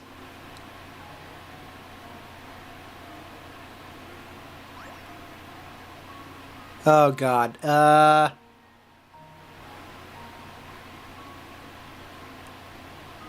Well, I'd like to think the green one is completely caught.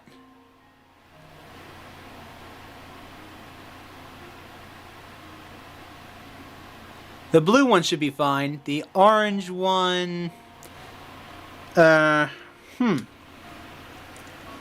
on, I'm gonna reset chat, because it likes to block me from seeing your messages sometimes.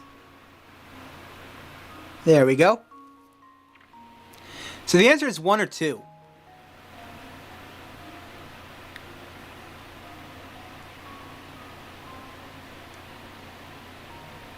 I'm gonna go with 2.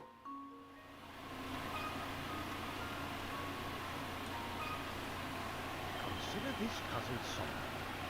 Nope. The answer isn't 2. It's gotta be just 1 then, somehow.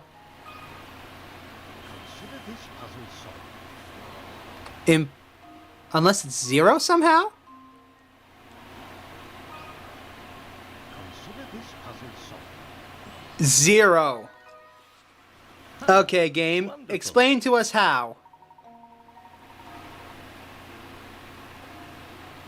Not a single loop will become truly entangled in the knot that forms. When you pull the red rope and form a knot, one loop will fall away and the other 2 will just hang from the red rope, free of the knot.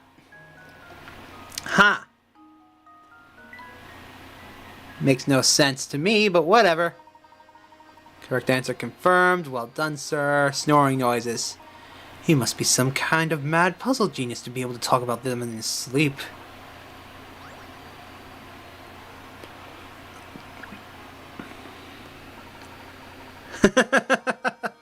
Don't worry, Zep. I got bamboozled by a puzzle earlier on with the stupid trash can. Hi, Inspector. Oh, it's Inspector Chelney, Professor. Well, look who it is. Hello, Inspector. Are you returning from the Anderson estate? I don't know where you get your information, Layton, but you're as sly as a fox. As a matter of fact, I was just there, but the servant said Mr. Anderson himself wasn't at home. They said that the bloke was off presiding over some livestock competition. A likely story, I'm sure. I'm curious. What connection do you see between Mr. Anderson and the case you're investigating? Not that it's any of your business, but perhaps you can be of help. I'd heard rumors that the bloke had tried to find this Elysian box in the past, so I went to talk to him. But when I got to the house, his butler told me he wasn't home and I should leave. Can you believe it? I bet you a tenner he was just pretending to be out. I went out of my way to see the man. The least you could do is offer me a proper cup of coffee. But why would Mr. Anderson be interested in the Elysian box in the first place? It's anyone's guess, Luke. We won't know more until we can go and ask him in person. I guess we better head over to the livestock competition that Mr. Anderson is judging, eh, Professor? Fine. Let the blasted bloke judge his precious livestock competition then. I won't be there. As far as I'm concerned, the whole thing's a frivolous distraction for the rich. Speaking of which, I can only assume his obsession with the box stems from the excessive time and money he has on his hands. If you see anything that might help this investigation, report it to me straight away, you hear? We are always happy to cooperate, Inspector. Now please, excuse us. Sure, off you go. Come along, Barton, we've work to do. Okie dokie, sir. Alright, we better hurry back to the competition grounds. The Professor, Luke, and Flora decide to return to the site of the livestock competition.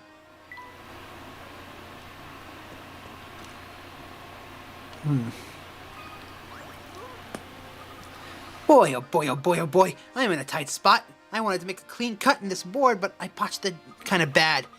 It's pretty much useless as is. Can you think of a way to turn the pieces into a solid square? Boy, oh boy, oh boy, oh boy, oh boy.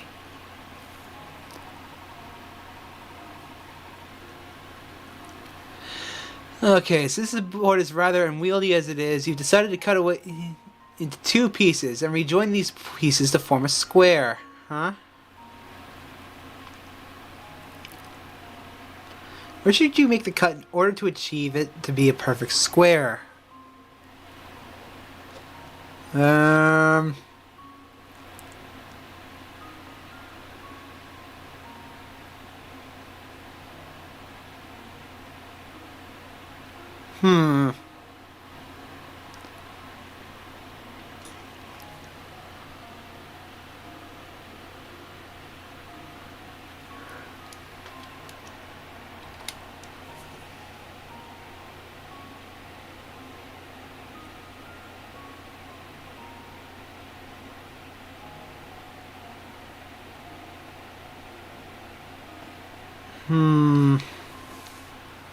gonna use a hint coin. 4 units tall by 4 units wide. That helps, actually. So it needs to be 4 tall by 4 wide. Oh!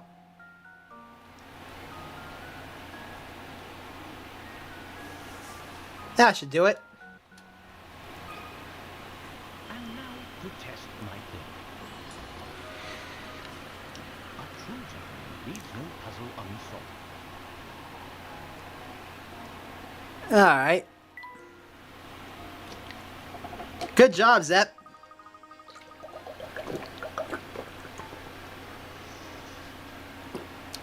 Woohoo! That did the trick. Thanks, now I can finally get back to building that shed. Ooh, we got a screw part.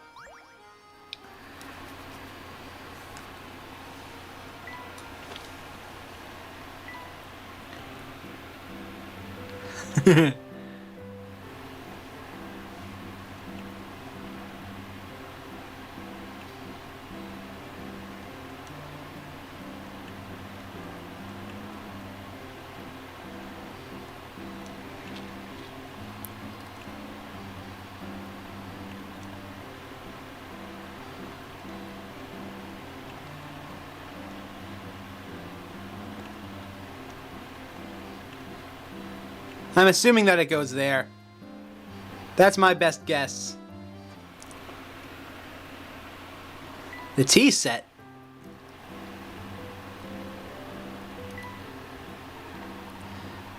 See... you want the oasis berry.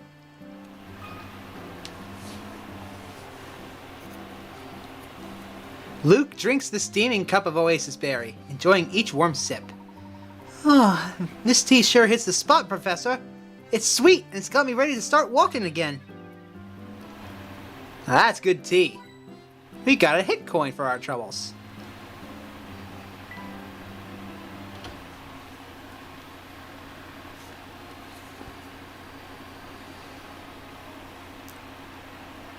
Hello? Anybody home? No? Okay.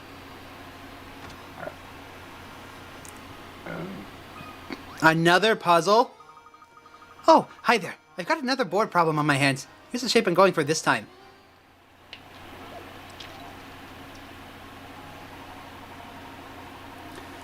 Here we have yet another inconveniently shaped board. This one's even more unwieldy than the last. You need to cut it into 2 pieces you can assemble to form a rectangle. Assuming you aren't allowed to flip either of the pieces once the board is cut, which should you cut it in order to achieve the above?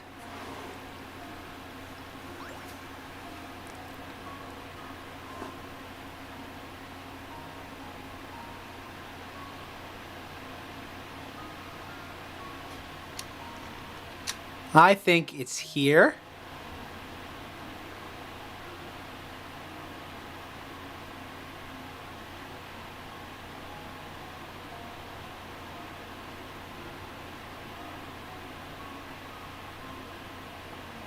And here.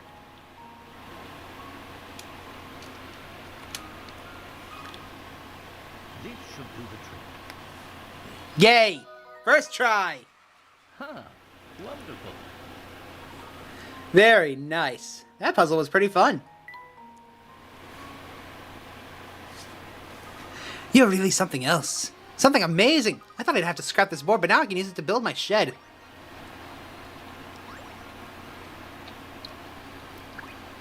Aw, he's out of puzzles. Sheds are great because you can just throw all your stuff in there willy-nilly and forget about it. Thanks so much for your help. Oh well, we got another camera piece.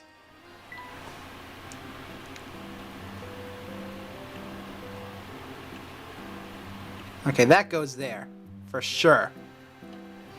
And I just hope that the last piece fits in this convenient spot.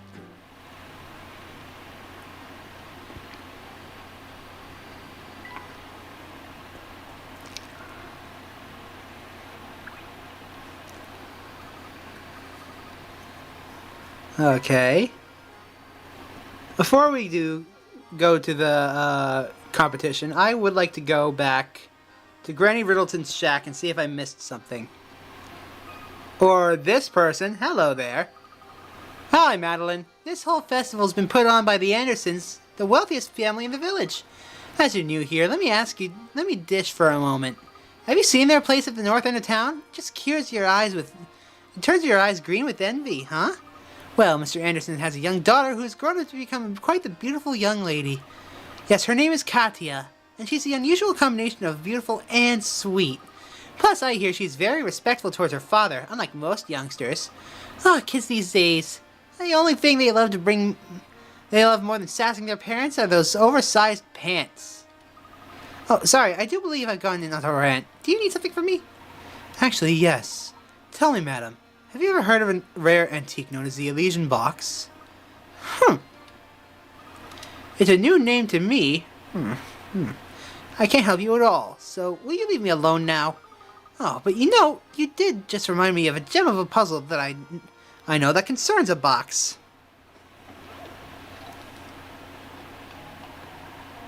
Oh god, it's this one. Okie dokie. I think the triangle goes here. Uh-huh.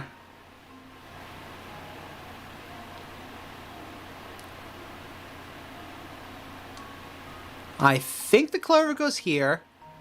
This goes here.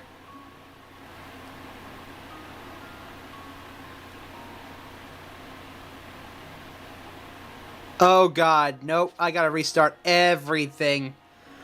Oh god. Oh, this is gonna suck. I'm gonna use the hint coins.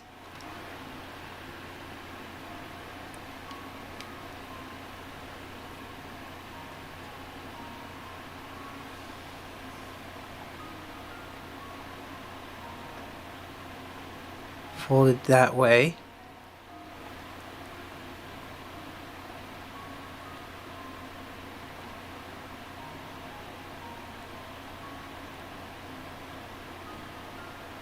Should point at the man like that.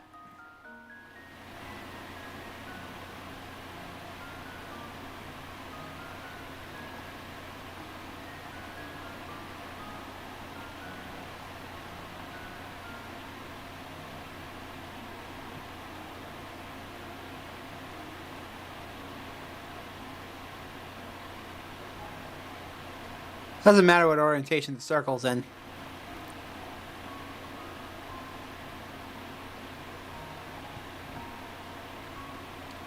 Okay, I think this is correct. I hope it is. Consider this puzzle solved. Well, I suppose...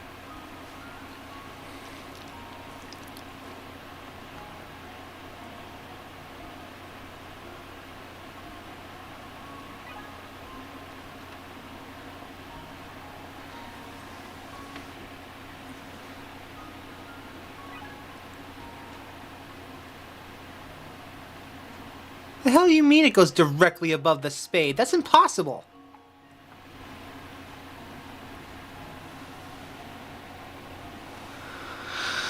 Ugh. Game.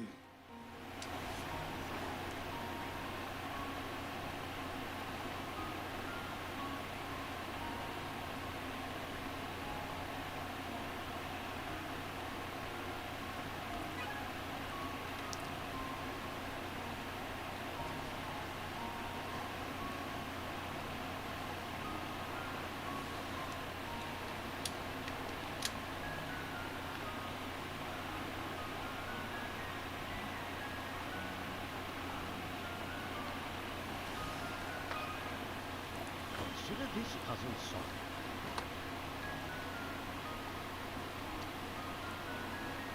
I already despise this puzzle.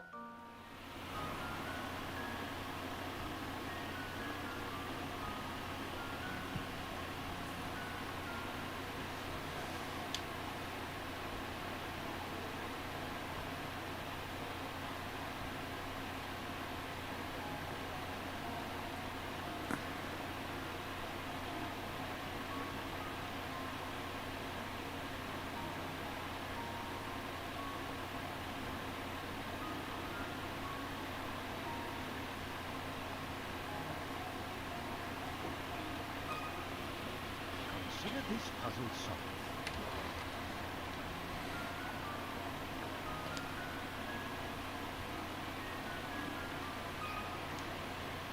Consider this puzzle solved.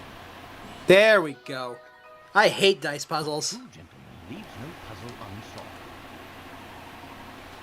Yes, it was very difficult to get that. But we got it. Well, hang me on the laundry line and call me a bath mat. I never thought you solved that one. You seem like a nice man, so I'll be straight with you. I wouldn't talk about that box in these parts. But why? Well, it's complicated. I've given you my advice, so smarten up and follow it. Another puzzle? Tell me all you like, but you'll get nothing. But all you'll get for your troubles is a puzzle.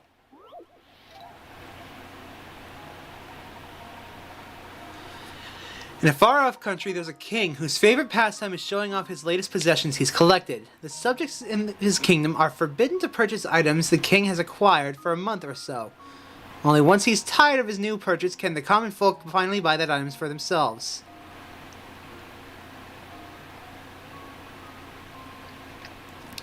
However, the other day the king bought a new item that had him all but command his subjects to go buy one of the same item as soon as possible. Circle that item. You know how useless it is to have a telephone in a place without phone lines? Consider this puzzle solved. Unless the king wants nothing but dial tones, he'd better get his subjects to order new stuff. That's correct. The telephone is the answer. After all, a phone isn't much fun if there's no one on the other side. Don't think you're hot stuff just because you've solved one lousy puzzle. Still, watching you twist your brain for the answer was fun in its own way. Nice work there. You have another puzzle? No? Well, screw you too.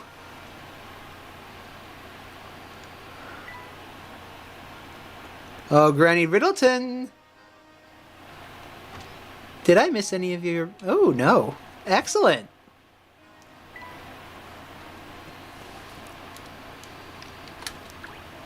Aw, really?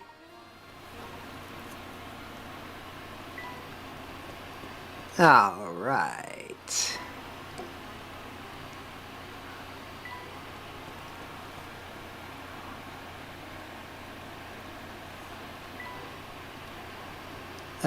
Up the slope, please. There's another person. Eeny, meeny, miny, mo. Gosh, I just can't decide. Oh, hi there. Do you need something or someone? We are currently in search of an item known as the Elysian Box. Does that name ring any bells? The Elysian Box? Nope, never heard of it.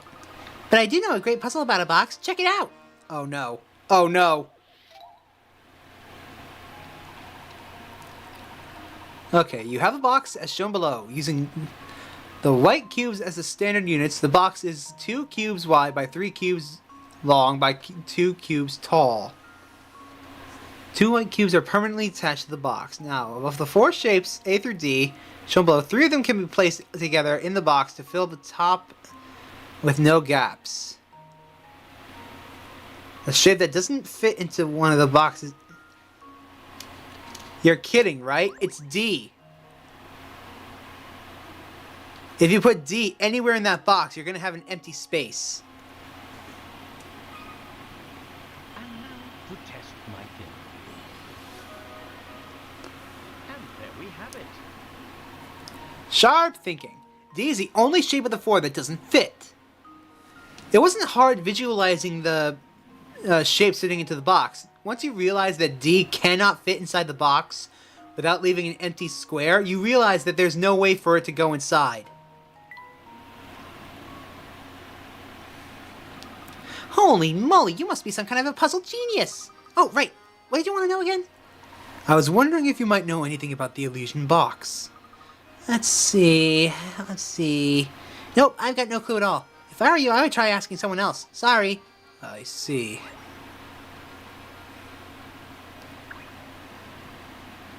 Like I said, I've never heard about that silly box of yours, okay?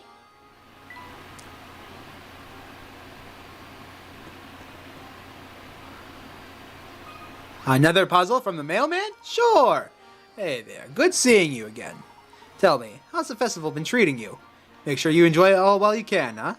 The truth is, I'd like to be out there whooping it up with you, but I've got packages to deliver. My next stop isn't far from here. If I give you a few hints, I bet you can figure out where it is.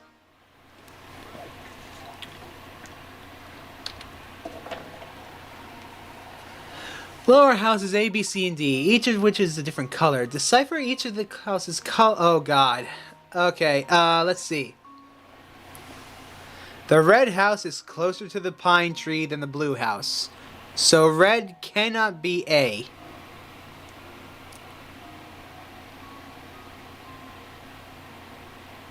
And red cannot be D.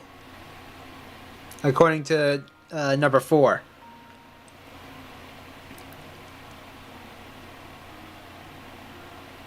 The lake in the greenhouse.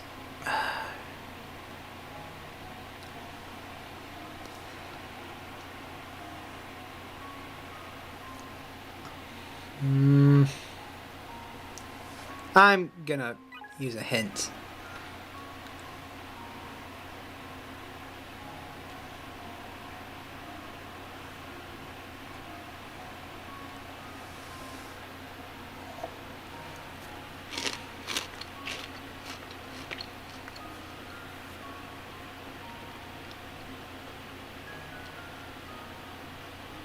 I think D.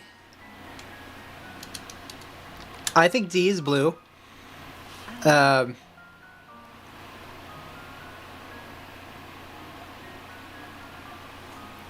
think D is blue. Hello, cute things. Welcome to the stream. Thanks for tuning in.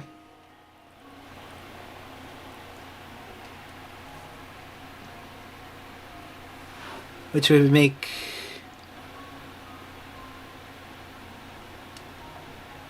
you green, you yellow, and you would be red. Let's try that. And now to test my theory. Nope. In that case, I'm going to use another hint.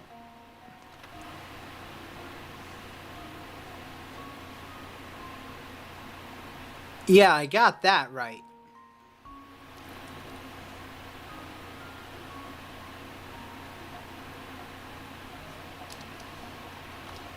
Maybe that? And now to test my theory. Nope.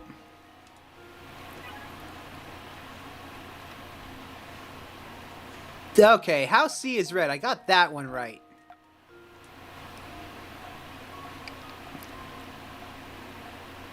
That means you gotta be green, and you have to be blue. And now to test my theory. What the hell are you on about?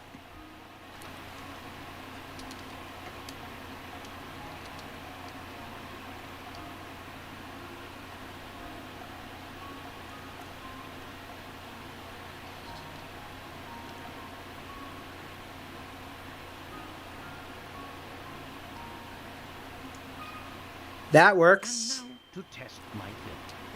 There we go. I'm not good with these kinds of puzzles. Ah, wonderful.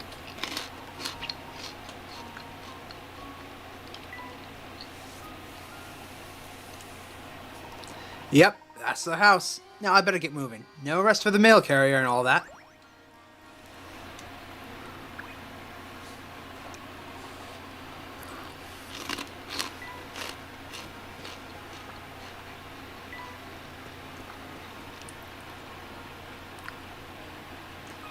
Another puzzle from the old lady.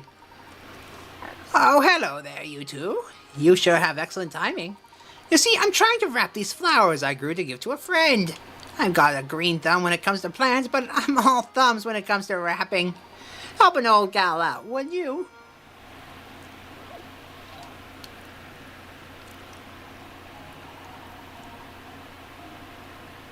In order to wrap the flower, just like the leftmost drawing, how should you begin your wrapping?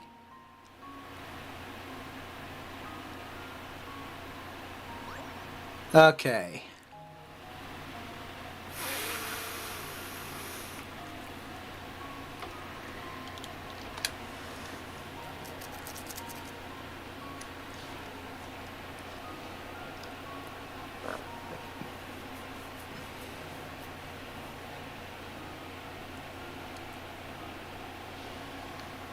What do you all think the answer is?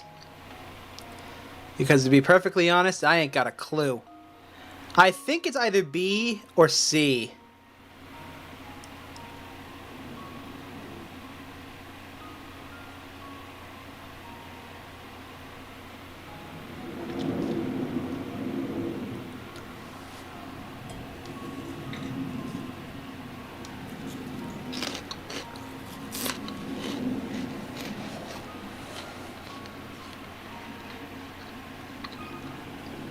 This should do the trick.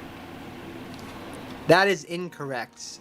I'm gonna go with C. This should do the trick. Ah, wonderful.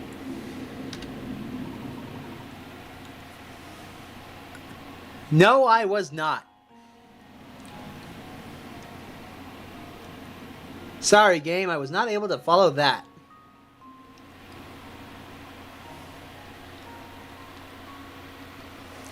I figured out that the green would be on the inside if they started folding it with like A or D, but I couldn't figure out which side it was. Oh, that's about the finest wrapping job I've ever seen. You sure saved me a heap of trouble. We got a new hamster toy! Now, let me return the favor with a few helpful tidbits about that tea set I gave you. I'm sure you know the basics of brewing, yes? Putting 1 scoop of each of the 3 ingredients I gave you makes a lovely Bell Classic tea. However, there's a lot of room for experimenting. For example, try brewing 1 part briskberry with 2 parts briskberry with 1 part of something else. Get it right, and you'll make a sweet, crisp tea that is just wonderful. And if you happen to pick up more tea ingredients, try creating some infusions of your own. There's a whole world of complex flavors just waiting to be discovered. You just need to find them.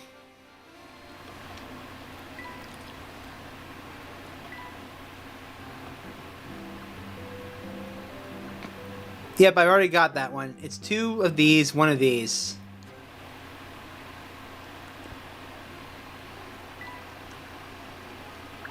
Nope, you don't got any more puzzles for us, huh? Now that my buds look all spiffy, I'm going to take them over to Mr. Anderson to cheer him up. I hear his daughter's been keeping some big secrets from him, and it's made the poor man heartsick. With that all said and done, let's head back to the area and towards the competition. Yep, you don't got a puzzle, just making sure. Once we're done here in town, I'm gonna call it a stream. Oh, you missed the other lady's nose, John. Jesus. My goodness, look at this place. Woo! We made it back in time to catch the competition, eh, Professor? If we've been informed correctly, Mr. Anderson is judging the entries. So he should be somewhere around here, right? Indeed. I wonder which of the gentlemen walking around here is our man. Uh-oh. It looks like the two men over there are getting pretty hot under the collar about something, Professor. I wonder what the matter is.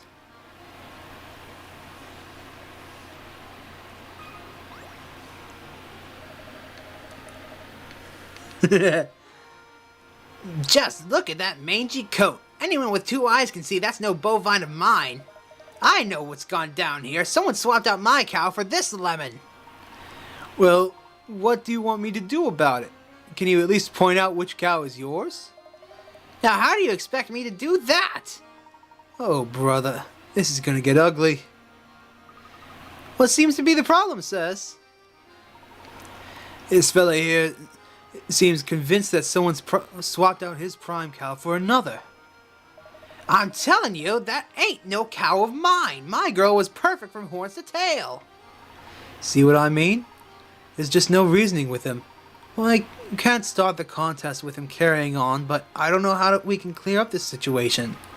I'll take care of this. I bet the cows would know if any monkey business went on. Of course. Why didn't I think of that myself?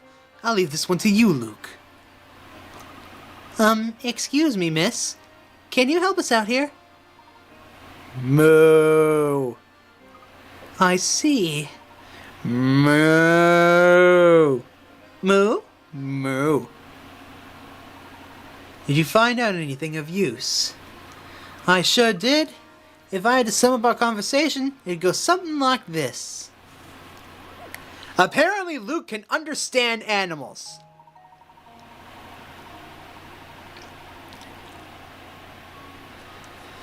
Five cows are grazing at the festival. Two of them are true moo cows, a breed that only tells the truth. The other three are no way cows, a different variety that always lies.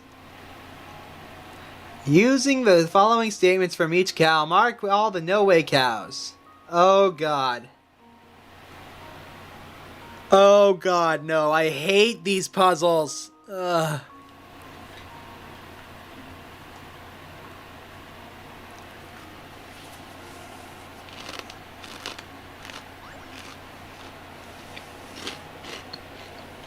I gotta get my notebook.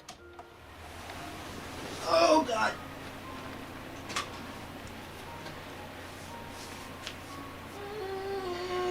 Okay. Let's get this started.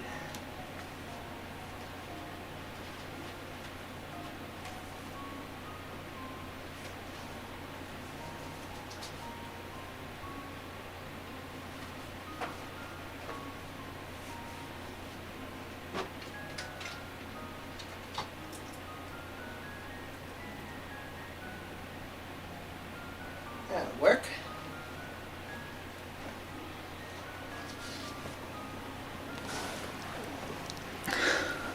Yeah, I got a 1 in 5 chance, but I want to try and get it right on the first try. You know what I mean? So let's see here. A says D is no way.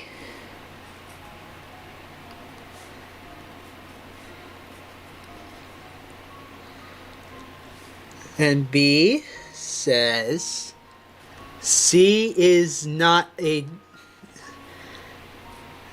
Okay, C lies. C says that A is truthful.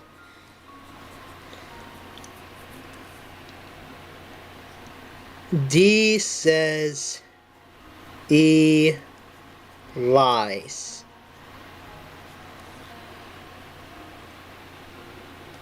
E says B lies.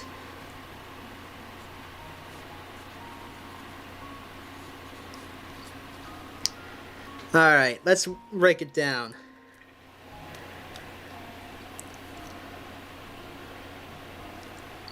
If we assume A is telling the truth, that would mean that D is lying about E being the truth.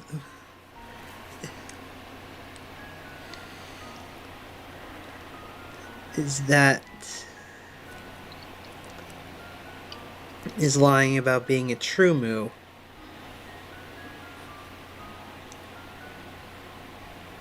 Which would mean that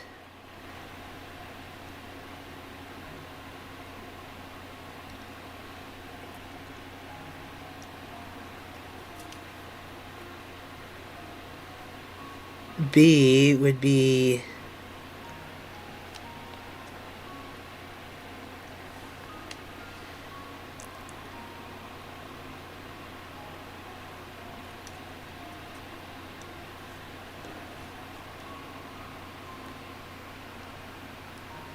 yeah, I'm working it out.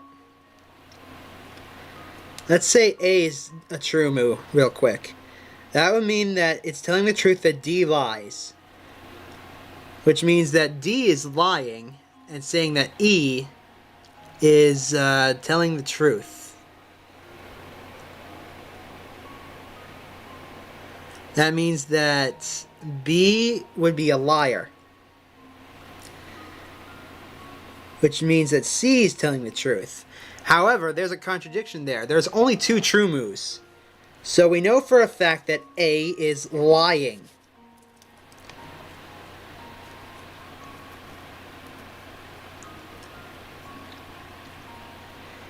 Which means now we know for a fact that D is lying.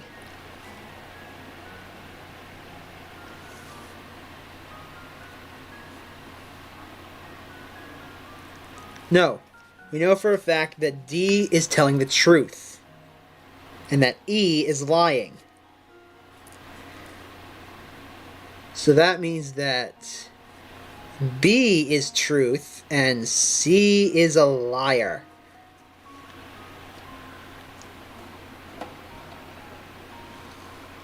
I think it's B and D.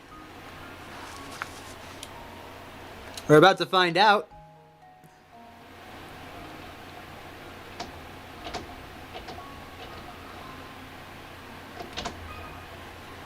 Here goes.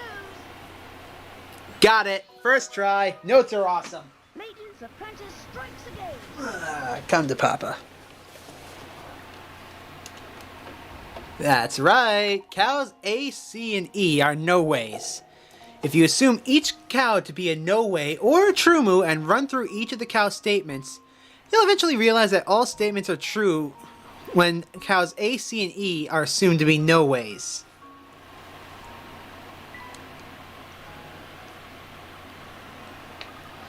It looks like these two ladies swapped places while waiting for the competition to start. Things should be all sorted out now, though. Oh, you betcha. Look at that build. That lustrous coat, that soulful gaze. That's my cow, no doubt. So everything's okay by you? Better than okay, kid. With my darling back, I'm a shoo-in for that blue ribbon. Thanks. Well, Luke, you sure have a way with animals. Aw, it's nothing really. Look over there, you two.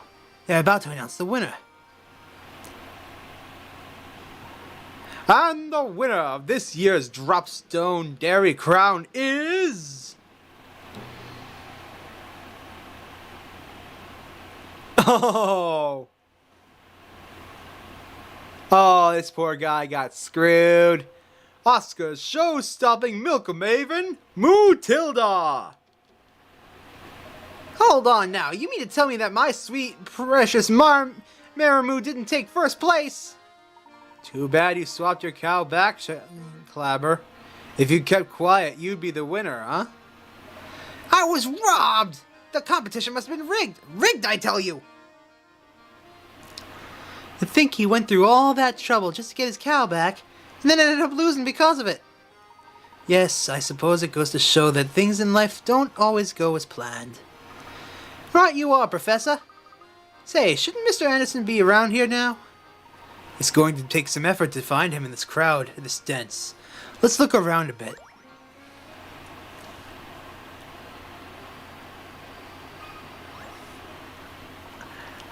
You ever heard of the old saying, the clothes make the man? Well, from the look of your duds, I'd say you've got your act together. So try this puzzle on for size.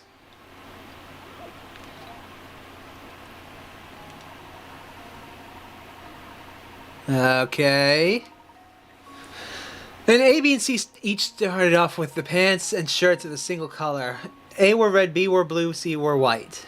They were blindfolded and swapped items of clothing. After they took off their blindfolds, here's what they said. No one's shirts and pants match. Okay, no one's shirts and pants have matched. Alright, that means that they've all swapped something with each other. It looks like C's the only one of us who didn't keep any of his original clothes.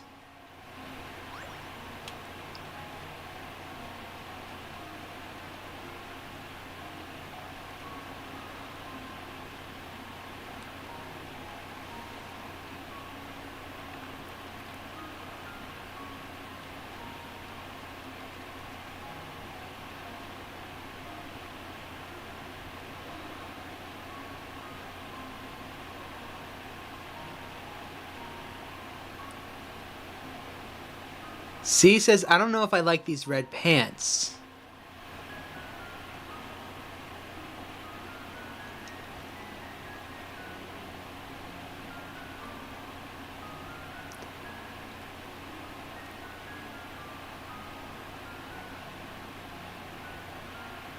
So we've got C nailed down.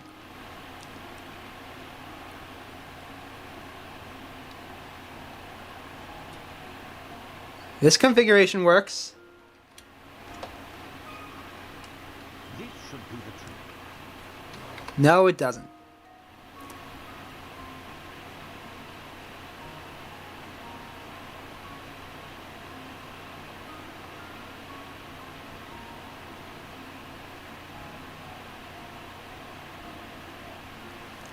This works. This should do the trick.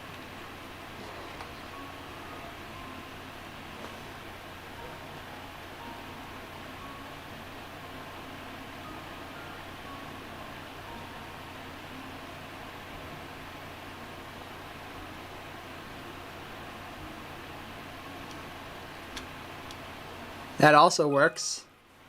This should do the trick. There we go. That got it. And there we have it. Nicely done. You know that C is the only one not wearing something from his original outfit, meaning he's not wearing anything white. You must also know that he has red pants, so his shirt must be blue. Since A and B are both wearing pants of or a shirt of their own, you can deduce that A is dressed in a red shirt and B is in blue pants. Ah. Well, there we have it. There's nothing tackier than when your shirt and pants don't match. That's fashion rule number 1. Rule number 2? No one can pull off sequins. But with that sweet suit of yours, you're golden. No swanky nightclub will turn you away, I guarantee it. Alright. Yeah, I'm pretty much the slickest dresser in all of Dropstone. See this hat? No one can pull off a look this edgy.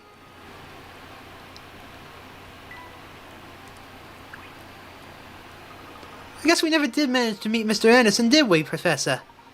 Yes, what a pity. I had a feeling he'd provide us with a lead on the Elysian Box. Hey there, fellows. We've never met before, have we? I heard you chatting about Mr. Anderson and thought to myself, hey, I can help. Here, I'll point him out. Puzzle! Who's Mr. Anderson?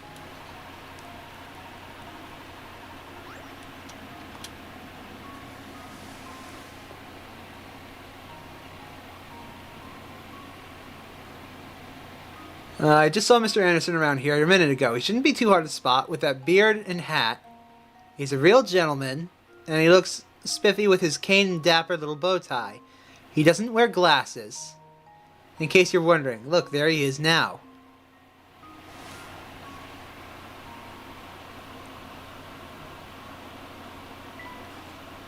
So, it's not him, not her, not them.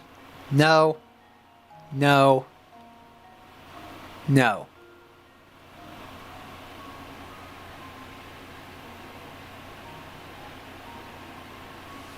So it's one of these three. I do not see a bow tie on this man, so I'm going to cross him out.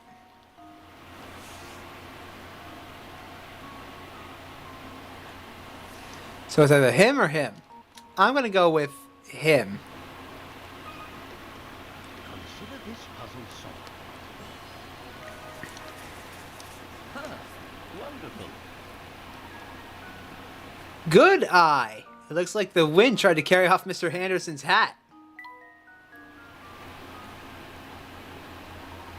Good day, sir.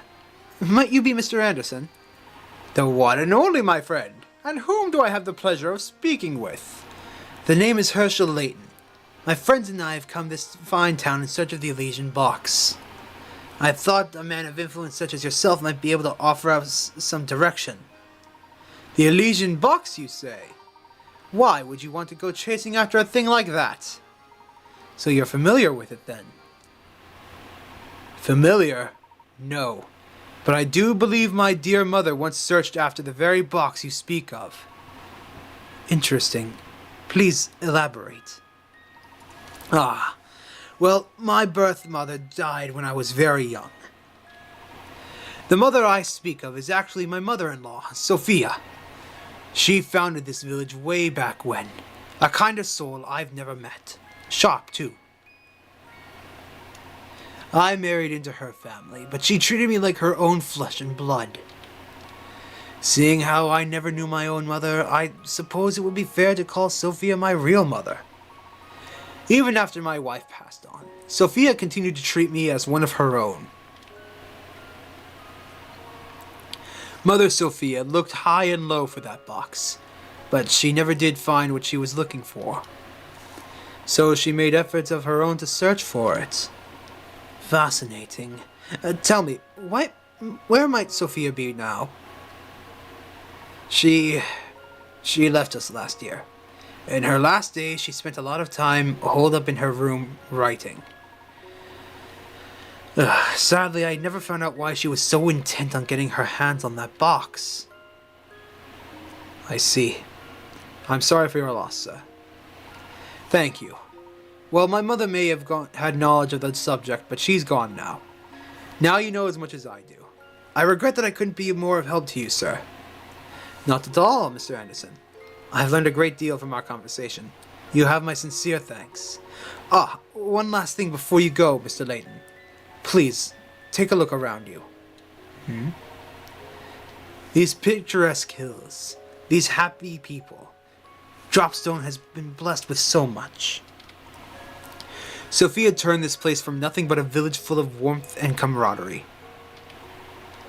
Dropstone mustn't ever be allowed to wither and fade like so many other villages. After all, too many sacrifices were made to make this place what it is. Forgive my ramblings. Once I start talking, sometimes I have trouble stopping. Enjoy your time in Dropstone, and be well. Good day. Well, Professor? I guess that's another dead end. Oh, I wouldn't say that, Luke. It appears this village is inextricably linked with the Elysian Box. I also find Mr. Anderson's choice of words interesting. What do you suppose he meant by sacrifices? It looks like our mystery only leads to more mysteries, Professor. The Professor, Luke, and Flora decide to head back to the train station. But first, I'm going to go all around the village, talking to everyone, getting all the puzzles. Mr. Anderson's a real upstanding fellow. He made this village a place I like to call home. Yeah, okay. Get out of here, edgelord.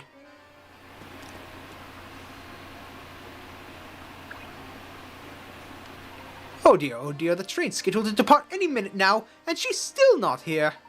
Everyone's efforts will be for naught if she misses her ride out. Oh my, oh my. Maybe women just need more time to get ready for things like this. Oh, why must she make me worry? Who are you waiting for? It's none of your business. We haven't even told the master about what we're doing. Luke, perhaps we should leave him be. Sometimes it's best not to barge into the affairs of others. Well, if he doesn't want us to comment, then maybe he shouldn't have been thinking out loud. For some reason, all the old-timers here, yeah, we've heard what I had to say before. Sorry to waste your time.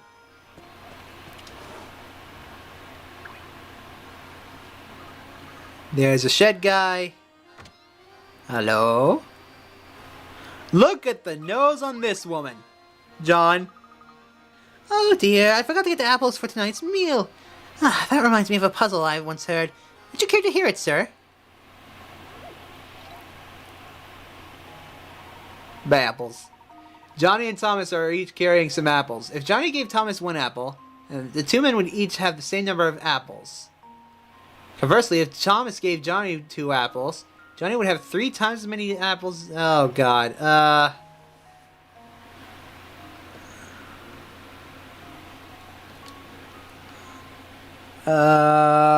Crap.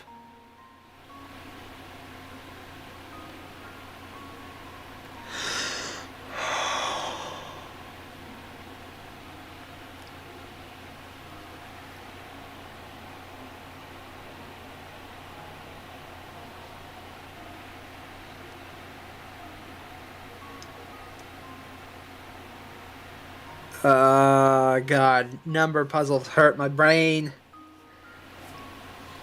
Well,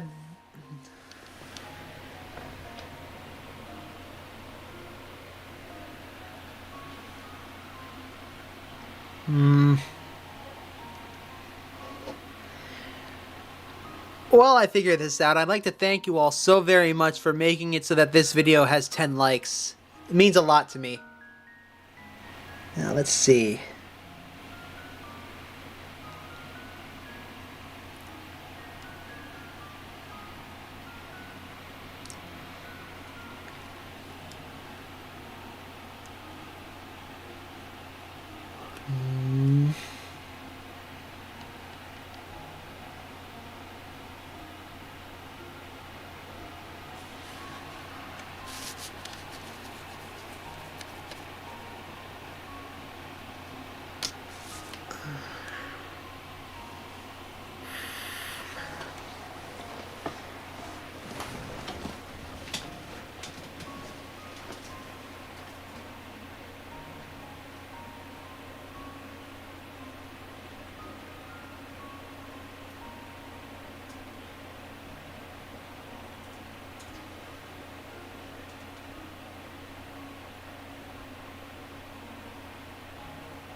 I'm using a hint.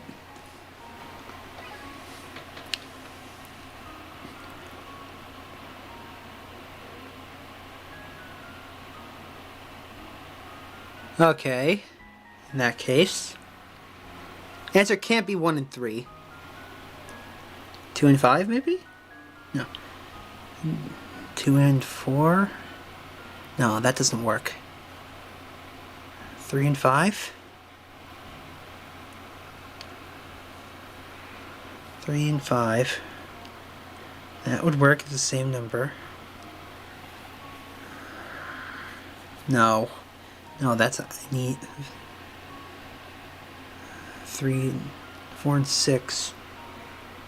That might work, but... No, this isn't big enough. 5 and 7.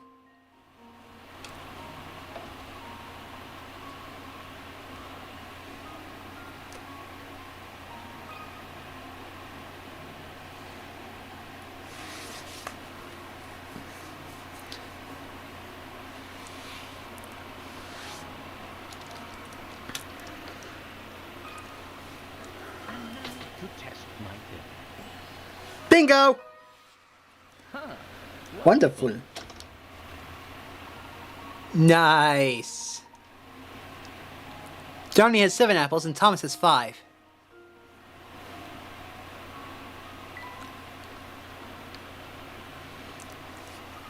That's the answer, all right. So where will you be heading next, Professor Layton?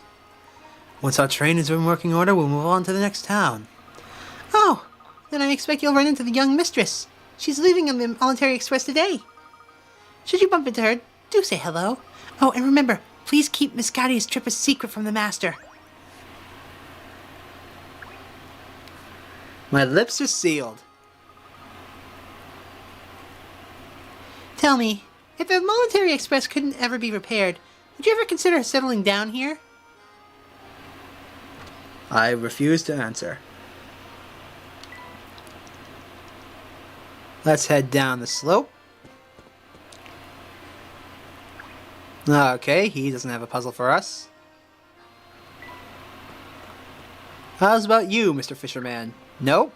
Okay, good.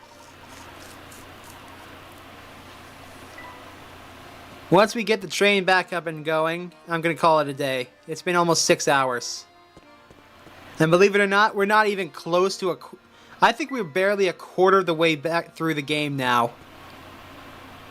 Can you believe that? It's insane, isn't it? This place is positively crawling with people, isn't it? Careful, Flora. If you don't watch where you're going, you're likely to run right into someone. Oops, sorry. This is all so new to me that I forgot to pay attention to where I was walking. Understandable. After all, it is quite a change of pace from London. Wow, Flora, you sure are excited. Just don't stand out around gawking for too long, or we might accidentally leave you behind.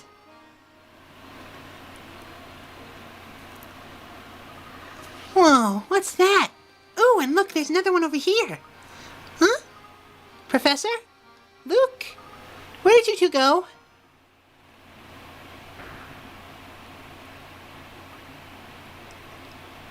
Womanly scream. Oh no! Professor Flora's gone! Oh dear. We must have gotten separated in the crowd back there. Let's retrace our steps. It's going to be awfully hard to find her with all these people about. Now where could that girl have gone off to? Huh? Flora, where'd you run off to? Yeah, this game's really long. It's got a really complex plot, but it's got every single question you could have answered. Sorry, there were so many people that I must have lost you. I turned to look at something, and before I knew it, you two were gone. Well, I'm relieved that you found your way back to us. With so many people around, who knows what we might have found you again. I'll be more careful from now on, I promise. Hey, you know, I caught wind of something very interesting when I was wandering around back there. Oh? What did you hear? That a man named Romy was asking around after the Elysian box. If we can track him down, maybe he can tell us something we don't know. I heard from one person that he's been wandering around near the station. That is interesting news. Let's head to the station and see if we can find Romy. Way to go, Flora! That's some top-notch intelligence you just gathered out there. Oh, it was nothing. The Professor, Luke, and Flora decide to look for Romy and talk with him.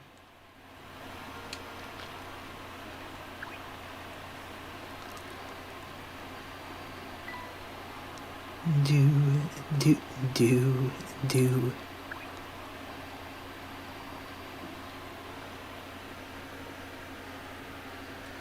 Ah, that will be explained much later in the game. Don't worry, every question you have has an answer. We just haven't found it yet. Hello there, sir. I must admit, I was skeptical at first, but you really know how to communicate with those cows. Everyone's been busting their buns trying to get Dropstone ready for today's festivities. Thank goodness you saved the day. It would have been a mess if that spat back there had ruined the celebration. Yep, everyone's been working like crazy. See that flag over there? Made yesterday. I helped put it up, and while I worked, I thought of a puzzle you might want to hear, right? Yep, man with a very big nose. You have a pristine white flag that you want to color into 3 sections. As shown below, you have 3 paints.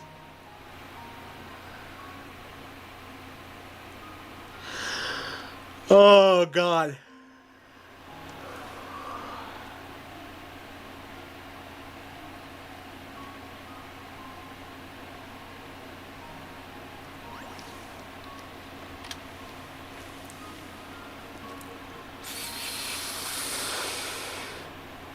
I'm gonna use hint coins.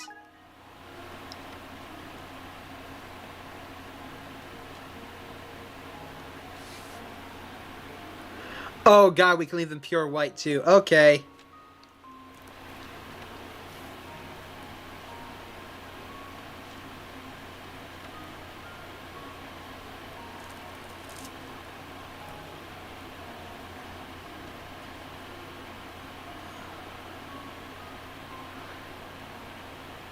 $18, $9, $18, $27. I'm gonna go with 36.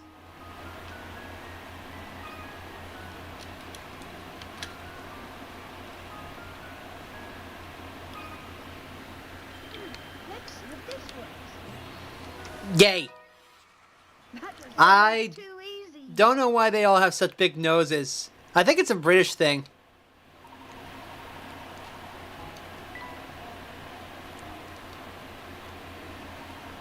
Pretty good, right? I may be getting older, but I can still cook up a mean puzzle. Okay.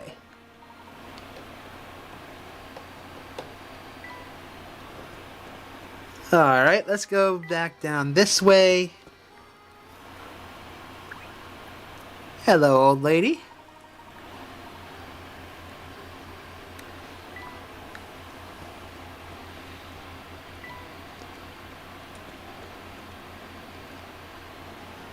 Oh, if you think that person back there had a big nose, look at this woman.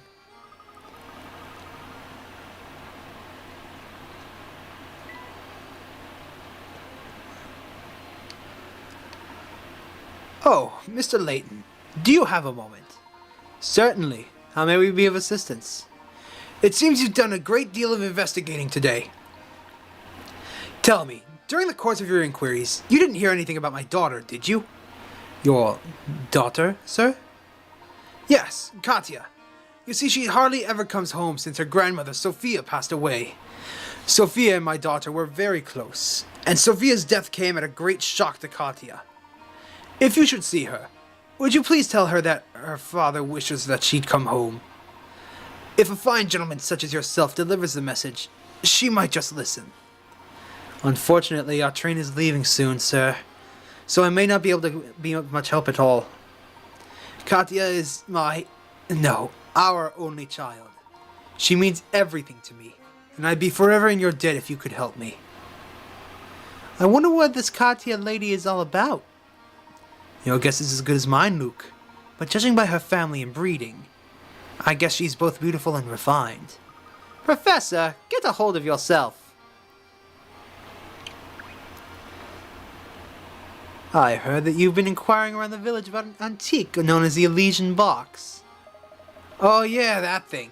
Folks say that the freaky box kills whoever manages to pry its lid open. I just found out about it during the course of my travels, but that box isn't what I'm really after. Well then, if I may be so bold to ask, what are you looking for, sir? A phantom town that's nowhere to be found on any map. A place only the chosen may visit. The only way in, I hear, is on the Military Express. That train and its many mysteries have been the subject of my research for years. From what I can tell, this artifact you're after, this Elysian Box, is also tied to that town. Wow! So when can we set out for it? How long did we get there? Yeah, that's the detail I haven't pinned down yet. Maybe you whisper a word while inside the train and whoosh! The train goes into a new direction. Anyway, it's probably something like that. I'll just have to keep searching until I find a way in. Interesting. Thank you for your time.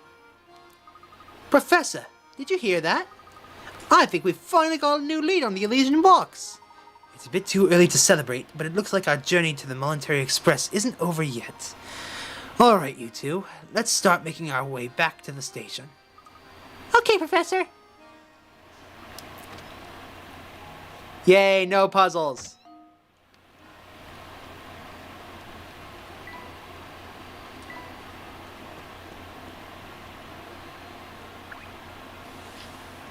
Alright! Wow! Yeah! You got at least 30 puzzles under your belt. Nice going, bro. But if you want a challenge worthy of a real rock star, give me a holler. How's that festival treating you, my dudes? Pretty righteous, huh? This train isn't ready to move quite yet, so while you're waiting, I'll lay this sweet puzzle on you.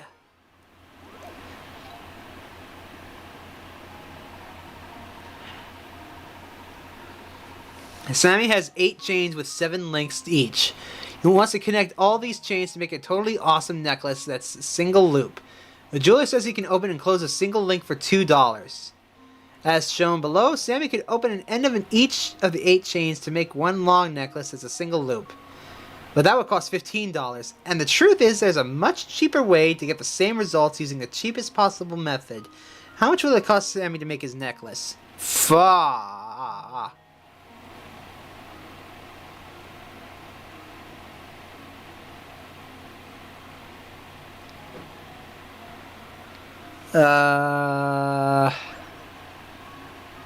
I'm too tired for this. I've only got 2 hint coins left.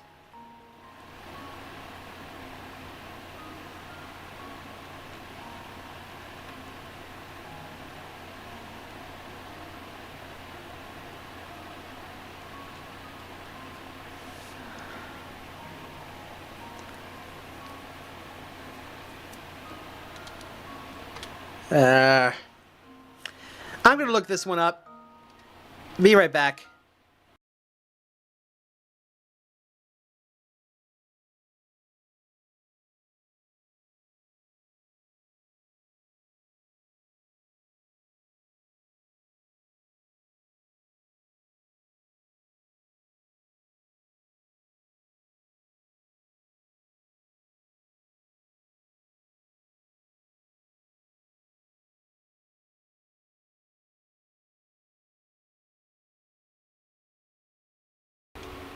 Alright. So apparently the answer is 14.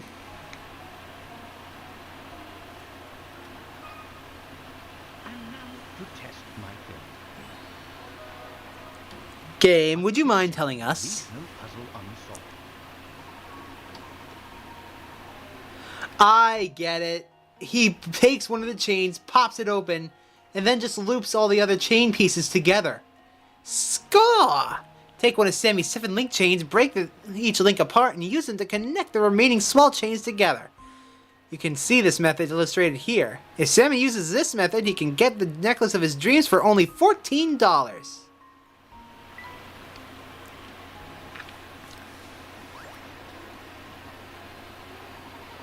The Military Express is back in business, baby!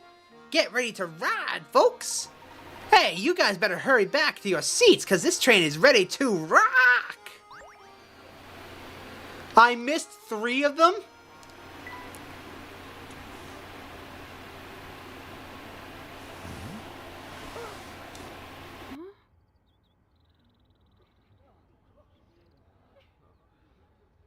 Thank you so much.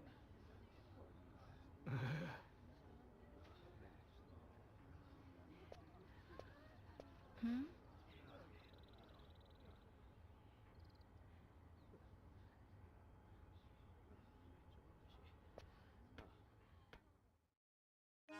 What's going on over there? I believe we may have stumbled upon Mr. Anderson's dear daughter. That's one heck of a send-off. Considering the size of the party, I doubt she's just going on holiday.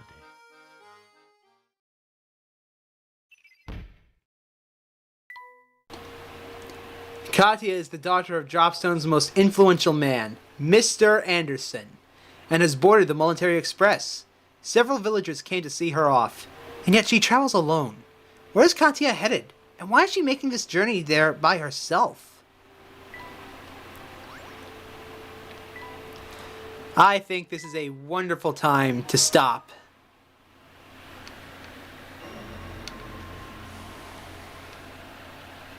Yes, you are allowed to go back and do the puzzles. That's what Granny Riddleton's shack is for. Also, hi Moss, you're joining me just as I end the stream. I just can't stop thinking about the phantom town we keep hearing about. Could the rumors be true, Professor?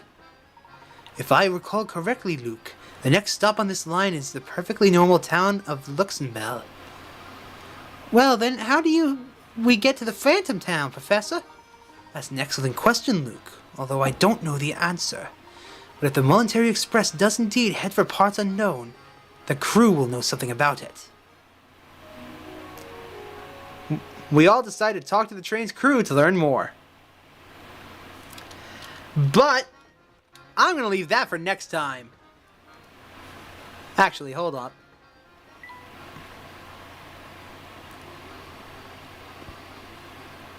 You know what? Yeah, I'm just going to leave that for next time. So,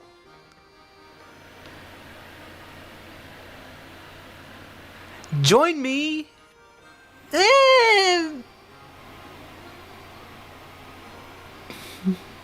Yeah, join me on Saturday.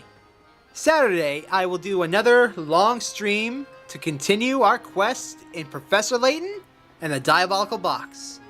But until then, be sure you make an impact in someone's life today. Make it a great one.